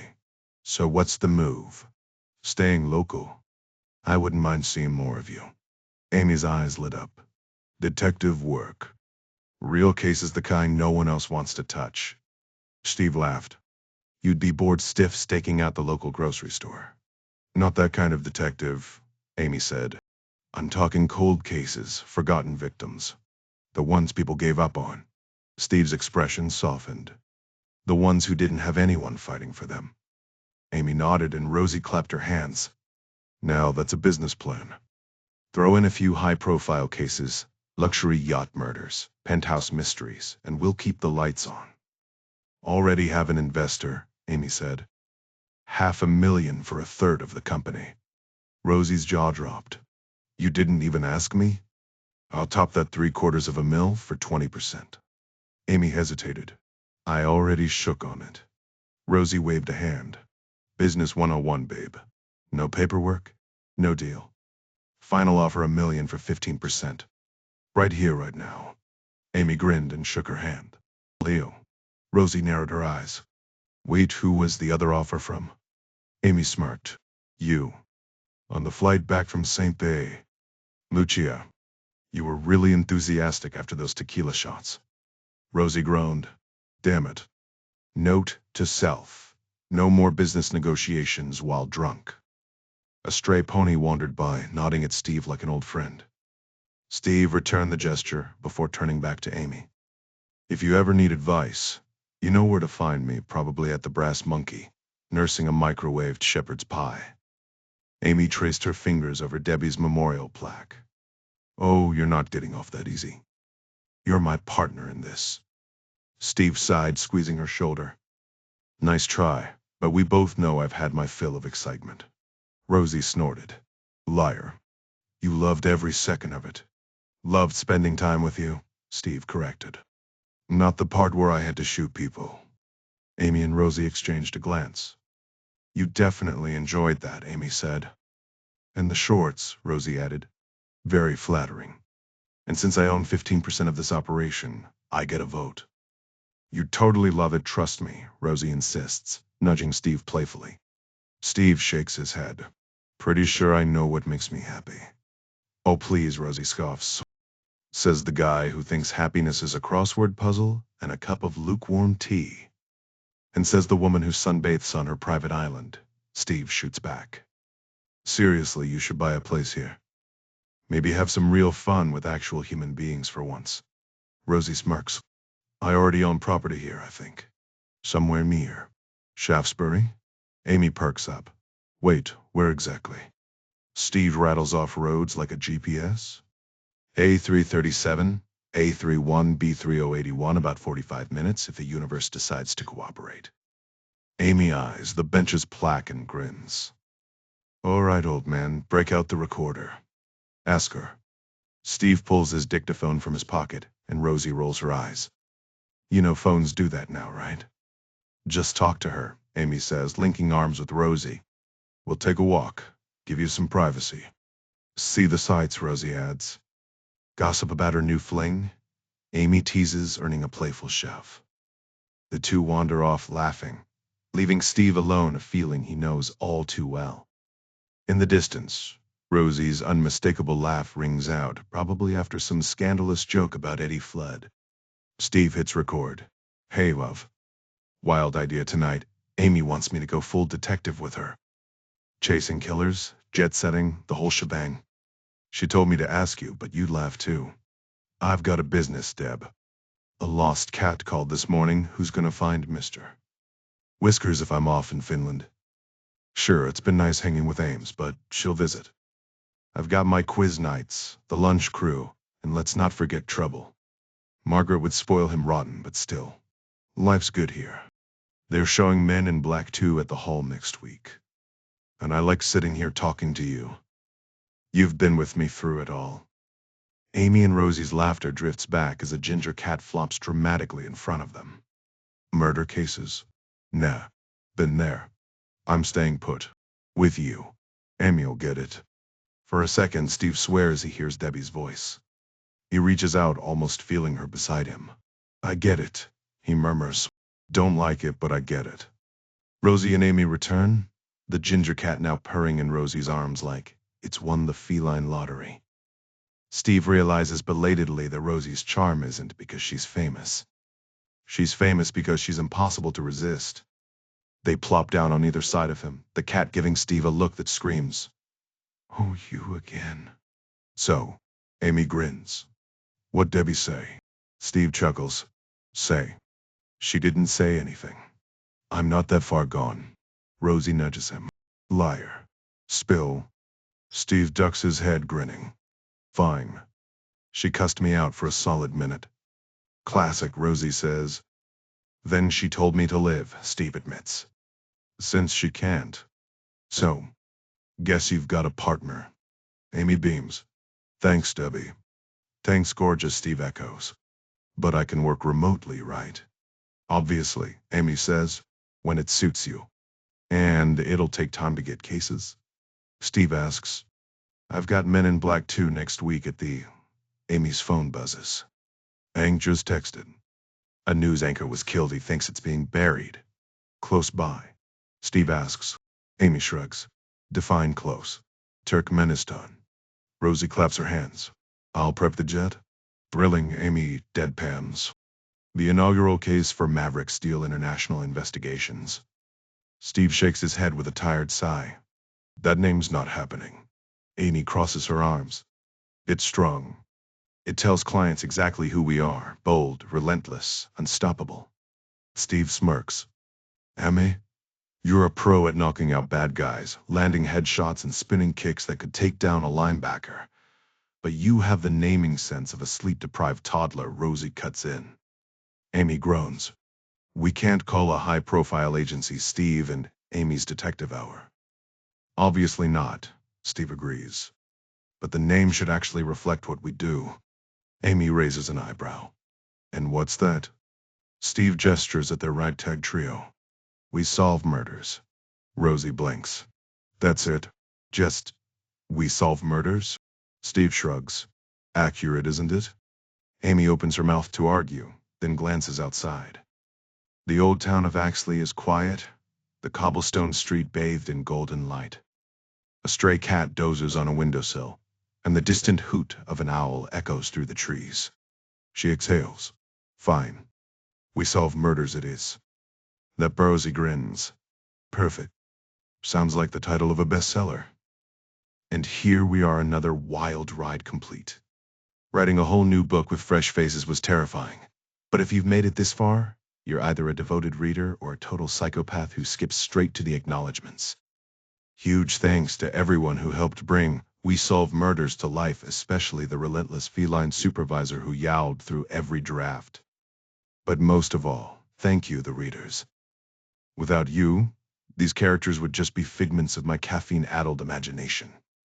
I promise this wasn't a sudden pivot into a dense historical epic about medieval asparagus farmers. No, this is the same chaotic energy packed with Twix bars, Greg's pastries, and enough Lee Child references to make Jack Reacher nod in approval. Amy, Steve, and Rosie will be back soon, probably mid-air, mid-fight, or mid-martini. And let's be real. The real masterpiece we're all waiting for is Rosie D'Antonio's death pulls the trigger. And don't think we've seen the last of Carlos Moss or Max Highfield. They'll be back, whether they like it or not. Finally, endless gratitude to booksellers and librarians, the real-life wizards handing out portals to other worlds, from Boston to Brisbane. See you on the road. Bring snacks. I'd kill for a cup of tea right now, completely parched. Let's be real. Books don't magically appear without publishers, and I've been insanely lucky to work with the absolute best. Huge shout out to my editor, Harriet Borden at Viking, for being a total rock star and somehow keeping her cool every time the dreaded word deadline came up. Harriet, your poker face is legendary. The whole Thursday Murder Club crew at Viking has been incredible, and I'm beyond grateful to have them along for this ride. Massive thanks to Amy Davies, PR powerhouse Olivia Mead, Rose Poole, Meredith Benson at Penguin Audio, Rosie Safety, and Rosanna Battle. The UK sales team deserves a standing ovation. Ruth Johnstone, Autumn Evans, Lucy Keeler, Caitlin Knight, Emily Cornell, Chris Wyatt, Grace Deller, and Jessica Sacco, plus Kerry Anderson in Ireland, all led by the unstoppable Sam Fanakin. And let's not forget the international squad. Jessica Adams, Nadia Patel, and Laura Ricchetti. A deep bow to production wizards Natalie Wall and Annie Underwood, and to Donna Poppy for her razor-sharp copy editing. Richard Bravery, you nailed the cover. A cat perched on a gun? You get me. Last but not least at Viking, big love to Prina Gatter and Tom Weldon, not just because they're brilliant, but because, let's face it, I'd thank them either way. Corporate flattery is my love language. 5 books in, and my guiding light has been my phenomenal agent, Juliet Mushins. Endless gratitude to the entire Mushins crew, Emma Dawson, Kia Evans, Alba Arnau Prado, Katrina Fida, and Liza DeBlock. And to my fantastic U.S. agent, Jenny Bent, thank you for everything. My publishers worldwide have been nothing short of amazing. Special mention to Jess Malpass for making Australia an absolute blast. Stateside, Pamela Dorman and Jeremy Orton, meeting you and your team in New York was a highlight. From the New Forest to South Carolina, endless thanks to Brian Tart, Andrea Schultz, Patrick Nolan, Natalie Grant, Kate Stark, Rebecca Marsh, Christina Fazzolaro, Magdalena Denise, Mary Stone, and Alex Cruz Jimenez. And to Tricia Conley, Tessa Spinoza, Mike Brown, Diandra Alvarado, Jason Ramirez, Colin Weber, Andy Dudley, and the Viking Penguin sales team. See you soon, I hope. 2 quick detours. Ollie Smith. Turns out a pink Padel Rosé pairs perfectly with monkfish. And Tom Ledstrom, thanks for christening the Wilberforce. A heartfelt nod to the New Forest, its people, its ponies, and the childhood memories of camping at Holland's Wood. And to Jen Pierre, yes, he's a real saint. Lucian taxi driver politician. But no, he's not tangled in Ferdy's shady dealings. Also, to my knowledge, he's never crashed. If you're in Saint Lucia, ask for him at the airport and say I sent you. Finally, my mum, Brenda. When I emailed her about a newspaper wanting her photo with Dame Helen Mirren on the Thursday Murder Club set, her reply? You assume correctly. Classic mum. A heartfelt thank you goes out to my incredible family, Matt and Anissa, Joe, Richard and Salome, Matt and Nicola. Uncle Richard sends a big hello to Mika, Leo, and Nenny, along with endless love to my grandparents Fred and Jesse. This book honors the memory of my beloved Auntie Jan Wright, who passed away the day after her birthday. She spent her final hours surrounded by love, chatting with family and friends, even making plans to visit her favorite cafe. What a way to go, Jan. You're deeply missed. Now about those burning questions from readers. No, my characters aren't usually inspired by real people. But I'll let you in on a secret. Trouble was heavily influenced by my mischievous writing partner, Liesel von Kat. This year, she outdid herself by somehow deleting an entire paragraph. What's next, Lisa? A full chapter? To my amazing kids, Ruby and Sunny, watching you grow into such witty, clever, and compassionate adults has been the joy of my life. And the fact that you still want to spend time with me? Best gift ever. But above all, my love and gratitude go to my wife, Ingrid. Sharing this wild ride with you is nothing short of magical. Here's to countless more adventures hand in hand. To all of you wonderful readers, get ready. Because Joyce, Elizabeth, Ibrahim, and Ron are gearing up for another round of mysteries. I hope they've enjoyed their break because, let's face it, retirement villages are about to get a lot more interesting. Stay tuned, same time next year. Want the inside scoop? Join the newsletter for exclusive peeks, quizzes, and early cover reveals. And don't forget, welcome to the Thursday Murder Club, where 4 sharp-witted retirees turn cold cases into thrilling investigations. When a real murder hits close to home, this unconventional team jumps into action. In The Man Who Died Twice, Elizabeth's past comes knocking with stolen diamonds, a dangerous mobster, and a race against time. The bullet that missed throws the gang into a cold case that's suddenly red hot, involving a missing body and a legendary journalist. And in The Last Devil to Die, tragedy strikes when an old friend in the antiques trade is murdered. Can the club crack the case before their luck runs out? Now, let's dive into Joyce's world. Joyce, let's begin with Elizabeth, shall we? Everyone here knows her. She's the one in the corner flat with the decking. I first met her properly over shepherd's pie on a Monday. Mid-bite, she leaned in and asked completely casually if I had any insights on knife wounds. Just another day at Cooper's Chase. I replied with something like, absolutely, go ahead. Though I can't recall my exact words, memory isn't my strong suit, so fair warning. She flipped open a manila folder, revealing typed pages and what appeared to be aged photographs tucked inside. Without hesitation, Elizabeth dove right in. She wanted me to picture a young woman being stabbed repeatedly, just below the breastbone, with what I assumed was an ordinary kitchen knife, maybe something you'd find at a department store. She described it clinically, careful not to disturb the other diners, but the image was vivid. 3 or 4 quick, brutal thrusts. Messy, but not immediately fatal. Then came her real question: how long would it take for the girl to bleed out? Here's where I should mention I spent years as a nurse, or else this whole exchange would seem bizarre. Elizabeth, of course, already knew that. She knows everything. So when I hesitated, dabbing my lips like some TV detective buying time, it wasn't out of confusion, just habit. I asked for the girl's weight, and Elizabeth rattled off 46 kilos from her notes. That stumped us both. My mental math was hopeless. Was that 23 stone? 2 kilos to a pound? Or was I mixing up metric and imperial again? Elizabeth shut that down fast, tapping the folder with a smirk. Definitely not 23 stone, she said, nodding toward a photo inside. Then louder, can someone ask Bernard? Ah, Bernard.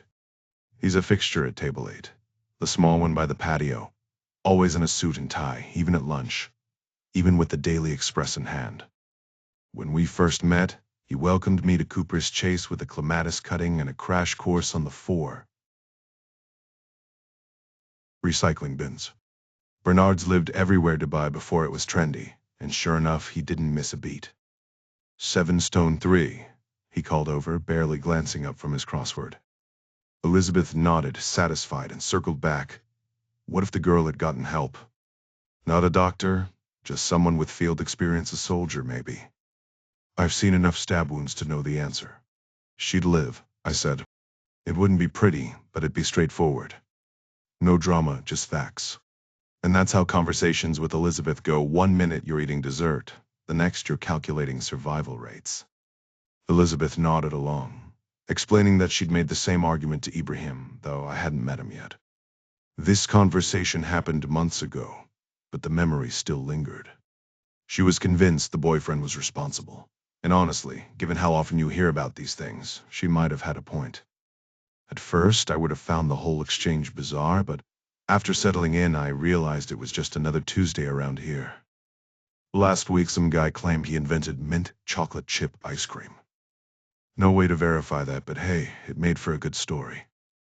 Helping Elizabeth felt good, so I figured I'd push my luck. I asked if I could see the crime scene photo, purely professional curiosity, of course. Her face lit up like I'd asked to see vacation pics. She slid a photocopy across the table face down, insisting I keep it since they had plenty. I thanked her, and she brushed it off before hitting me with one last question. Are you ever free on Thursdays? Turns out Thursdays were a thing. Who knew? PC Donna de Freitas dreamed of high stakes, chases taking down serial killers in dimly lit warehouses, nursing a whiskey habit, maybe even a scandalous office romance.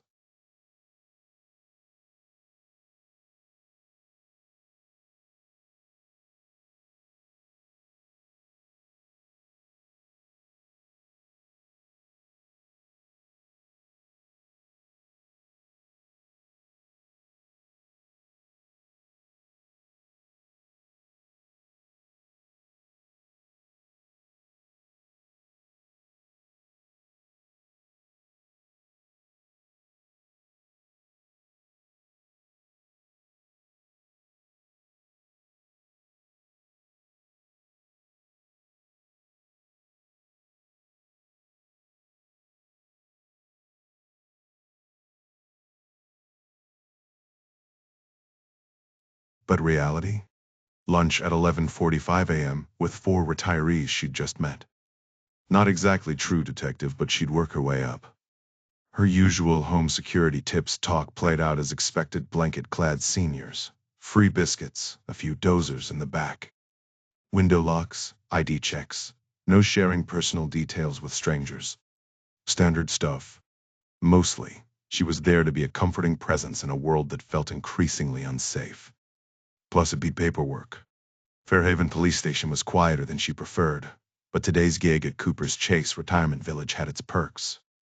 The place was peaceful, almost too perfect, and she'd spotted a cozy pub for lunch on the drive-in. So much for adrenaline-fueled takedowns. Security, she began, though her mind wandered to whether a dolphin tattoo would be too cliché. Painful. Probably.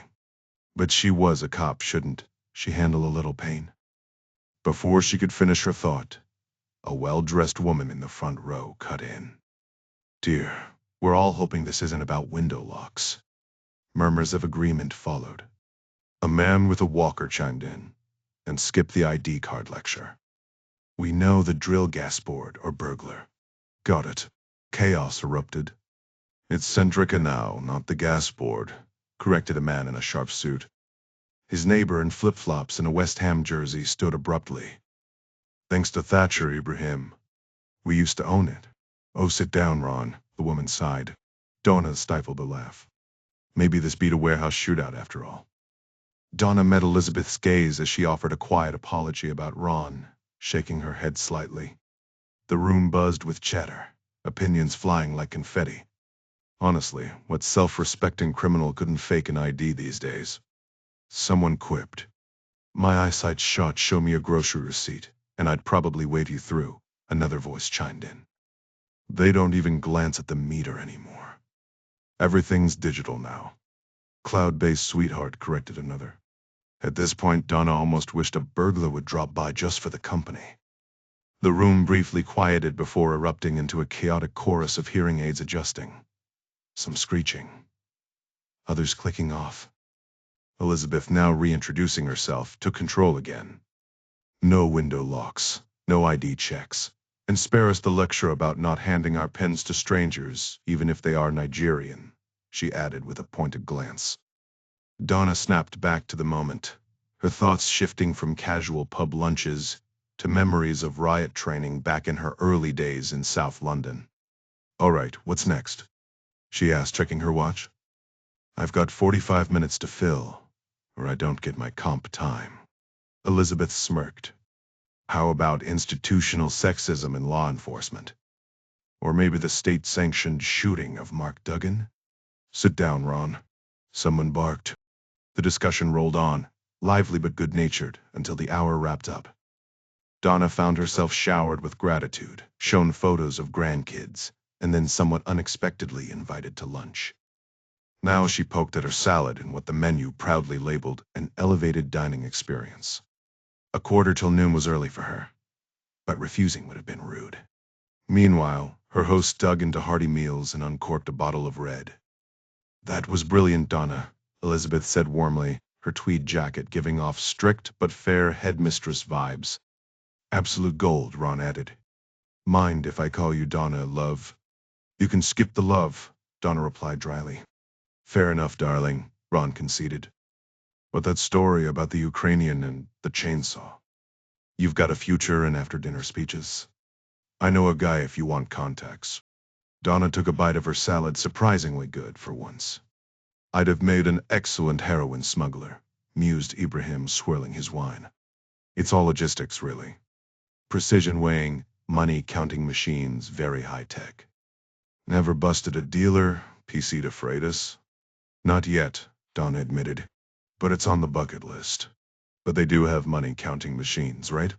Ibrahim pressed. They do, Donna confirmed.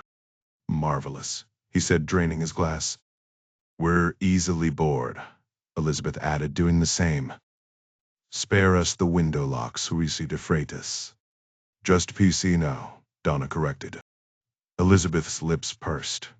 And if I still say was? Will I get a knock on my door? No, but I'll judge you a little, Donna said. It's a small thing, but it matters. Touché, Elizabeth relented, her smirk returning. Ibrahim leaned in. Guess my age. Donna studied him, sharp suit. Flawless skin, impeccable cologne. But his hands gave him away. 80. His grin faltered. Spot on. But I look 74. Everyone says so. The key to staying fit? Pilates, apparently. Donna turned to the fourth member of their little gathering, a petite woman with silver hair dressed in soft lavender. Joyce sat quietly, absorbing everything with sharp, observant eyes like a sparrow watching for something shiny in the sunlight. And what about you, Joyce? Donna asked. Oh, me. Joyce replied with a dismissive wave. Nothing special. Spent years as a nurse, raised a family, then went back to nursing. Pretty ordinary, really. Elizabeth let out a dry laugh. Don't let her fool you, PC de Freitas. Joyce is the kind who makes things happen. Joyce shrugged. I'm just practical. These days, that's practically a crime. If I say I'm going to Zumba, I go. No fuss. My daughter's the exciting one, runs a hedge fund, if you even know what that is. Not a clue, Donna admitted. Joyce nodded. Exactly. Ibrahim interjected. Zumba comes before Pilates, by the way. Doing both confuses the muscle groups. A question had been gnawing at Donna all through lunch. So, if you don't mind me asking, you all live at Cooper's Chase, but how did the four of you end up together? Friends? Elizabeth smirked. Oh, darling, we're not friends. Ron barked a laugh. God, no. More wine, Liz. He refilled her glass without waiting for an answer. They were already on their second bottle, and it wasn't even noon. Ibrahim adjusted his cufflinks. Friends isn't the right word. We wouldn't exactly choose to spend time together. Different interests, you see? Ron's tolerable but difficult. Ron grinned. Extremely difficult. And Elizabeth's charm takes some getting used to, Ibrahim added. Elizabeth raised her glass in agreement. Always have been an acquired taste. Joyce sighed, chasing a stubborn pea around her plate. Someone should invent flat peas. Wouldn't that be brilliant? Donna frowned. If you're not friends, then what are you? Joyce glanced up, shaking her head at the others with amused exasperation. First of all, we are friends, they're just being dramatic. And second, if it wasn't on your invitation, that's my fault. We're the Thursday Murder Club. Elizabeth's eyes glazed over from the wine. Ron absent-mindedly scratched at his faded West Ham tattoo, and Ibrahim buffed his already gleaming cufflink. The restaurant buzzed around them, and for the first time, Donna thought Cooper's Chase might not be such a bad place to end up. A glass of wine and an afternoon off sounded perfect right about now. "And I swim daily," Ibrahim added. "Keeps the skin firm." What was this place? Oh, but this was only the start.